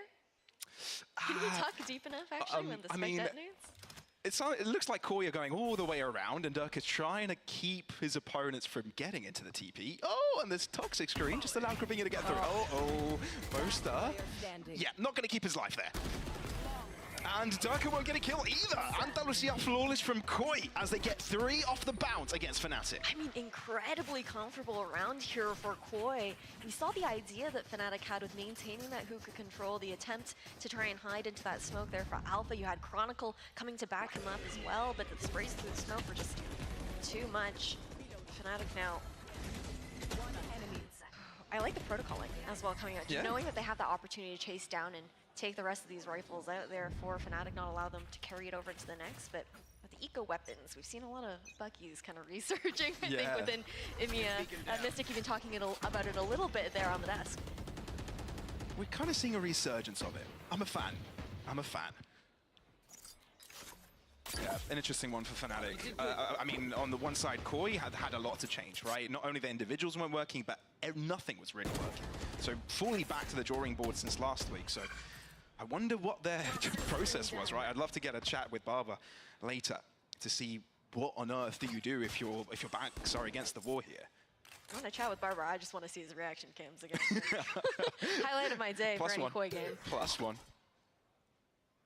Pop flash ready here over towards the B site. Again, disconnected on the side of Fnatic though. You've got Alpha towards Hugo, Chronicle over towards Elbow. Trailblazer going to seek out some of that information, but they're not going to be able to really fight together. Hugo's not being pushed in on though. It's just a Bucky here for Alpha, having to fully fall back on Chronicle. Free site for the taking here for the plant. He easy does it, and Fnatic get to play 5 into the post. That's fair. Even with limited weaponry, Fnatic might be quite troubling here, especially with a pick or two. Now, Showstopper from Camo could be quite disruptive, and it looks like it's going to be instantly engaged with. Grabinho, good towards off the back of it, and Koi move like a unit. I love it. And Fnatic in trouble. It was supposed to be around for Koi nevertheless, but let's see how much damage they can get. Durka looking to bounce really fast forward into Elbow, and Alpha gets there to help out. Snakebite on one end, but Durka closed in on good crossfire duty from Koi, getting 4 in a row. Nicely done here for Koi. I mean, this isn't how we would have expected Bind to start off, this being Fnatic's pick as well for our first map. The replays, I like that.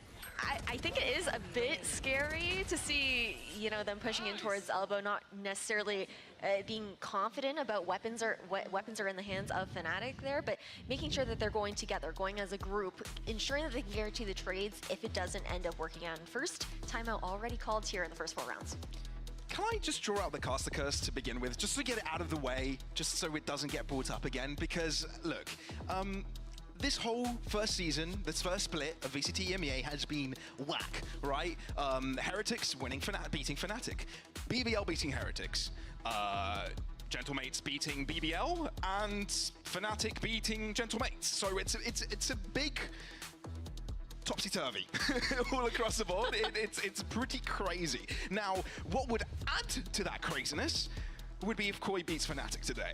You had to put it out in the world, didn't you? I had to. I had to place out the possibility. Now, the chances coming into this are slim, right? But it's a 4-0 start. I like how you say it's slim when it's a 4-0 start. It's still Fnatic, right? It is still Fnatic. 2 world, titles under their names. Chronicle's got 3 titles to himself. I think that's why we have to temper those expectations, because Fnatic is a team where we would expect them to be able to make that comeback into the game. It's only the first 4 rounds, but of course it's a difficult start there for the defenders, but overall, Thrash available here in the hands of Shadow. IGL on the side of Koi. Alpha, it's been a position like this, like the first round. He got punished, even though the utility from his teammate was fairly good. Koi, let's see what you've worked with this. Thrash already thrown out. Oh, nice. Okay. It's a really interesting molly to throw down. And Camo is looking to punish Alpha, but yet to do so. That smoke from Koi allows Fnatic to stay within it for a little bit longer, but the kerfuffle there puts Fnatic on top. Instantly 4 versus 2. Shados looking away from the guiding light. Chronicle fighting on 2 fronts at the same time. This guy is a multitasking monster, putting Fnatic on the board. That is exactly the kind of round you want to see coming out of Fnatic. The fact that they're able to emotionally come back into this game as well. You need one of those big plays to try and bring that mental back up. not to say it was necessarily down to begin with, but it was a cool idea from Koi. We saw that Mosh going out, the zoning when the Thrash is coming through the other side as well. Perfect timing with how it lands. It just, you can't do much with Chronicle shooting like that. Yeah. So fair enough. But still, ultimates at play. Guns still available for the Koi side. They built up quite a healthy economy with the rounds that they have accumulated. And now back to the drawing. Well, yeah, with those first 4 rounds as well, it's been nice ultimate cycling here. Grabinho, the one to have that up here for Koi this time around. But you've got Seekers with that 4K from Chronicle in the last. Looking for a little bit of information. A jump spot to start. Not seeing Starkso on the other side, but Starkso can hear him. Uh-oh. Well, Chronicle will get out of there. Just a hint of damage done. Quite a big ultimate to be expended that early, and Seekers come out in retaliation from Fnatic. How soon do they respond? Koi amp up the pace quickly, catching Fnatic off guard, and there might be the solution, but Shadow moves through the mosh and ends up losing his life. This is getting troubling, but it seems Koi have got everything under cover because the B site is theirs and there's only 2 Fnatic players remaining. They're backing off. 4v2, money in a tough situation. Fnatic want to maintain these weapons into the next round, knowing that they're cycling up into that Thrash here for Leo. But this is a really hot start here on Fnatic's map pick here for Koi. I mean, I'm actually surprised with Koi's approach there, because it looked like they were pretty slow on their approach. Orbital Strike comes in, it seems to delay, and all of a sudden, bounce onto the B site, catching Fnatic off guard, and it was exactly what they needed. And it's what they want to have in store for them, right? Have those multiple adaptations, mid-round adaptations, round-to-round changes. It's kind of what they've been missing, and why they've been so easily readable the past few weeks. I think it's also difficult maybe for Fnatic because if they're doing their homework, this is a big compositional change on the side of Koi as well, right? Looking at the initiators being completely swapped out and a very different look for how Koi are approaching these rounds. Gives you, it makes you have to guess a little bit more. You have to kind of work up into these reads here with those comp changes here for either side, but yeah. For both of these teams, it kind of feels that their journey up until the season is working on themselves, less about looking at their opponents, but it doesn't really help Fnatic having to not only work through their own style, but having to deal with the changes up against them. Big adjustments. And that falls on both your shoulders as well, right there, and in the timeouts, also the coaching staff here for Fnatic. So moving up, this is aggro. Through the smoke. Thrash coming through, Durka looking to follow up right after it. Molly, though. Oh, he catches a couple, but I think Shadow is there to try and save his teammate's life, but doesn't have his gun out. Still, 1-for-1 trade, and Koi need to figure out how much space Fnatic actually have gotten. Camo finds Chronicle, and now Koi with the advantage. We saw them trying to push out towards B long there as well for Fnatic, just the spacing wasn't quite there, able to catch up with Durka. Now Koi, they take the green light to hit towards B. Oh, Alpha, you're out of the smoke, ballsy move, but how much did it really pay off given that Starkso can be brought right back into life? Boaster aggressing as well, knowing that heroics were required, but Leo back on the save. Koi, this is looking like a different team since we've seen from the start of the season. And yeah, someone's got to pitch me already. I'm calling for the pinch. Feels a little bit like a dream here.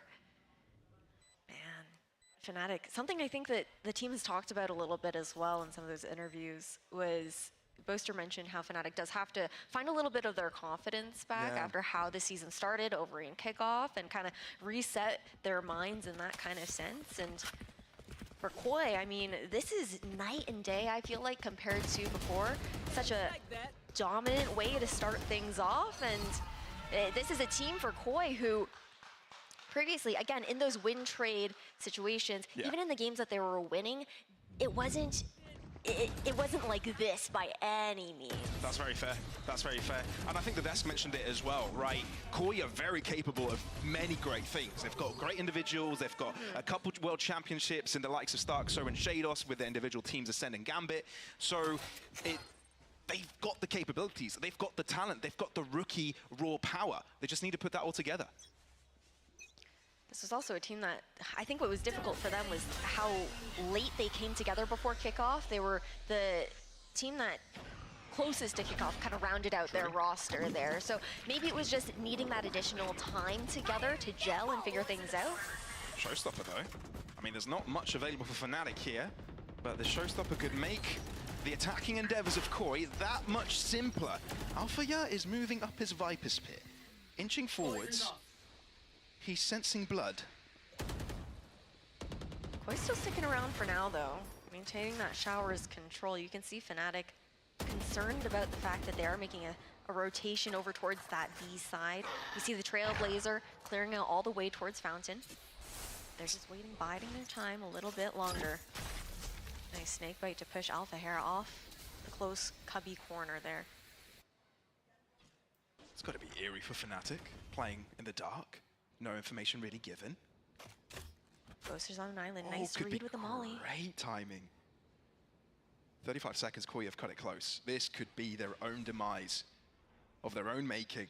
30 seconds left. Come on. Oh, everybody wants to see Boaster press that mouse one button, and he finally does. They're all in trouble, and it looks like it's going to initiate the attack for them.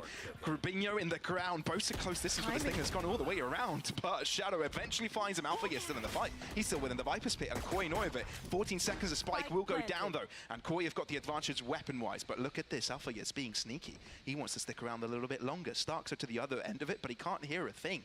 Durka's just walked past him, and now there's two players that can waltz through that Viper's Pit to bring out another angle of attack. There's a showstopper even in the hands of Durka here. Oh, Shadow, but he's able to find the back end of Alphaya, and that changes the whole endeavor. Durka, what do you do with this? Takes his time to get a Vandal. This is all so close. Anything could make a difference to the balance of this round, and Koi have got it all covered. Trying to make it expensive at the very least here for an eco round on the side of Fnatic, but Koi are doing so well with those timings. Stark so even, playing insurance over towards A short. But guns are back out now for Fnatic. They're down 6 rounds into this first half. We see the operator now coming online here for Durka. Still has that showstopper in hand as well, but we're already looking over towards Koi, who now it's a second Thrash to come out for Shadow. He's been having a good job with using that Thrasher, getting ultimate points onto that. Having it time and time again. And it's been quite relevant as well, clearing out a lot of these spaces. And multiple times in this round, and instantly after he gets it, picks it up again to help them push onto this A side, or at least gain some information of where they can push into. Short and shower approach. And Fnatic are forced to fall back. But no, Bosa has a different idea about this. Orbital Strike sends it right on top of him. Leo finds another fight.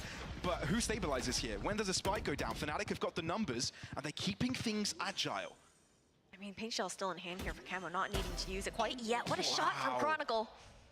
The jiggle peaks seem to be what Fnatic need. Keep Koi uncomfortable, put ants in their pants. Childhood prank, but seems to be what's working out most for them. Koi, though, they've got both of their World Championship players left. And if there's any two to win out a clutch, it's got to be them. 2v4. Starkso, that's a first start to it, but Durka's got his hands on an operator and he's not going to let this round go. Shados, they know exactly where he is. They'll peek simultaneously and guarantee it's second round for Fnatic. A must-need round here for Fnatic, and saving that operator into the next one as well. Not even needing the showstopper into that retake, and you have Chronicle cycling nicely back into the Seekers there.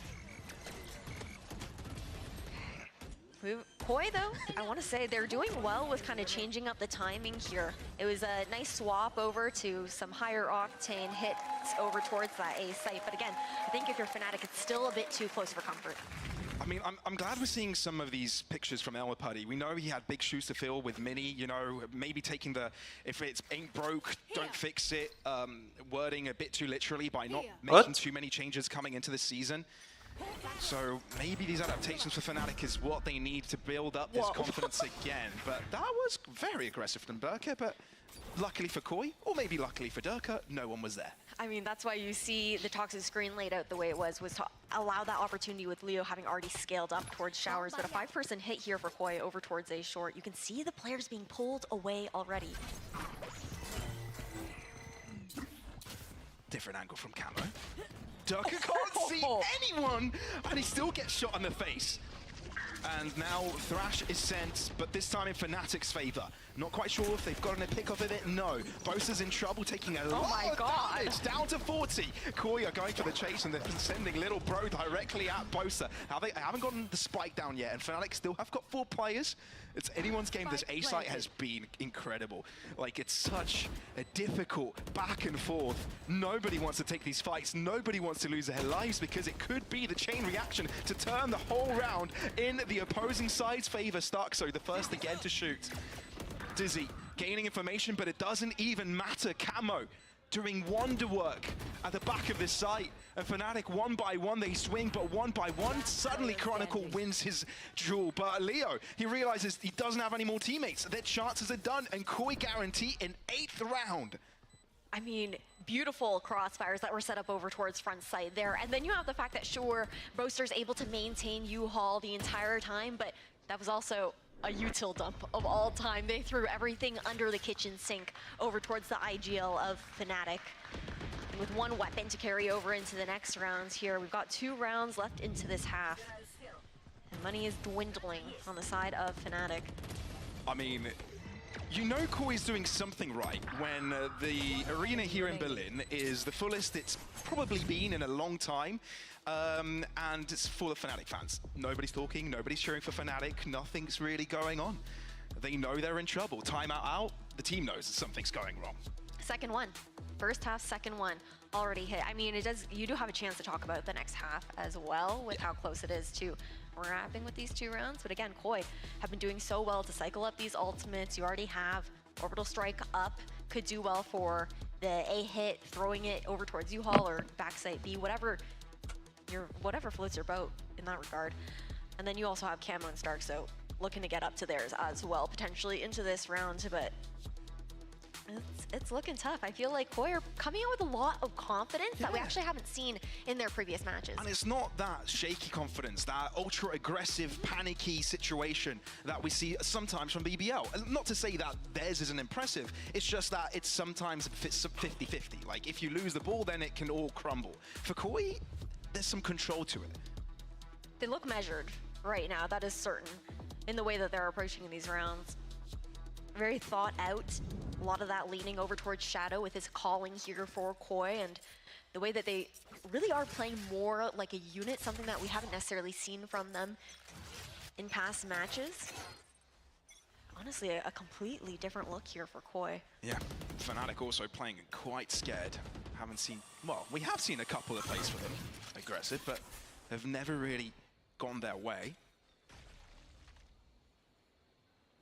Nice delay. Koi have also been very good with their molly usage, whether it's in the post plant or on their approaches on towards these sites. Very good at the zoning and trying to funnel Fnatic into their crosshairs when they do want to take those fights. Koi very much so able to play their game right now. It's been quite measured, and they can just walk in, pressing the shift key at the same time, but there's a shark lurking in deep waters, and that's Poster getting away with his life and the kill. Wingman not planted. Finally something going right for Fnatic, but again limited in the arsenal department. Starso just found so much information towards backside of A. And again it delayed. Delay. And there's even a showstopper for Durka. Starkso knows he's going to play this quite aggressive. Dodgy. But close distance with the shorty, not going to be very helpful for them. Koi are able to move away from lamps, but it allows Fnatic to move in and have a different front to work with. left. Shadow, not quite the victim of that mosh, but at least it clears out the center part of the area. But Fnatic don't respond off of it. It seems like they're waiting for Koi to make the next action, trying to get the spike down. It's Durka. First shot in, 3 spotted nearby. Starkso swinging. That's 1 kill. 12 seconds. They've got to get onto the spike. Fnatic know of it. They know Nice shot. but Starkso is looking clean. Not allowing Fnatic to do a thing. Spike finally down. A 3 versus 3, but rifles collected by Fnatic. Collected. You have Seekers online here as well. Going to be popped by Chronicle. Information given here for Fnatic. Grubinho knows he's the linchpin in this position. They know they've been contesting Lamp so far, but they need to go after him before they go for anybody else. Wingman is on the spike, defusing, but nobody knows it from the Koi side. Fnatic, it's got to be an eco Red Bull clutch to get them on the board again. Last round before. What a round there for Fnatic onto the defuse now.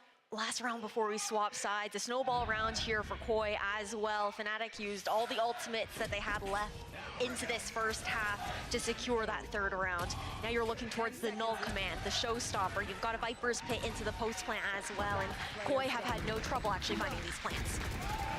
Well, there's a spark. There's a spark off the back of little bro. And yeah, finally we can see hints of Fnatic being on the server. Ultimates galore for Koi here. They're comfortable still. Last round and a half. Let's see if they can end this on a high or Fnatic can close up the gap on the final instance fairly quickly on this aggression. And somehow Leon Alpha get deleted from Earth. Chronicle gets thrown to the stratosphere. Yeah. And Durka and Boaster are scratching their heads wondering what happened to that B-side defense. Okay, but when Durka's in the server, you can't call a round out quite yet. We have to remember which duelist we're talking about here. That's true. He's got his IGL with him. These guys have been through thick and thin. But Grabinho is kind of smart, but is kind of quick. How many more can you find? Boaster, the captain, now forced to make some way for his teammate to move in, but Shadow and Stark, so both find their mark. 9-3 at halftime for Koi. Switching sides. I think if you had asked anyone before this, it wouldn't have been the story that you would try to paint for the audience, right? Stark though is 14-3 right now. So many of these rounds just opening things up. I like how Fnatic did on this B-site in this last round, try to change up their positioning. Both players looking towards Leo and Alpha, who had been playing on top of that box, angles that they hadn't really chosen before over towards that B-site, but swapping sides now. Back into a pistol, and Fnatic need this round to get themselves back into bind. That's very true. That's very true. Yeah, Yash, I've got a theory here. Panpok are the tech timeout duo. Are we the... is Ashlos the... Lost duo? The lost duo? The upset duo, maybe? Maybe. But Koi, now on defense, Fnatic, of course, to do quite a bit. They need to show why they picked this map right now. Koi have had all the answers thus far, and it's Koi that bring the fight to Fnatic, albeit being the defending side. They just want to cause pressure. Don't let Fnatic get comfortable. Spike underground, fully under control of Koi. Well, not anymore, because Chronicle has gotten it. Retreated. Grabinho making sure Boaster is no more, and I believe this round is no more also. Grabinho could get caught out here, but I like the shift back over there, about to meet outside of Showers. Chronicle's still got his kit available to him.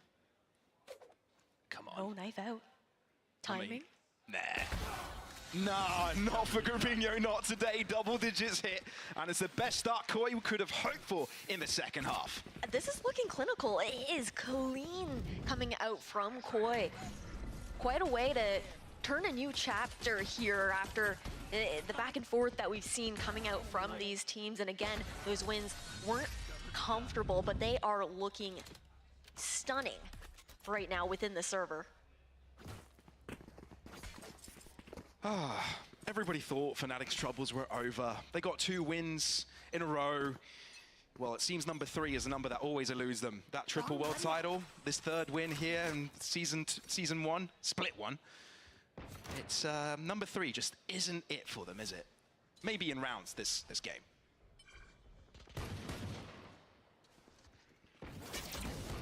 Information garnered, at least farming up some of those orbs over towards Showers, but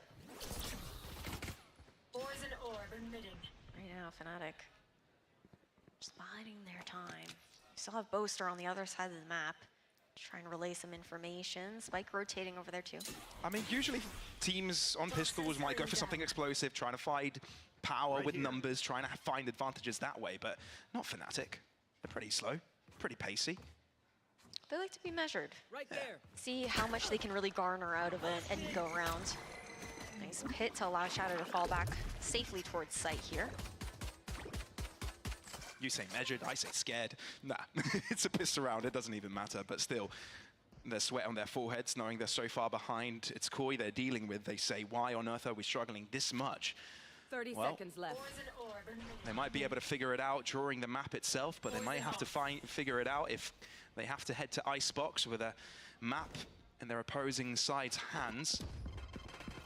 But Fnatic find their way onto the A side, and Koi finally find their way onto the kill feed. Camo, only good for 1 here. And with room into the sights, there's a chance here for Fnatic if they're able to find any more guns. Shados, you've got a choice to see how much you can obstruct this. But it was the wingman on the spike and couldn't delay it. Grabinho, I think he spotted Alpha, hasn't he? He knows, and he's also got a chance to be the backstab against Leo here, but no, still a 1-for-1. And on the spike, they are putting pressure onto Fnatic. Poison Cloud concealing their position. And Wingman is here to save the day, just like he did for Fnatic the previous half. It's Koi on 11. What a way to start off this second match of the day here within day 3 of week 3. Koi are looking so good, and that's also the bonus of Little Guy, of Wingman, the fact that in those post-plant situations, those mollies aren't going to have that area of effect when you're looking over towards that Viper and over towards that Brimstone as well, unless they have a bit of that elevation, because he's just, he's too short. He's got to have his feet up off the ground.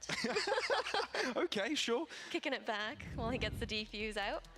The timeout now for Koi. They want to close this out, and that's why you can imagine that they're calling it with 2 rounds left if they can actually manage to get to 13. It's a difficult situation, right? Because you don't want to get ahead of yourself, because you want to close out this map. Don't give a chance for Fnatic to start shooting back, gain confidence, and this is a focused Barber. This is a very focused Barber. He says, listen to me, guys. You've done great, you've done incredible. I can read it in his eyes. I don't read lips, I read eyes. He says, I'm proud of you. All you have to do is stay chill, play your game. Fnatic are the ones making the mistakes right now. Little father bar moment. Yeah. It's important. Keep yourself grounded. Especially when you're looking towards Koi being on this bonus round. Not too strong of one to look towards either. Full rifles here for Fnatic. Curious to see how we look to cycle up into some of these ultimates, what kind of control Koi are going to look for here on the defensive side.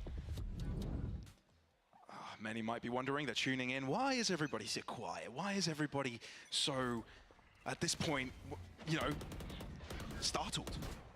And the quickly answer is, if just look at the score, this shouldn't be happening. This is outrageous. Koi have already done quite a lot. All they have to do is win 2 more rounds. That's it. Get 13 on the board, have a map against Fnatic, and then they play on Icebox, which already we deemed quite a crazy call. Fnatic might be in trouble. There's a deep player here in the likes of Camo. Trailblazer to potentially seek him out. Oh, not able to get out of it. Fnatic, first blood goes to them. Shados next in contention, blinded but gets away with his life, goes in for another bite. Alpha, you're not aware of it. And Fnatic, this is their buy round. This is the one they should be winning. It's Koi on the bonus. And Shados has found himself an upgrade. Leo, though, gets there on time and keeps things square. The gun swap, not quite it there. Triple here for Boaster. Spike yet to be planted, though. Okay, Chronicle has been able to deal with 2 already. Grabinho, is he going to make it work with a classic? No way. He's got himself a Marshall, but Leo finds himself the swing. It's a damaging round for Fnatic, but one they win nevertheless. Expensive there, like you mentioned. At the very least, you see the Thrash cycling up here for Leo. Fnatic. Scoreboard looking a little bit top heavy. Shados. That could have been a completely different engagement had he actually not swapped over to that Vandal. But just giving away his location there. But man, Fnatic, they have to fight tooth and nail to get back into this, Pavlos. Yeah, definitely. We hear some nice, we hear some, well, some more positive energy from Fnatic, that's for sure. But let's see if they're able to carry it onwards onto this one. Thrash available for Leo. And it seems they're heading and leaning towards his left-hand side. Walking out towards showers here as well, but look how passively Fnatic are playing that. Boaster was spotted out. Molly. Oh, yeah. They have so much lane control right now. Grabinho able to mad dash away from that Thrash here. I mean, I think the timing of the Incendiary is pretty good because even though the Thrash gains some ground, there's no follow-up for it, so it delays the push from Fnatic quite a bit. Ooh, they don't know. Ooh, they've got no idea. Behind? Oh, Durka reads it in time. There. Averts the crisis, and Fnatic still in charge this round, but there's 3 defenders still on this B site that could do a lot if they're not figured out. Thrash recollected and back online. On the lookout he is, finding one, stunning him. Shados gets 1 pick though. Can he keep Starkster from dying here? Oh, he's in the smoke, but not able to stay alive. Finally getting his gun out, but Durka's quick to react. Camo there on the back line. Have they realized? Durka has 4 to his name, 1 remains, and it's got Shados to follow after. Thrash in hand, well, ultimate in hand, and it's going to be the ace for Durka to put Fnatic back on track. But Fnatic on 5 here and slowly making their way back into this game. A momentous play needed here to try and bring those spirits back up. The team is focused here on that stage. You can see the replay, man, that timing. The shot through the smoke on Starkso was insane.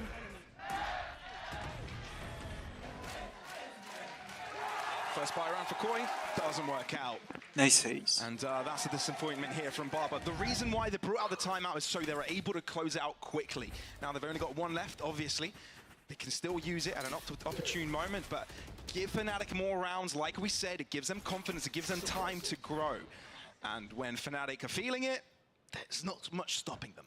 I mean, being on the attacking side now as well allows them to control a bit more of that pacing of the game. We have to keep in mind that Koi did favor the attack into this pick when they chose their side at the beginning. So we saw how that was working out for them. The set plays that they had prepared here onto Bind. What can they do on defense? Again, pistols, like you had mentioned, but we've also seen some nice engagement conversions coming out from Koi on those eco weapons.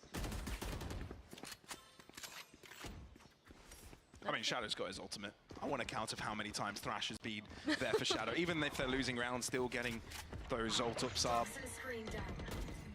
Let's see if it'll be utilized this time around. I think with the pick, they might feel the comfort to go in for it. But other than that, Fnatic should be able to pick this up without too many issues. Wingman actually out into the open here. They try to pre-fire it, and they have to lose their life because of it. Of course, the Wingman has been killed, so Fnatic are down to 25 seconds to get the spike down, but it's still enough time to get through. Durka not going to get overzealous here. They put it all down. They spray off the rip against the Stark, so flash and push, and they're looking to make clean work of this. Koi not allowed a kill, just a peek, and Andalusia flawless for Fnatic to get 2 consecutive. Nicely done there. I do think something I want to point out that was kind of interesting in that round too is we did actually see Starkso throwing that fragment, and it destroys Wingman, right? Because it has that area of effect that explodes up. I do wonder if that's a choice that Koi made, working the KO into this composition, knowing it could be that Wingman counter in that kind of sense with the Molly, but they've gotten the ball rolling here. They have, and we know how dangerous the momentum can be, right? Koi were able to make it work on their half. If there's anyone to do it, it's going to have to be Fnatic. Thrash being drawn out here from Shadow. No aggression off the back of it. It looks like it's just going to be aggression from the Showstoppers, but Ducker is a superior raise. Flash out into him, sprayed down, coming in, but Rubinho is able to isolate him one-on-one and get himself and his team back to square footing. Calling that there's 2 over towards that B site when you normally see the 3 stack over on A here when you're playing that bind default on defense. Trying to beat the timing now. Flash out towards front site. We've got a Trailblazer just to guarantee that U-Haul is clear. Yeah, they know there's presence at the back of the site. It's a matter of clearing out the front of it, which is what Alpha is doing out in showers. The rest of Fnatic in short, not really putting too many chips in other baskets here, just putting full focus onto this A site, seizing control of it, or at least forcing Koi out into the open. They're not really interested in going to the back of the line. Maybe Leo is, and not allowing Koi to set up a bit. Grabinho using the orbital strike, but that's to no use because his teammates are no longer there and he's got to do it alone. Swing out from Leo, triple to his name, and Fnatic gets 7 in this game. If there's a team that knows how to snowball and when they find that momentum to start chaining these rounds together, 4 in a row for Fnatic after that first anti-eco that comes out. You see the little anime battle. Usually it's the Jets that you're like, okay, a little anime battle coming out here, but the Razes, that head-to-head. But you can see that confidence brimming now here for Fnatic. Yeah, they're starting to shout, they're starting to cheer, and so are the fans as well. This is getting quite dicey, getting a little bit uncomfortable for and a Koi, fucking dick balls. A great lead. It's about being able to bounce back for it, and of course a tech ball has to come in to make them wait to get back on the server again. Now, Ash, we know that both of the teams have kind of been on the mend, but surely we expected, you know, Koi to take some time to bounce back off of last week's unfortunate results, right? If you're a team, usually you want to go back to the basics, and do we get that feeling here from Koi from this match so far, from the, you know, approach they've given that first half? I think in the first half, we do see them tightening up on those fundamentals, the way they were moving together as a pack, the way that they were looking to actually take that space, and every single piece of utility that was thrown out, you could see its purpose, and they were capitalizing off of it. but now having a bit more of that difficulty now that you see, you know, Durka on the attacking side. He's going in, making that space. You have Leo, usually the second one in on the entry to help follow up, and they're just starting to shoot back now as we head into the second half. Well, we have received word of the reason because of the tech pause. Listening here, it seems that Koi may have used an exploit in round number 3. What this means is that Koi, because as a punishment, will have their second tactical pause removed. Right, so that is their punishment for that exploitation as it stands. So, coming into this one, that has been resolved. We'll get back into it. The score stands as it is. Let's have a look at how this one goes. But of course, that is quite a big tech pause to move away from Koi, right? This is getting quite dicey. You want to be able to speak to your players, but they no longer have the ability to do so. They're looking to slow that down, and that's tough because again, Koi, they find the success so early on into the round. Not sure about the hopping that's happening in Spawn right now, but when we're looking at these player cams, you can see, okay, everyone's kind of just biding their time, waiting to see how things will pan out in that kind of sense, but yeah. It looks like we'll be jumping into the server in 1 or 2 minutes, and that's exactly what we're going to be looking into. But so far, so forth, Fnatic have been able to bounce back, right, Ash? It's been a timely manner. I feel like it's one of those things that we've seen from them this entire season, right? Slow to begin, which gets some nerves in, gets them to panic a little, and when they don't get things rolling in their favor, that's when they end up losing. Now, this seems to be a different affair. They started to shoot back. They started to feel some more energy. And for me, I hope this is not an inherent problem in this current roster, right? Where is this uncomfortability coming from? It's likely because of the high expectations, the titles that they've got behind them, expectations that they should have made Masters Madrid, expectations that they should be making Shanghai. And that's a lot. Well, Koi, there's no expectations on them, right? Especially from what has happened thus far. Yes, they want to be the best they can be, but it's, you know, they haven't got all those titles before them, at least as this 5-man roster, to show for it. I think that's something that we even touched during the kickoff event, the fact that they do have the opportunity to be a little bit more loose in the way that they're trying to play and approach things with a very fresh look with how the roster was essentially fully recycled out and swapped up here heading into the 2024 season. Yeah. Man. We promise that the game's coming back soon, guys. It's just a couple more minutes that we've heard from production until we get back into things. Yeah, you can see thinking faces because Comp Ops is currently making sure that this is all being communicated with the coaching staff and the players. And of course, once they know what is going on, of course, they'll be jumping into the match as well. Yeah, it's a little bit troubling, right? They figured out, wait, round 3 has come back to bite us. It's quite a dicey one. But of course, you've got to play this fair.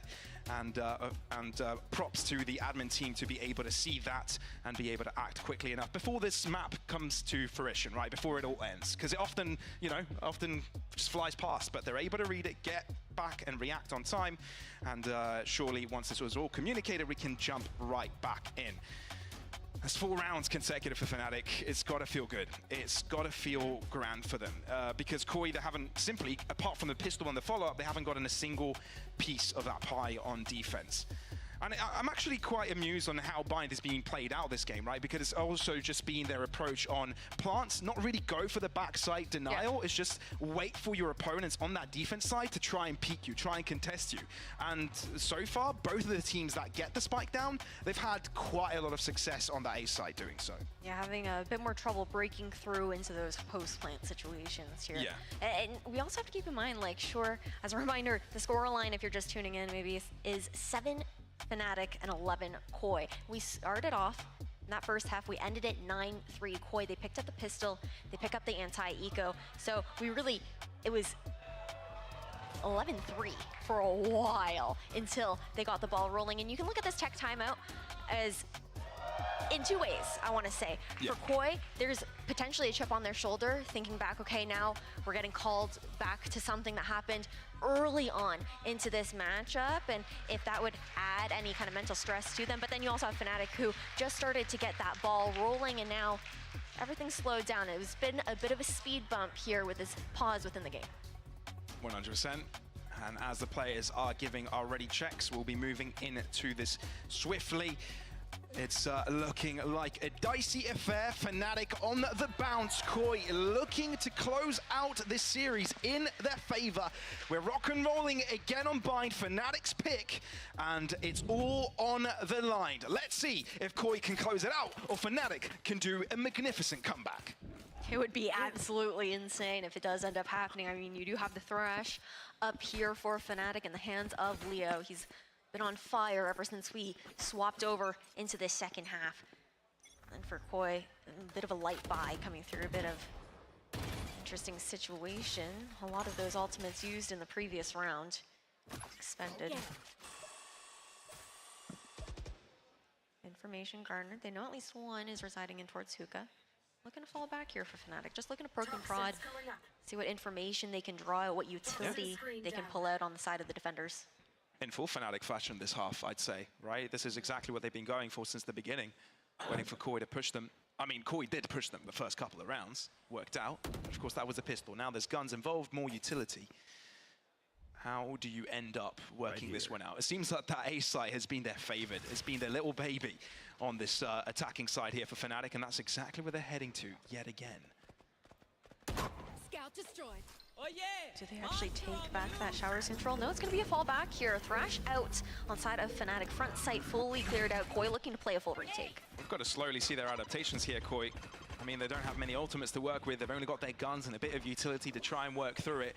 And there's no reason for Fnatic to change up their approach. They have gone for a bit of push and pull before. Will they do the same thing again? It seemed like Durka was thinking about it, and he's still very far forward on that lamp side to avoid Koi pushing in too quickly. But they're all moving in together, Dizzy out, and this unit play from Koi, we'll see if it works out. Snake bite to the feet of Durka. It's Chronicle to win out his first fight in short. Durka still not moving, still not budging, and he's there for a guarantee to get himself behind his opponents. Is good for one, defused halfway though. The wingman has done his job, but Gravino's alone, and he knows there's not a chance he can do against these three players of Fnatic on this defense, and he's gonna have to concede this one to allow Fnatic to get on an 8th round.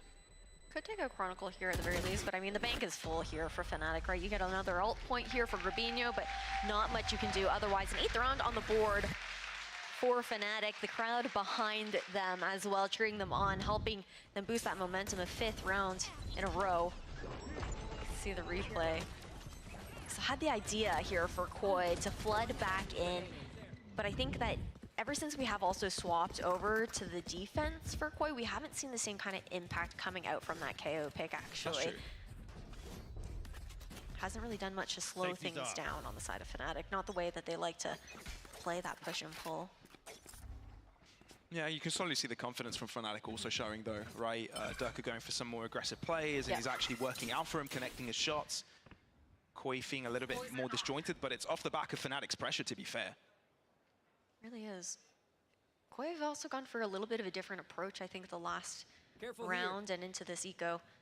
Just trying to information star Fnatic a little bit more. Previously, they would throw out a bit more of that early utility and try and contest some of these choke points. Now they're choosing to play it much more quietly and force Fnatic to bring the fight to them instead. Bit of a read over towards this A site here on the side of Koi. See rotations being pulled, 4 players. And getting just about ready for a hit. Scout destroyed. Quite convenient for Koi if Fnatic move into the A site. That's where they lie. But of course, against guns, Fnatic still won. Will it be the pistols? Shadows has been spotted. Possibility of him going ultra aggressive. Wingman coming out. It's enough of a distraction. There's a follow-up there, but Alpha get there with a double. Spike planted. Somebody's there. Okay, into this round, 3v3 into the post plant. Is he out? Leo managing to find one at the very least. We're looking for a bit more stall here for Fnatic. Molly's in the post as well, denying the defuse. Gravino finding a 3rd there though, and it's all down to 1v1. How does he even deal with this? Starkso looking to move in quickly, but Boaster is trying to hide out. It's going to be Boaster to win it up against Starkso. Fnatic right back in. Damn.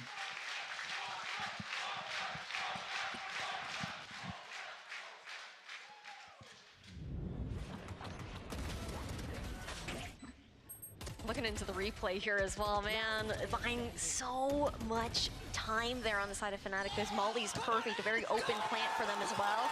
You can see the hype. Okay, Boaster stand up. Holy. There's the bar cam that we love. The frustration. I mean, I don't know if we love it this time around, right? He's a little bit overwhelmed with that one. Thinking how close they got to it. But no cigar. No cigar.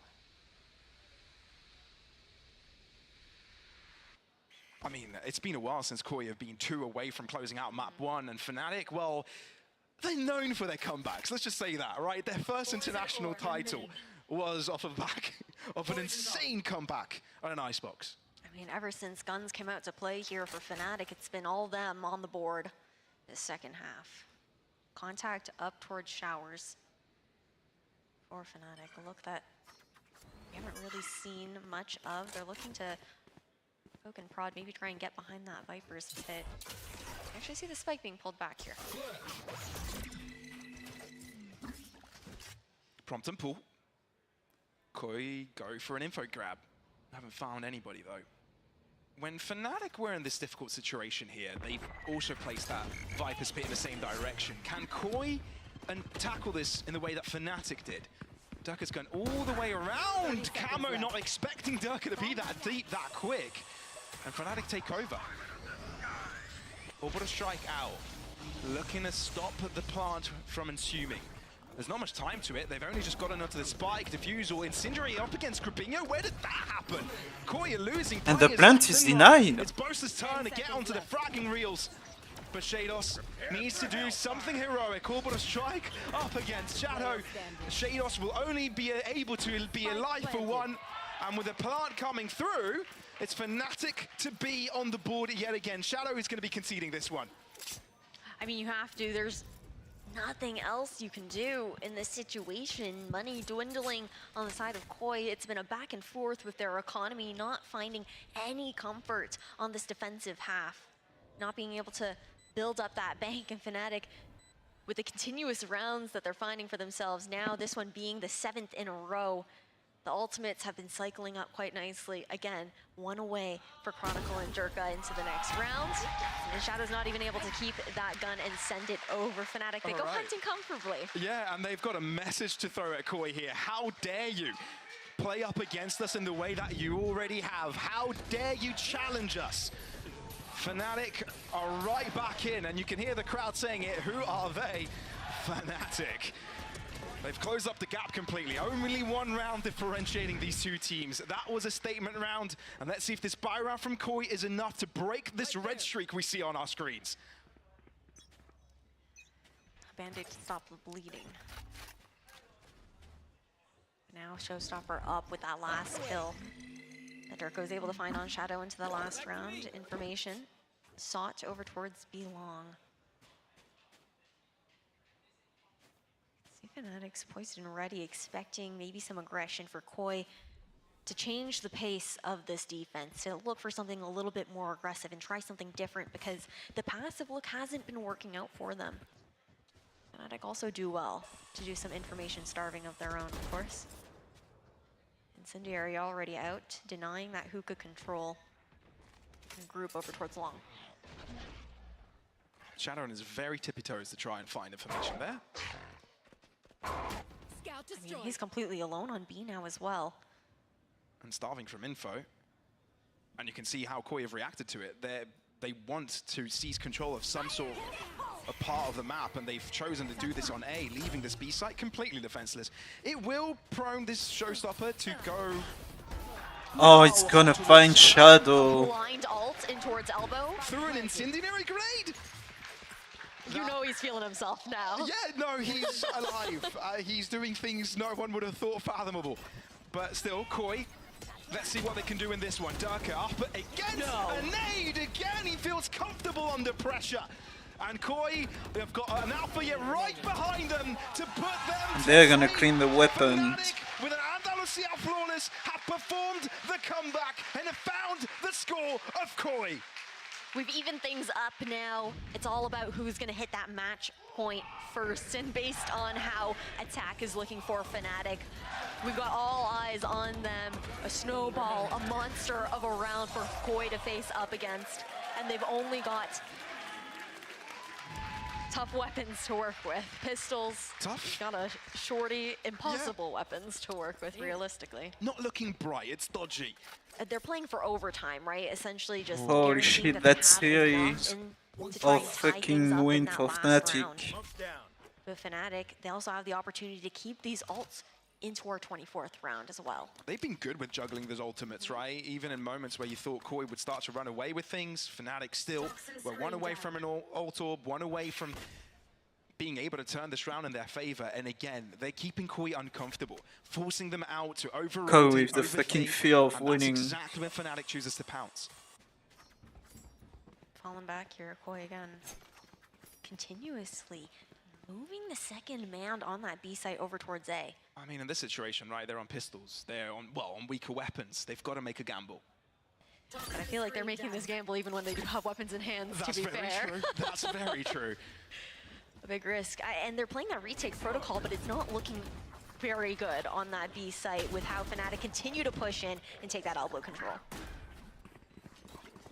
Well, they're going to keep holding it and reinforcing it with extra players, knowing that Koi might want to take these short distance angles. Camo actually moves into the site. He's the only one of the two players with the rifles at play. Derka always pushing. In the back line. They're on the spike. Seeker's heading in their direction. Wingman got enough of it. But Leo it's still fighting, still breathing, and still's got a gun on him.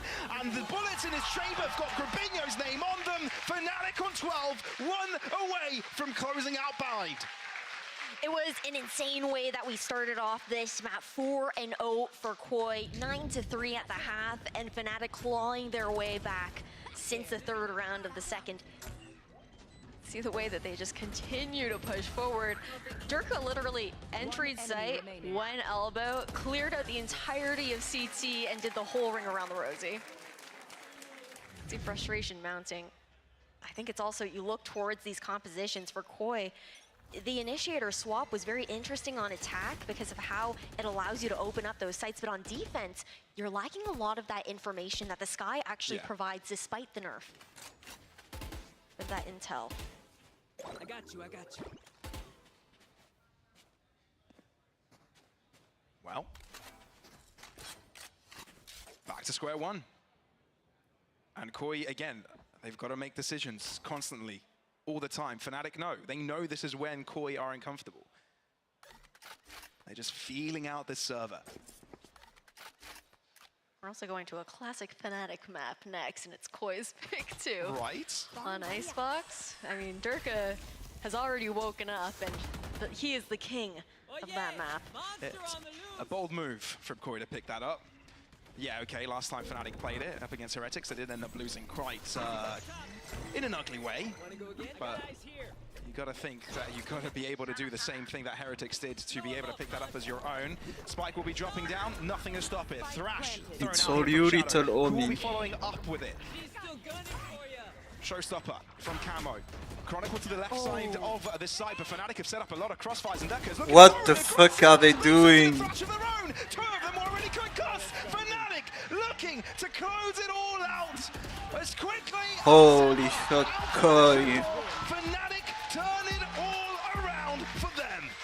Smiles across the board here on the side of Fnatic on the stage. They know what they were able to pull off, and it was magic seeing this team come back into form in the second half. I mean, Koi, they gave us a lot of foreplay, but Fnatic showed us how to climax. There you go, map number one going to Fnatic's way. We're back for Icebox.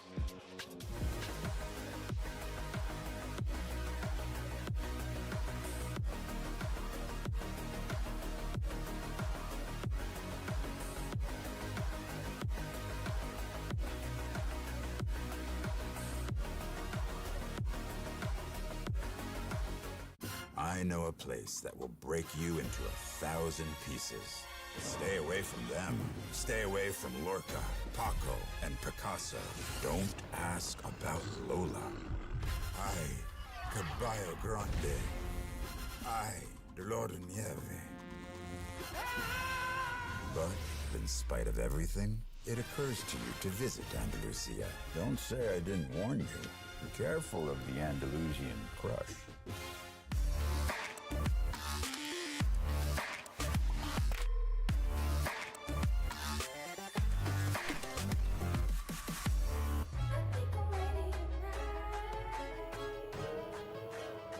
Hey guys, it's Jimmy Lin, former professional Counter-Strike player and Valorant coach. Watch out for the stairs, clear this angle, you're going to be able to fight this.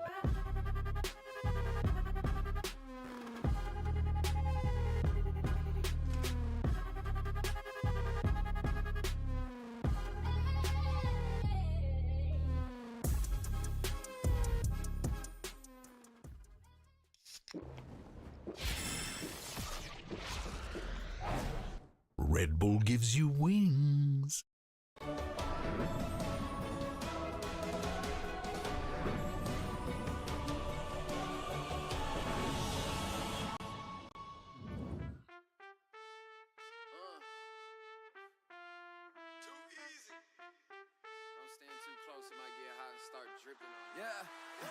It's a whole lot of ice on me. Don't stand too close, cause you don't if you say that you might know me. No, you lying, you don't know me, dog. Yeah, it's a whole lot of ice on me. Don't stand too close, cause you don't if you say that you might know me. You know you don't know me, dog. Spent a bag on the whip, parked in valet. Just took another trip, skipped a drive, called my pilot, then jet down to LA. Yeah, tell me, who you know like this? Let the beat bang, turned off the light switch. I was in the VIP and met a spicy mamacita. Took her ass straight to Costa Rica. Yeah. It's a whole lot of ice on me. Don't stand too close, cause you don't if you say that you might know me. No, you lying, you don't know me, dog. Yeah, it's a whole lot of ice on me. Don't stand too close, cause you don't if you say that you might know me. You know you don't know me, dog. Step back, homie, don't let this freezer go dripping. Cause these jewels might mess around and flood the whole kitchen. Took a bit to get it, was on a mission. And now it's platinum plaques, back to back. I spent a couple mil, you spent a whole rack. Bout the block just to give it back. Remember I was moving rocks, now I spit crack. Yeah, it's a whole lot of ice on me. Don't stand too close, cause you don't if you say that you might know me. Yeah, it's a whole lot of ice on me. Don't stand too close, cause you don't if you say that you might know me. You know you don't know me. Now it's fast. I'm too cold for you. Diamond straight out of Mount Everest with it. Yeah. It's a whole lot of ice, homie. It's a whole lot of ice on me. Don't stand too close, cause you don't if you say that you might know me. Yeah, it's a whole lot of ice on me. Don't stand too close, cause you don't if you say that you might know me. You know you don't know me. Now it's fast. I'm too cold for you. Diamond straight out of Mount Everest with it. Yeah. It's a whole lot of ice, homie. It's a whole lot of ice on me. Don't stand too close, cause you don't if you say that you might know me. Yeah, it's a whole lot of ice on me. Don't stand too close, cause you don't if you say that you might know me. You know you don't know me. Now it's fast. I'm too cold for you. Diamond.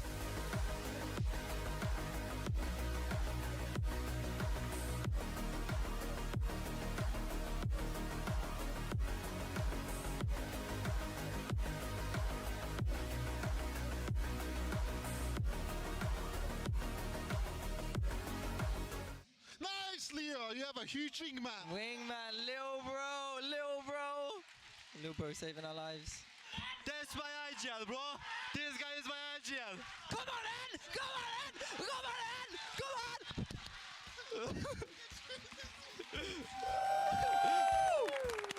Gordo, give it to me. Who are we? FNC! Who are we? FNC! Who are we? FNC! Who are we? FNC!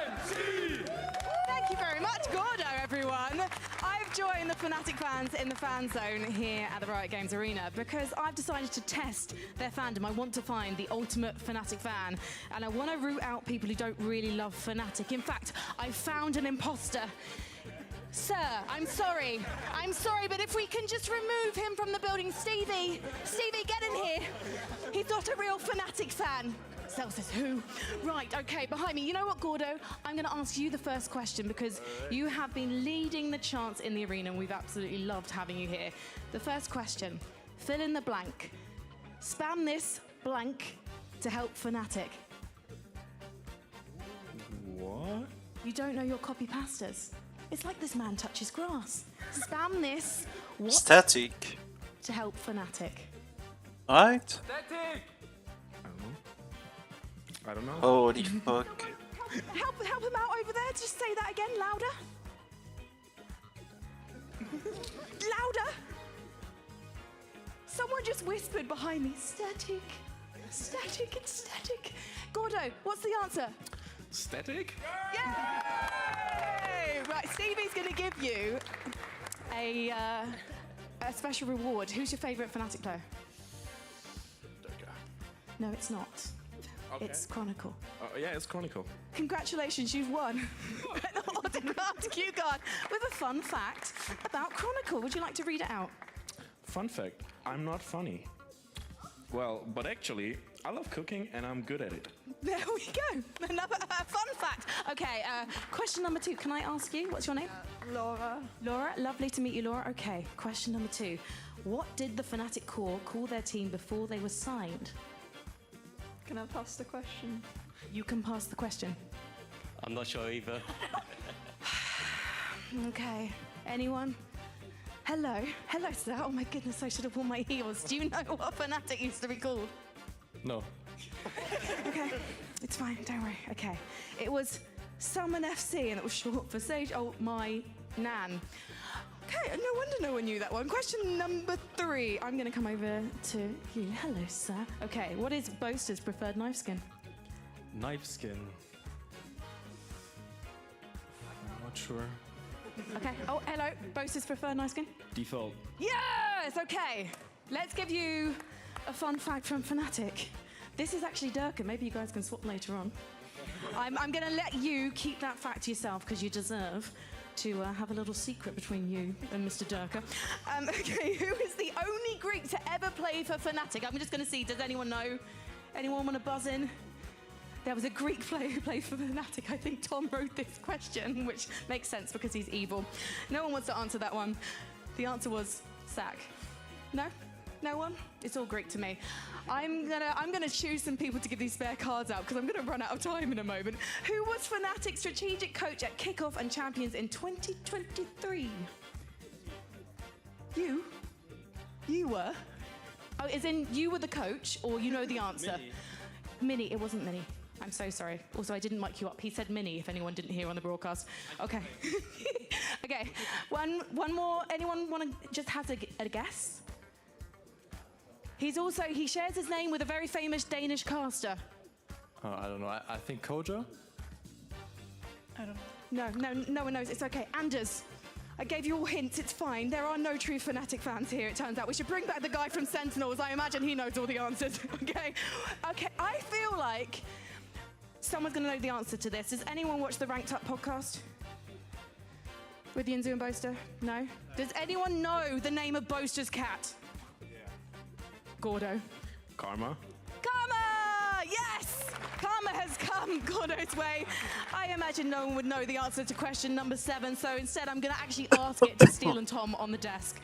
What was Durka's ACS in his international debut? Boys, have a guess. I'm not gonna lie, I saw a number earlier, it was 360 something, but let's be real. Does anyone know anything at this point? All right, let's just say 369 then, yeah? Yeah, How about that? let's go with that. That's a nice number, I like that number, but yeah, it seems like the quiz hasn't gone fantastically. Luckily, we're gonna be heading into the AIM Labs, and I know that you had a little bit to say about the KO pick from Starzo when it came to the previous map, at least. Well, at the start of the map, I was thinking like, oh, you know what? This KO pick's looking good. It's not looking like anything like how Na'Vi runs it with Artis. They look a little not great with it. And then, you know, they get that 11-3 lead. Oh, things are looking pretty good with the KO. And then obviously it's just like back to reality. Fnatic's still pretty good. And then it's also Bind, which is very heavily attack favored. So once you have a very heavily attack favored map like that and you get into that second half, it's just going to be smooth sailing to the finish line. Yeah, and obviously now at least we've got our next map coming up in just a moment. I want to know in terms of Icebox, do you actually have anything you think will be coming out? It's just about to be shown, but anything expected? Well, I'm expecting Koi to run the Harbor, but they aren't doing that. Which is different than the last times they played. They're on doing the double no duelist thing. They're doing the no duelist thing. They're doing their double controller. I do like double controller. But do you like no duelist?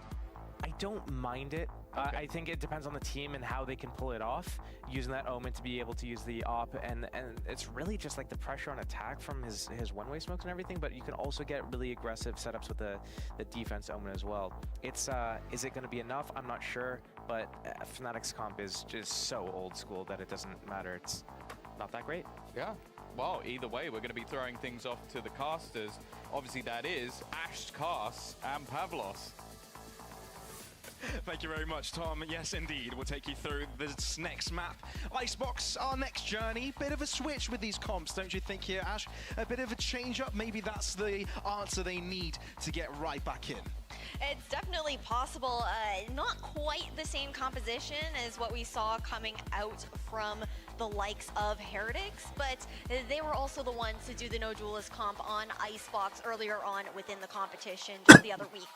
So heading into this game now, again, Koi are the ones who have taken us to Icebox. This is Fnatic's playground, though, a map that we have known Durka to shine on, and they're going off with the momentum of an insane comeback here for map 1 on Bind.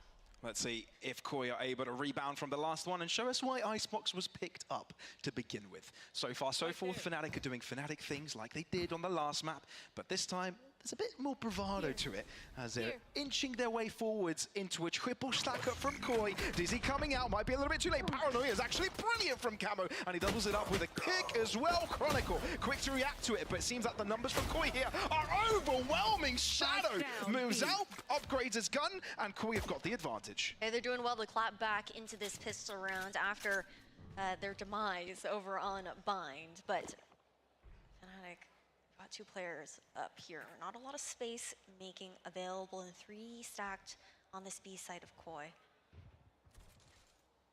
All up.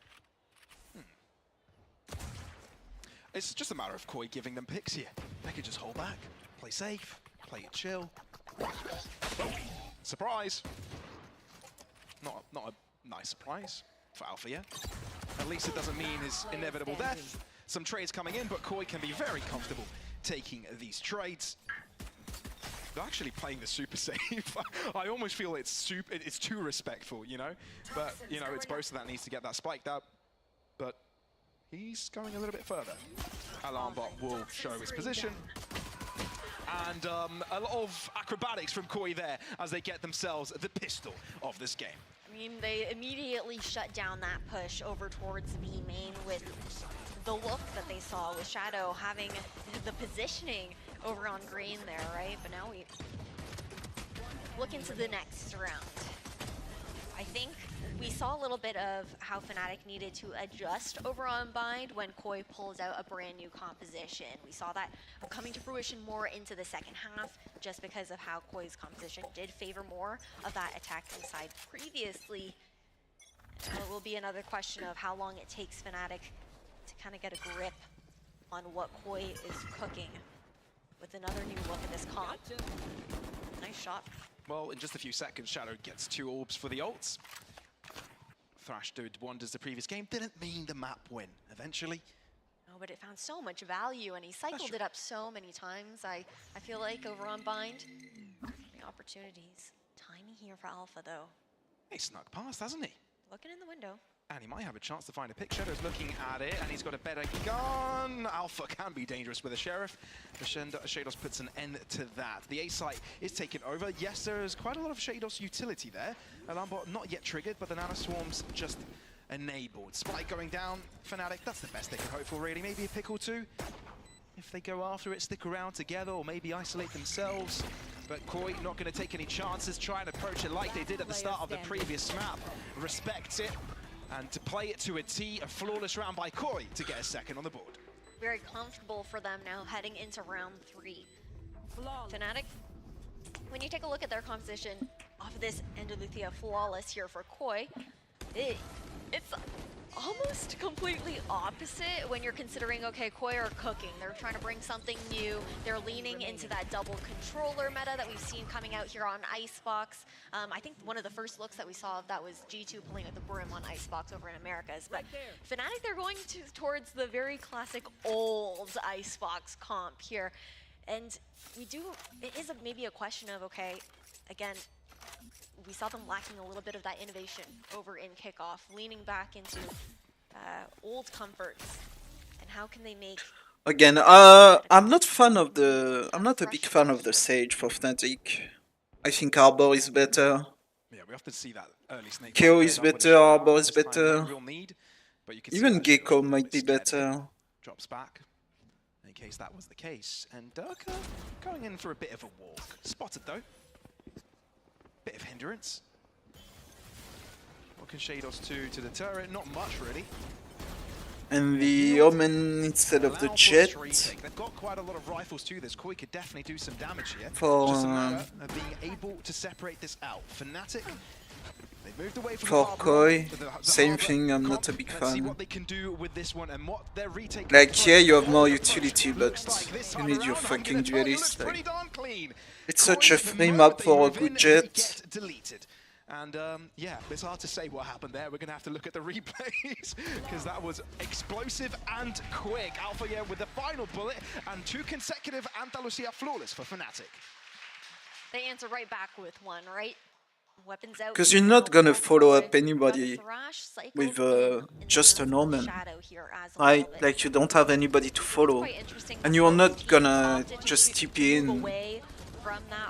Because if there's someone, you're gonna get farmed. Koi, I think, wanting to again just. And defensively, like Jet is better in my opinion because you can just take aggressive line with an op. Well, yeah, you know. I mean, look, that's true. That's true. But if they can make playoffs by the first game they win is against Fnatic, that steams all their confidence, beating so they can fend off the next opponents. I think if you want to replace the Jet, you have to go for a Yoru, maybe a Chamber. They've lost 2 players one by one. But with Leo able to entangle themselves out of the situation, it's giving them a breath of fresh air. Like you go Yoru and instead of a KO, you go for the Arbor. That's if they can even find themselves on A. 0 point finds the information, but no suppression to come to fruition here. And you could even go like cut off the rotation. Keep an eye over towards mid. Yoru Soda is good. It's doing some chip damage to Boaster. 30 seconds left. Snuck right Fnatic looking to move in. Koi have got this very well read with you all go Gecko Sova. Nearby. Chronicle will get the spike down. Will this trigger any attempt from Koi to deter this? No, Spike will be going down and Grabinho trying to deal with Leo. That's the resurrection back in, so Fnatic can play off of the advantage. Last time, everybody took part in. Like if you wanna replace the KO, you go Gecko, in my opinion. Like I don't like what Sentinel do, where on the classic comp like Jet Viper, Killjoy, KO Sova, they replace the Sova with a Gecko. Like I get it, you want the double flash. See this replay. the upper angle because that like Sparkso was able to the find. gecko That flash, recon coming out from Leo you basically with use the everything gecko to flash try as a and dart equalize those to numbers reveal early people, round. like, Yeah, it was brilliant. I can't and you believe they cover actually it by managed to accomplish that. using the kill Yeah, flash. just found themselves the last remaining piece of that puzzle. And yeah, if it's going to be forced out power from one of the greats, But I it's think gonna you have to be need the way. Sova This one, on, Koi, lesser weapons, closer distances, yada yada. you need yada. Sova We know on Icebox. more risk garnered to the left-hand side with 3 players pretty I close think in if you action. replace the But KO, Fnatic you are replace never it gonna with a move in Yoru. without gaining I some think information first. Yoru is probably the best 1-for-1 replacement for a KO. From this squad, Yoru or Gecko, from this international stage winning squad. depends on what side you of want to do. Fnatic. Looking over towards Koi, they've got that stack But over I don't there. think you can touch the core Contact up here for because like Sova is just, you can like counter a Killjoy ultimate with a Sova ultimate. The Owl Drone is just really good for clearing a shit ton of space. You already have like 4 mollies with Viper and Killjoy for post plants. Bit of that utility before that spike gets planted. Well, it's hard to believe that they can make it work with pistols. So having the shock darts kinda like changes the utility you can get. And there are like shock darts to destroy some Killjoy utility. You can have lineups and shit. Right clicks from Chronicle. Oh, it's going rough for both sides, but picked up by Chronicle in the end to avert the crisis, and the lead goes to Fnatic. A little too close for comfort into that round, though. Durko playing underneath rafters. It's kinda like Breeze. A good call from Koi to actually have the numbers in that drop and try and get that trade, which they succeed with. Right, like Breeze and Icebox are very similar in terms of map. The null command up the thrash. Outside of the Killjoy instead of like Cypher. Stall out in that post plant as well. Well, I just find it very amusing how the coaching staff of Fnatic were like, that was way too close. But a bit of relief by the end, knowing that they did get the win. Oh, look at Durka going. But yeah, I think if you... Because the Sage is used for like post plant and walls and shit. But if you want to protect something, you just use an Arbor. It's a better like... Cancel it out, but the spike down with Shadow. It's a better 1-for-1 replacement for the KO. Right, it's a second initiator with a more like... It's a second controller with a more initiator type, with his wall and stuff. And with his bubble you can like protect a plant. No, that's the mosh. That's the mosh we heard for some reason.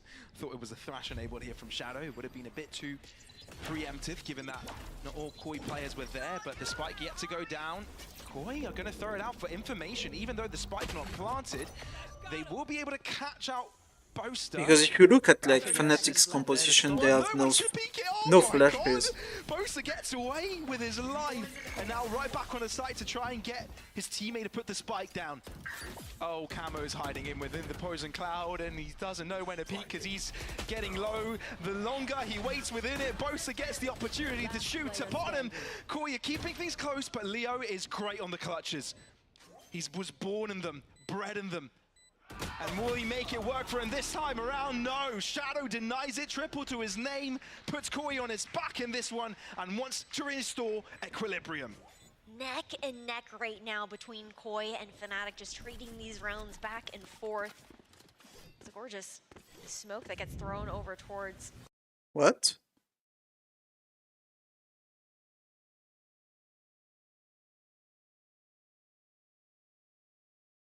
What the fuck just happened?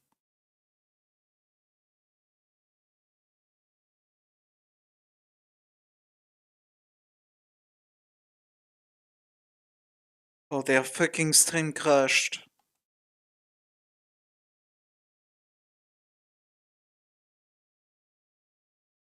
Nice meme. Nice fucking meme.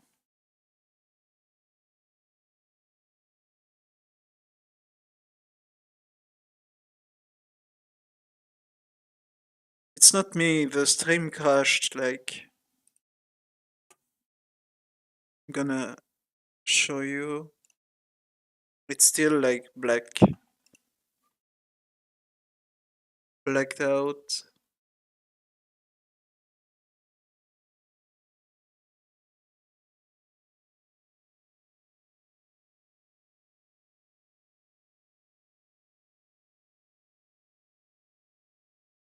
Well, unlucky, yes. Unfucking lucky.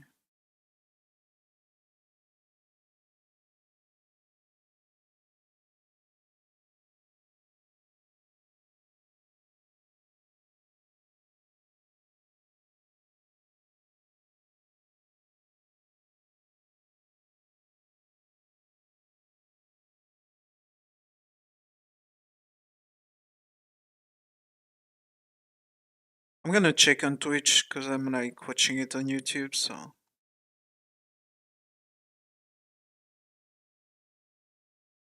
Well, apparently it's the same on Twitch.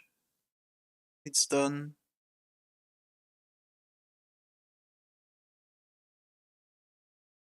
I have all the time in the world.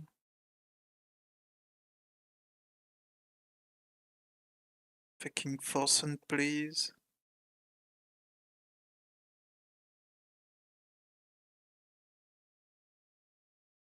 Oh, it's back on Twitch.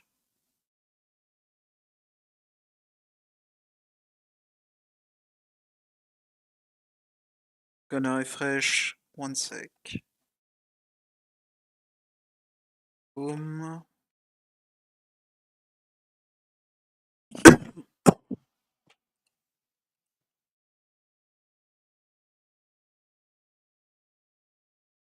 I don't want to watch it on Twitch because of the fucking ads.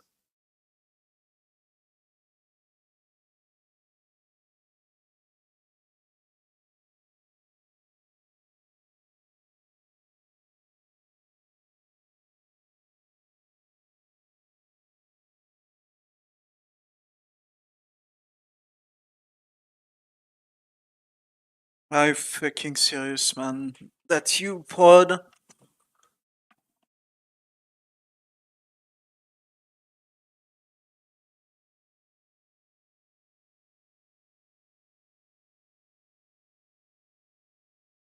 Well, apparently they don't have the sound.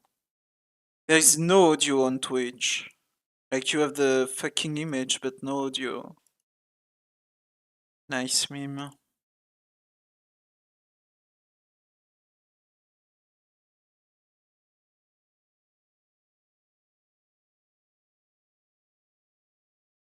Yeah, I'm gonna cut it for VCT.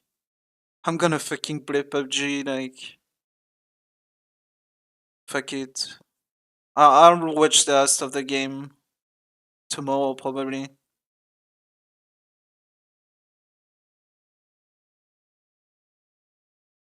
I'm waiting to see if they pause, if they do a tech pause. But if they don't, I'm gonna go play... I'm gonna go play Valorant or PUBG or PoE, some shit. Something else. I think is winning 4-3, and they are winning the current round. So it's a 5-3 for Fnatic.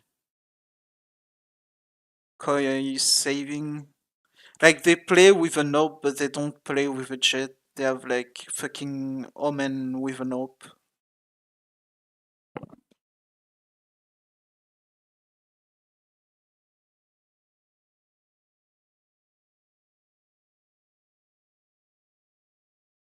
Do we have a pause? Oh!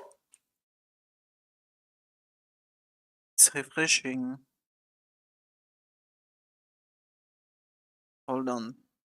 You guys don't see it because... Boom.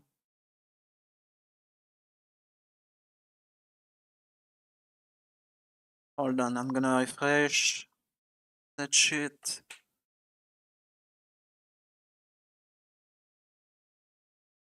We still don't have an image. It's like perma-loading. Oh, it's back. Okay, image is back. Still no sound, by the way, it's not me. The sound is on. Still no sound. Apparently if they paused, they're in a... That's a koi timeout. That's not a tech pause. Bro, the production today has been fucking horrendous.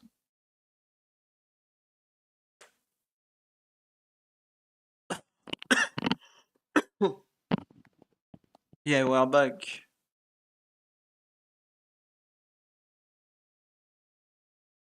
We have the rest for Sage. Still the hope that was saved last round for Camo. And we have a 8 on the Killjoy utility. No lurk mid, no nothing. Killjoy dead, so this is where lurk would have been very good for Fnatic. If you look at Koi, the Gecko is like worried about it. The op is coming in. We have the wall, we have the pit invested for Buster.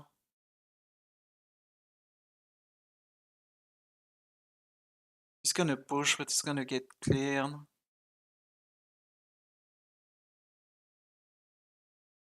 Chronicle.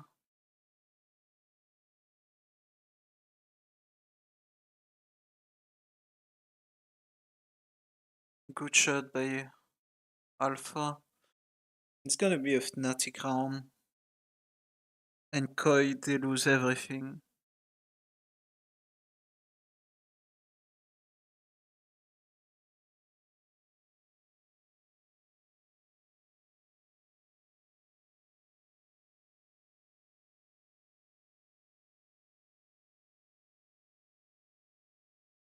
They consider investing the rise, but they still have it. There's 3 ultimates for Koi, so they can play a retake. They also don't have to worry about like potential kill. We have a lurk mid for Fnatic. It's gonna go up tube towards kitchen. No. Oh, he's gonna catch fucking Camo.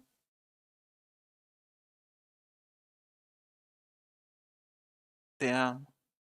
That was an eco for Koi, but still. They've got farm.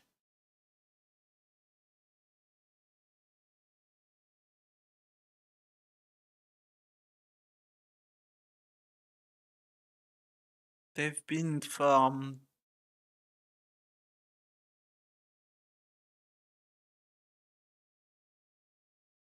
And we saw an ultimate in the set, no? Oh no, it was the... No, they still have 3 ultimate. Almost 4. We have a pit in this state. B main. That's one of those long pits where you have to be like fully decayed to get back. He's playing in the middle of it, but could be playing at the end.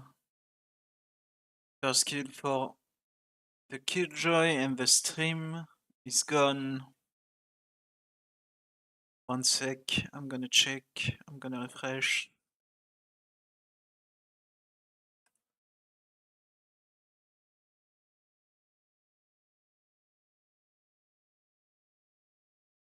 Yeah, it's gone. It's on full refresh. Yeah, fuck that. It's currently offline on Twitch. Like, it's completely gone. Yeah, fuck it. I'm gonna go play something else.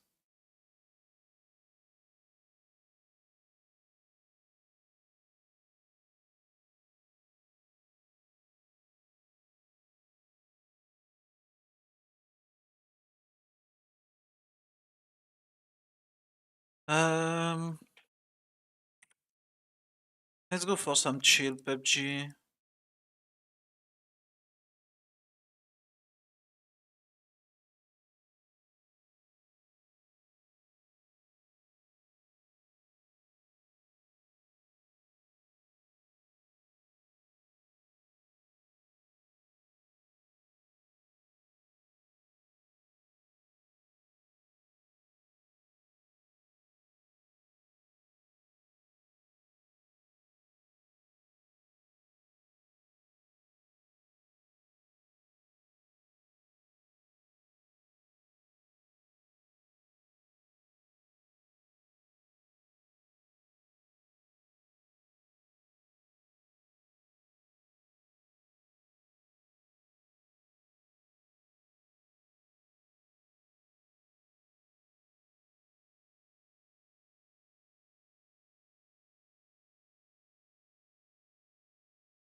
I'll play PUBG if it's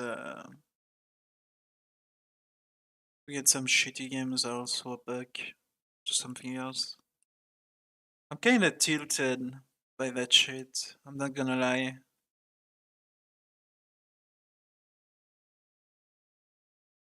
I'm not gonna lie. Let me move myself. Boom.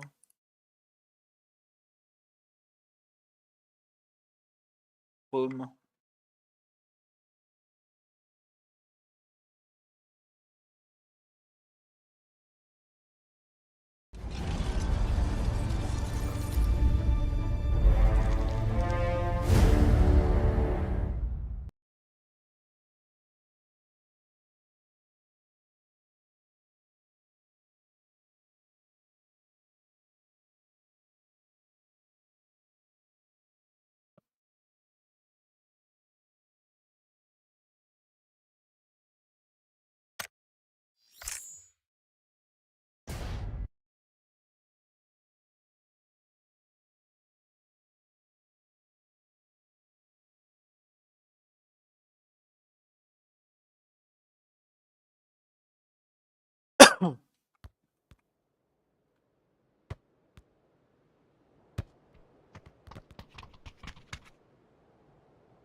So we have the Korean map.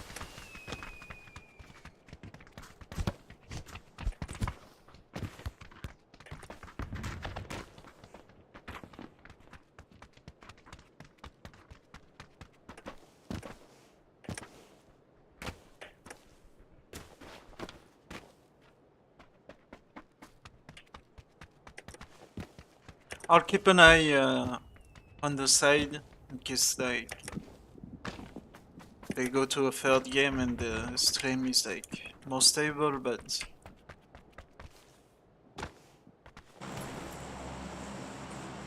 we'll go back maybe.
Wait, no, that's the fucking Chinese map. Oh my god, that fucking market. I'm in the middle of it, yeah. Not really, but...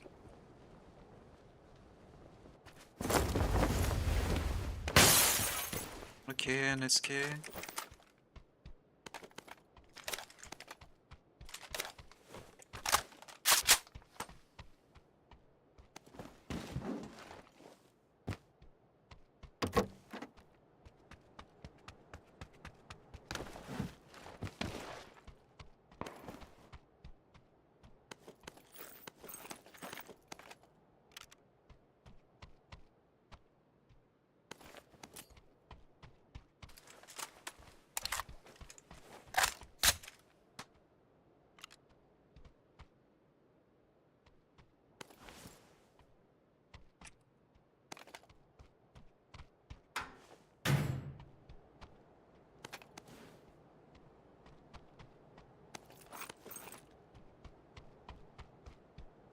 Okay, back tier 1. Not the best, but...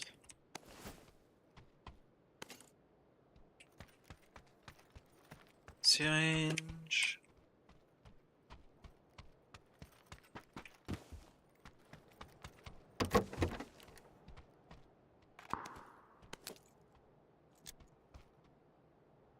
I need a helmet.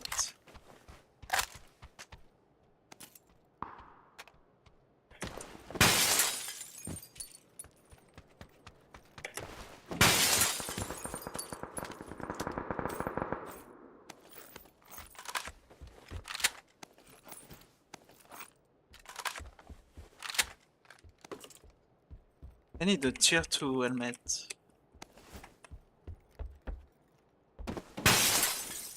I need a red dot or some shit. Or a can sight. Tier 2 helm.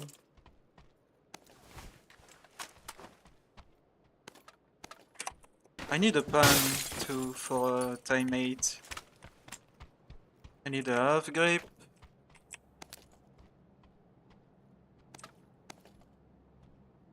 I have a time 8.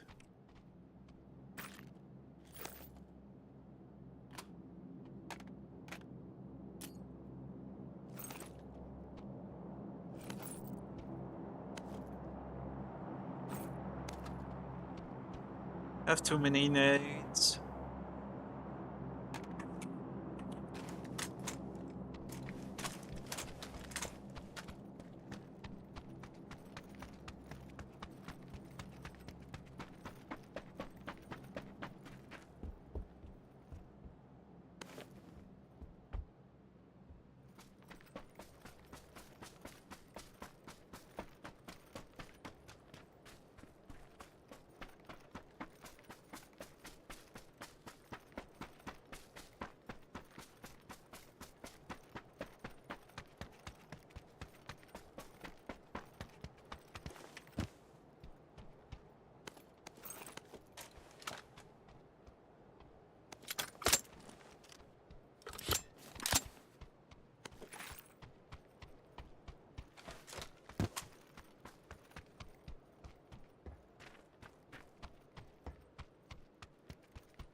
I need a tier 2 bag too.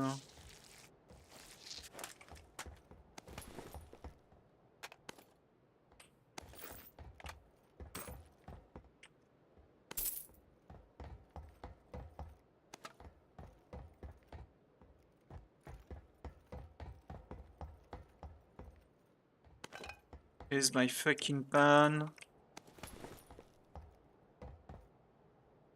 Got a time 8. I don't need it.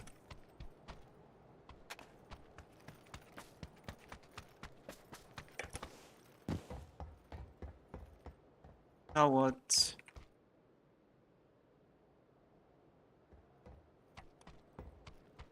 I have to travel for my shit, so might as well do it. I'm gonna go further away from the fucking plane line, I guess.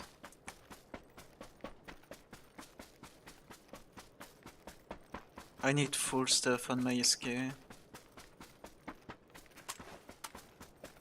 need a cheek pad and like at least a flash hider or some shit. And a half grape.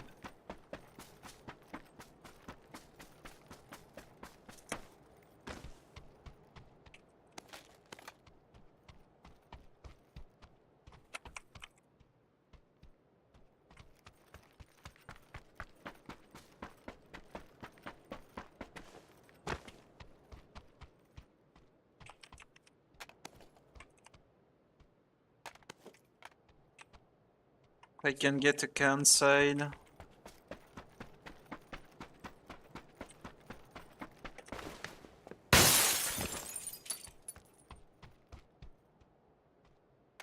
Vertical grape, I'll take it. Not my favorite, but better than nothing.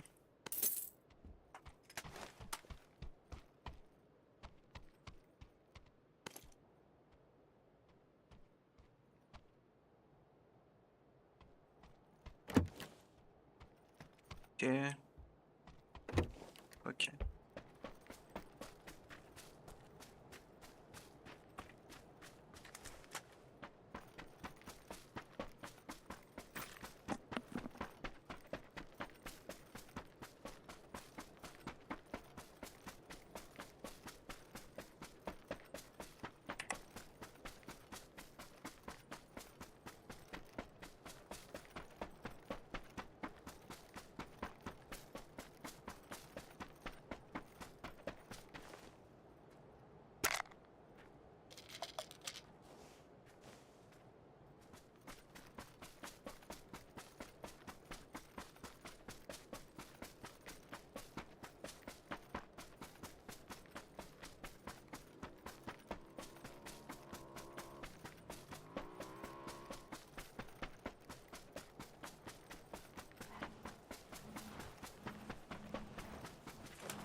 What the fuck is happening?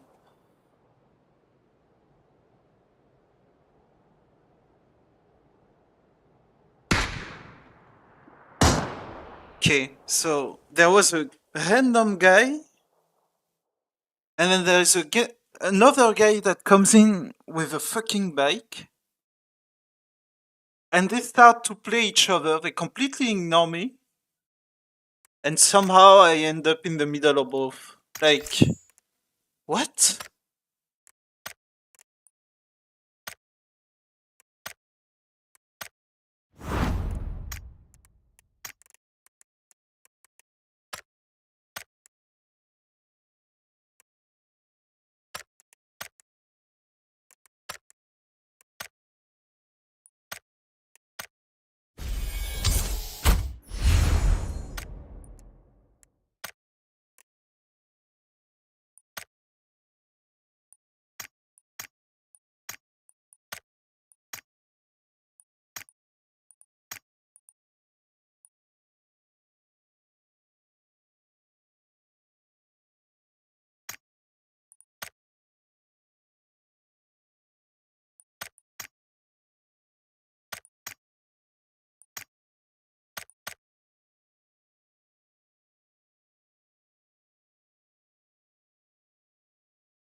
Wait, so the VCT is just offline?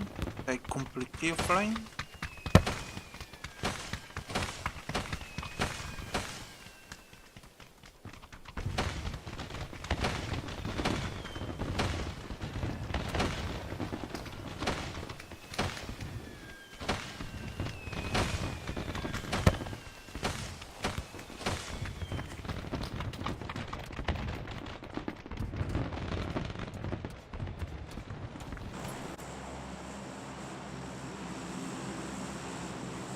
Okay, it's just over. It's just ended. Apparently, Fnatic won, I guess. Because they were 1-0 and they won fucking Icebox.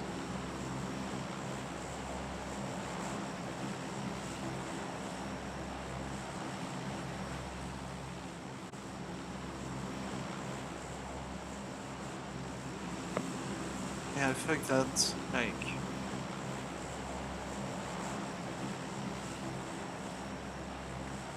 Like some tech issues, it's fine, but when it's just the whole stream that crashes, like, fuck that.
Finally, full tier 2.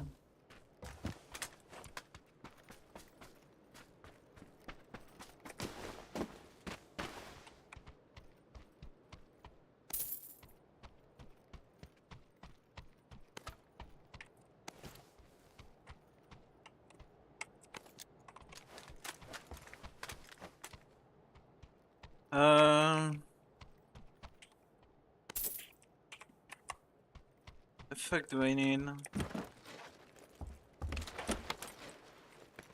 I need a compensator.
Thank you for the follow, man.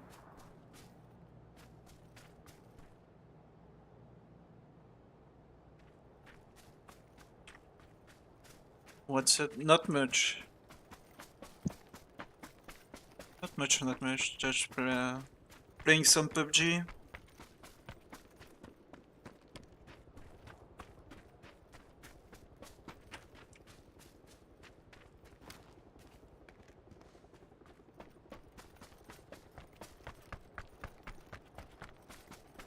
I'm good. What about you?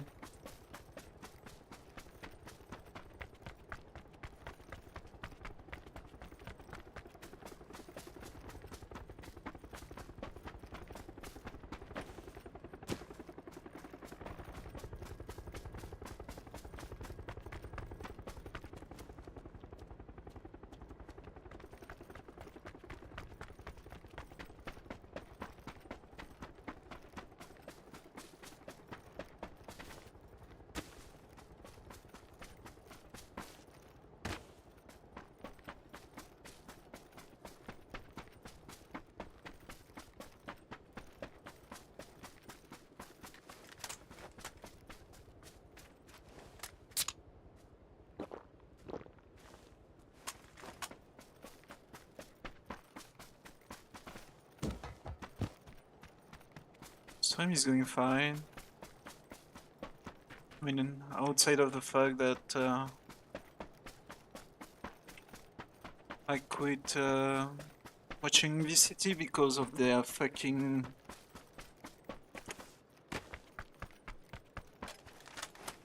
sound issue and stream issues.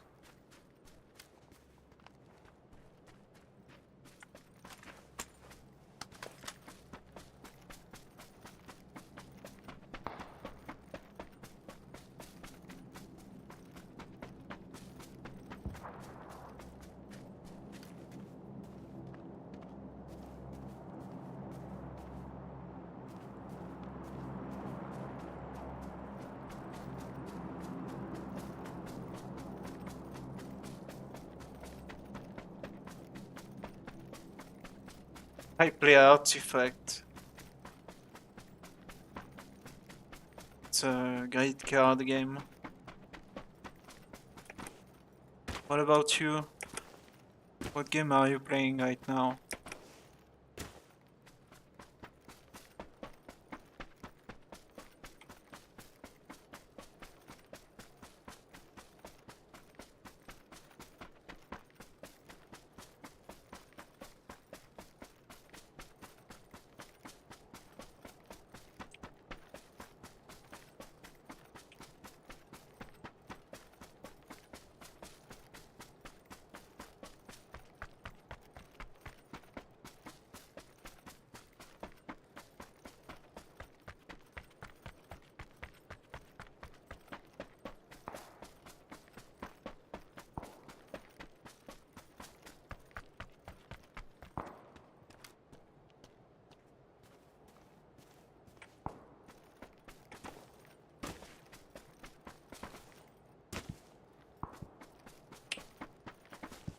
No smoker, no pan.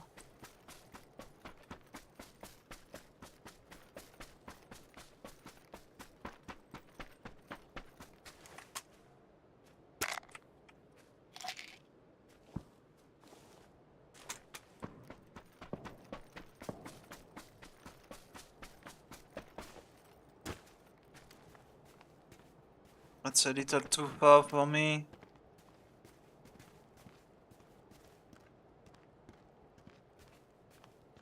There's a guy running. I'm not shooting that.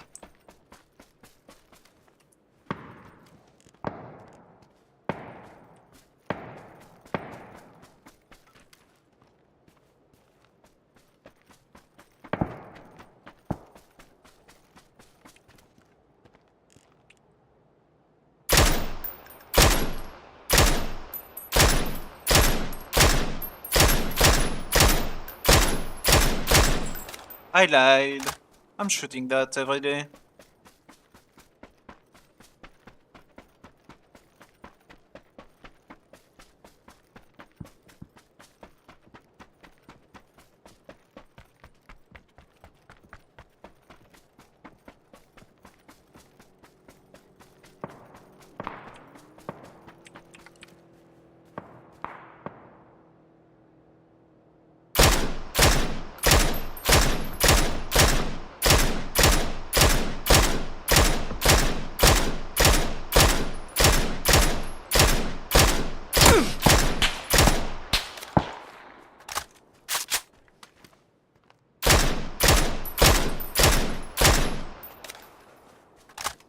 Fuck off, bitch.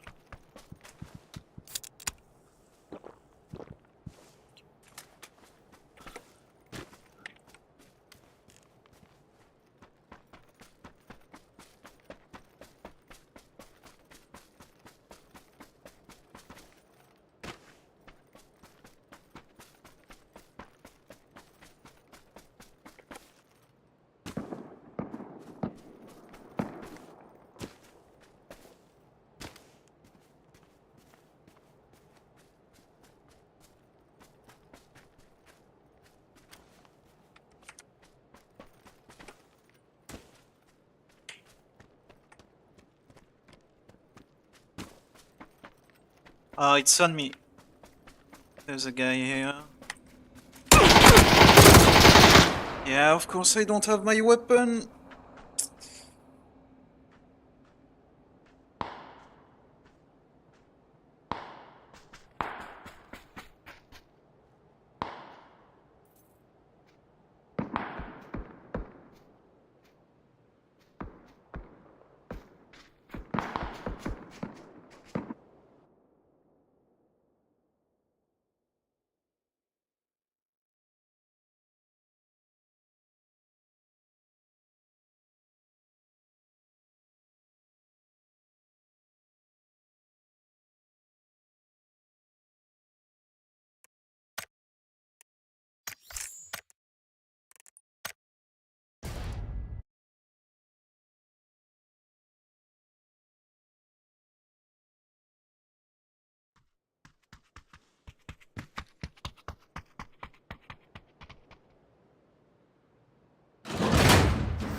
Would you like to see some of my work?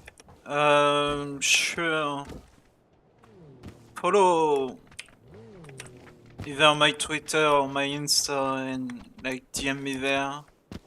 Like right now I'm just chilling. I'll look back in a few days. I'll look at it in a few days. Actually, tomorrow maybe, because it's Saturday.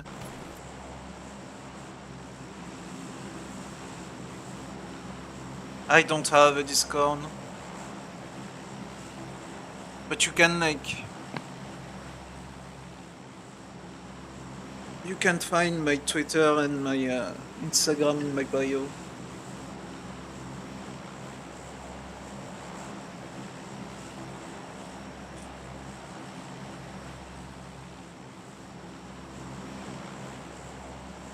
If you don't mind following them.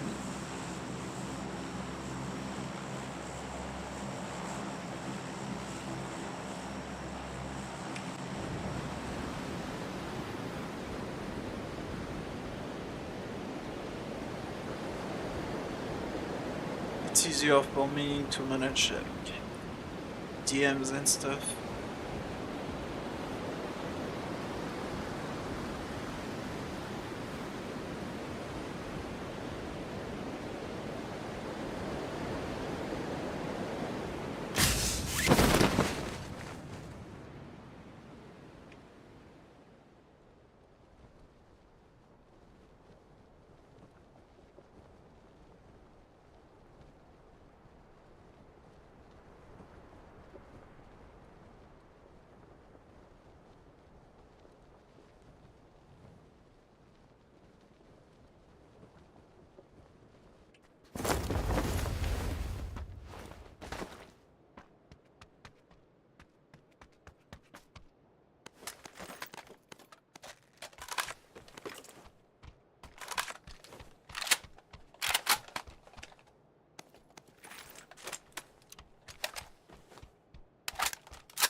Oh, wait, I had a tier 3 backpack.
Flash radar. Good. Time 8. Perfect.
Why do I keep forgetting that I have a tier 3 backpack?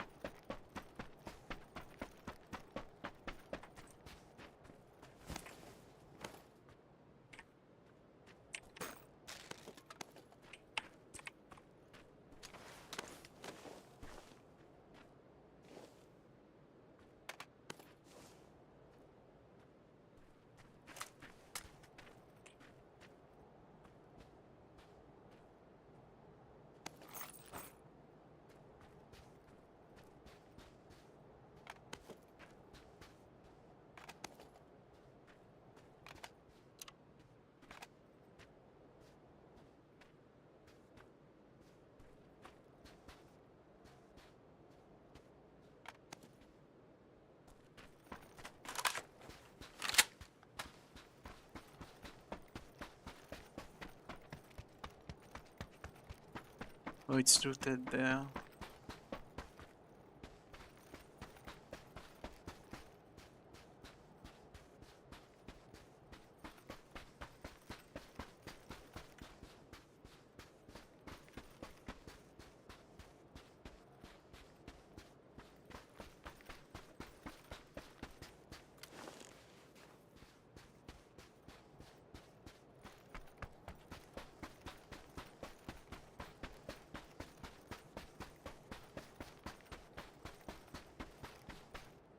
No smoke and no smoker.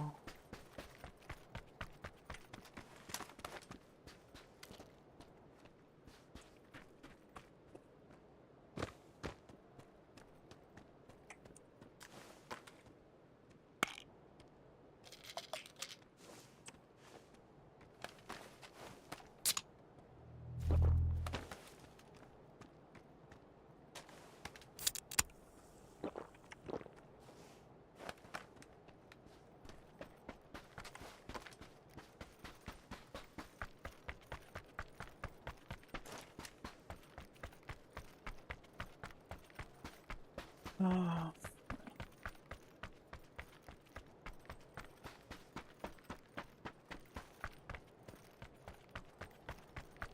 Yeah, I'll follow you back. I'll check it tomorrow. Right now I'm just chilling. I'll check it off time. Do not worry.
Fuck.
Waiting. Yeah, 1 sec. I'm opening Twitter.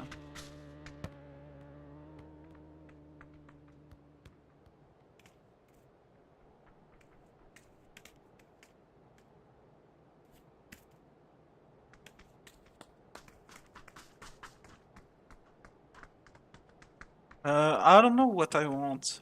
That's why I want to look at it tomorrow.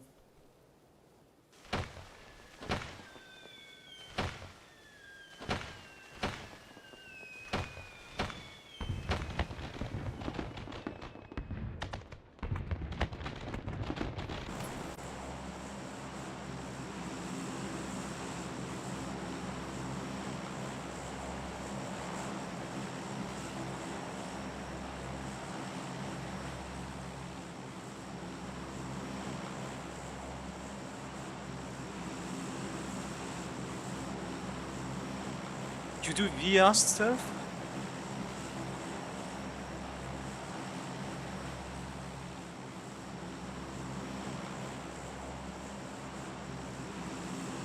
Like VR avatar and stuff? Yeah. Okay. I'll look into it. I've never done VR, but I've always been curious. I'll look into it. But again, right now I'm just like chilling on PUBG.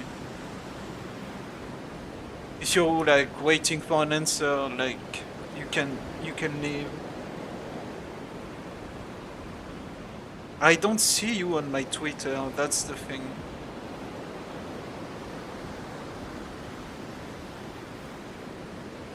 Because I don't have like Twitter Blue, and I don't think you have Twitter Blue either. I can't see the people who follow me who don't have like Twitter Blue for some reason.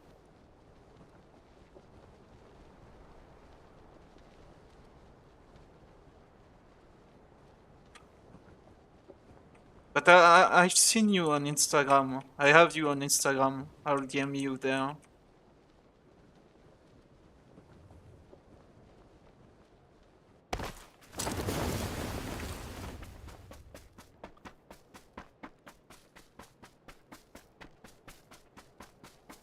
No worries.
I want an escape, probably.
I need a better scope.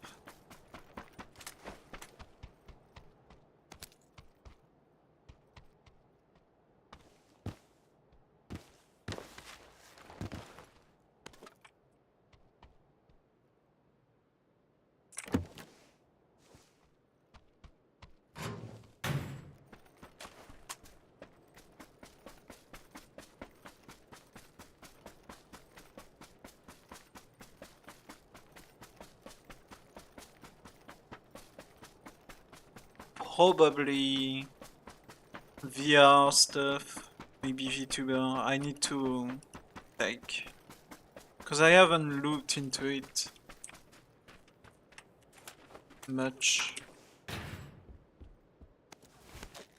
so I'll need to check more to see exactly what I want.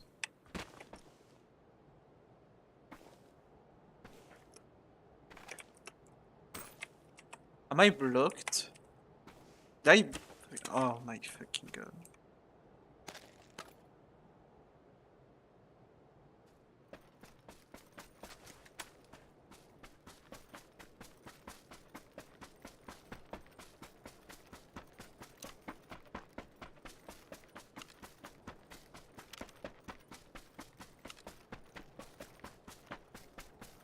All good gear.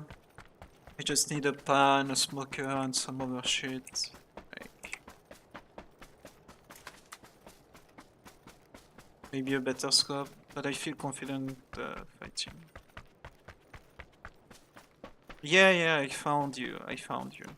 I have you on like on Instagram.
Think you need a logo banner and VTuber model, probably, yeah.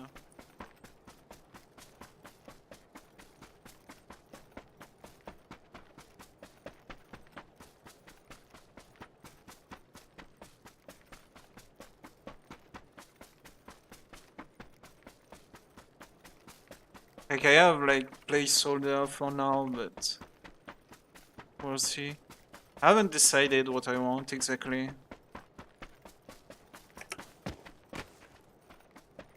I don't even know if I want like a VTuber shit.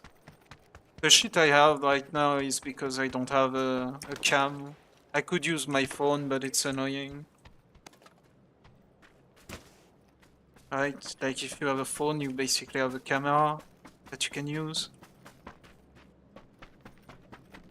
But you have to plug your phone and shit, and with my setup it's not like possible right now. Or it's like really annoying at least.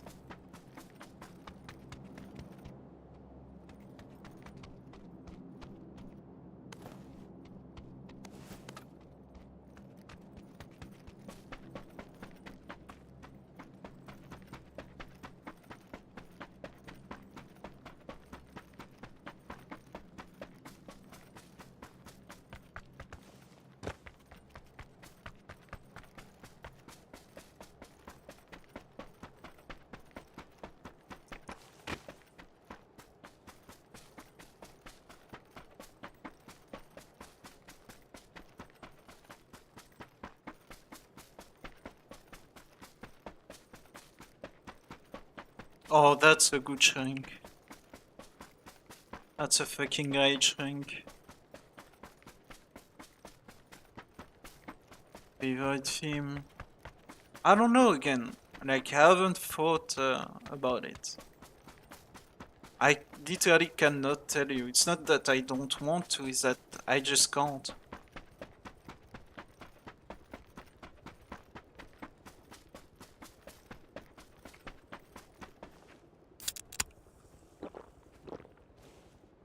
I have no idea.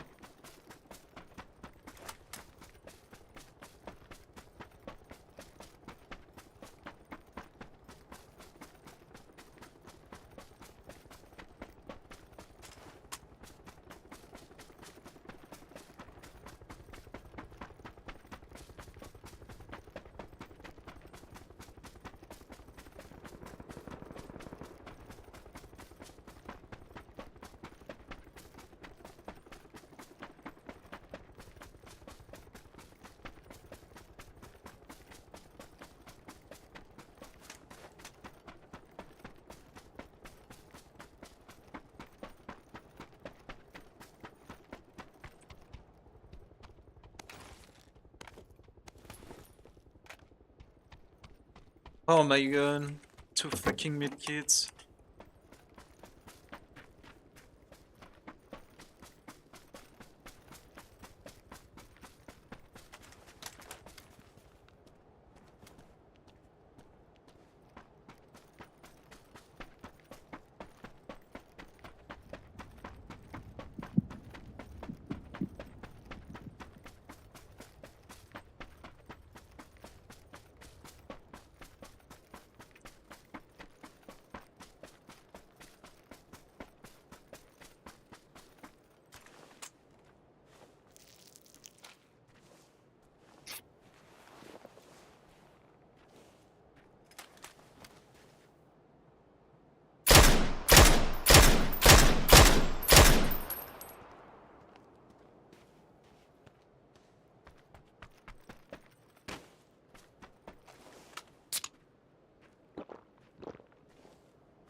Yeah, nice push, man.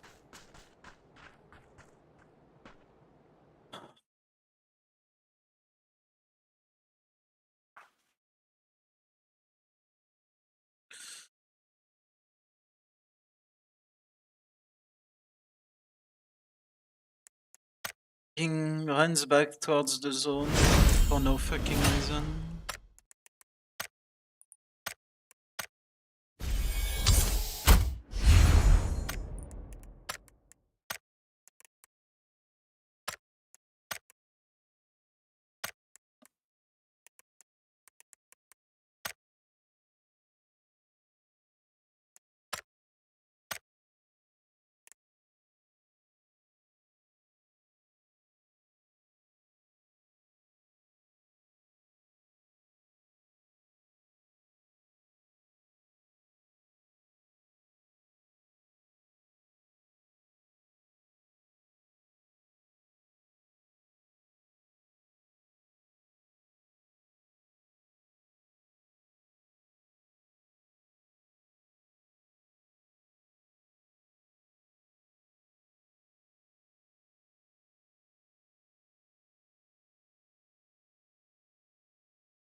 you fry.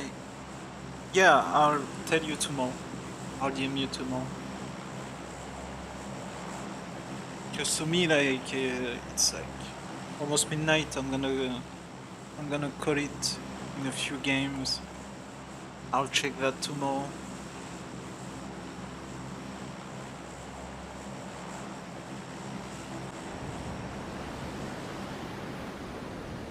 Don't worry.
Person level. Person max level.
Yeah, of course.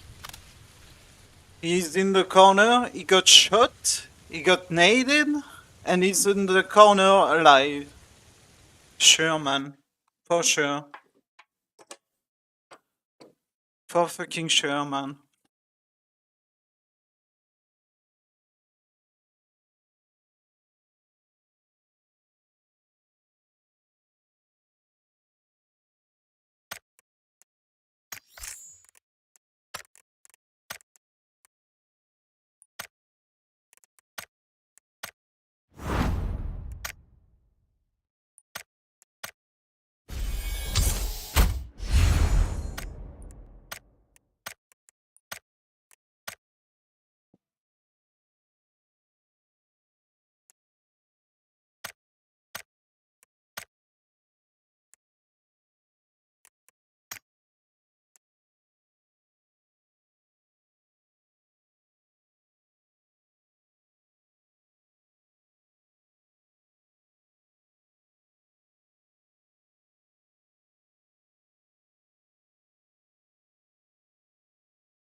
Okay, I think I'm gonna call it for today.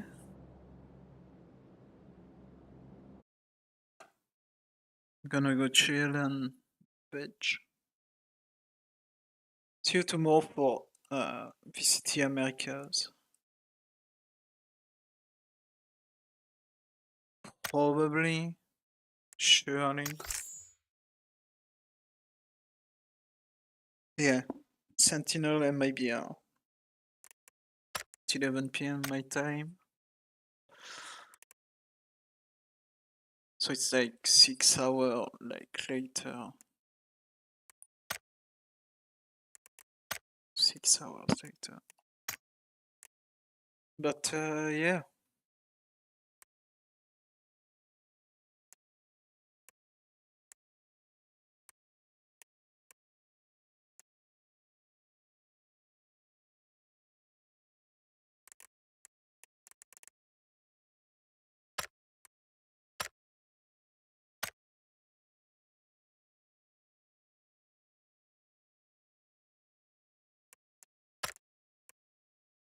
See you tomorrow. Stay safe.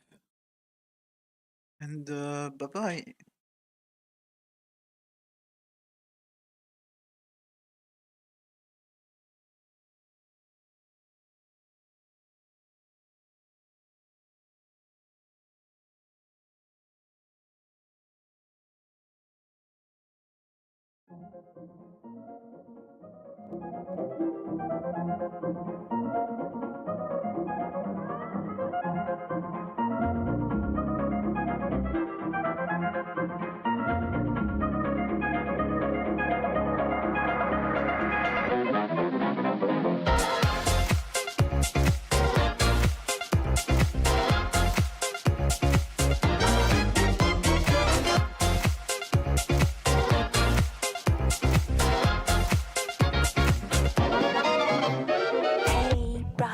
You thinking?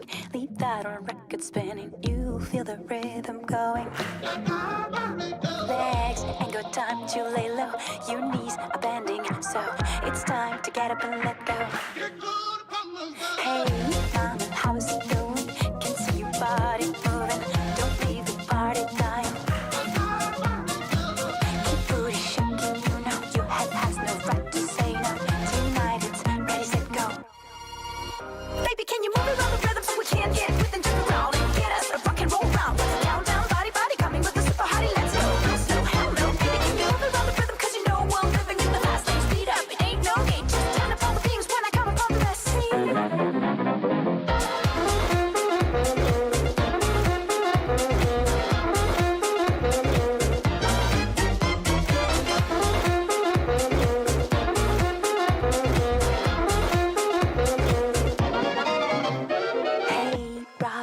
You thinking that good old sound is ringing? They don't know what they're missing. Legs ain't got time to lay low. Your knees are bending, so it's time to get up and let go. Hey, brother, listen steady. Put down your brick, you ready. It's hot when things get messy. Keep booty shaking, you know your head has no right to say no. Tonight it's ready, set, go.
Bye.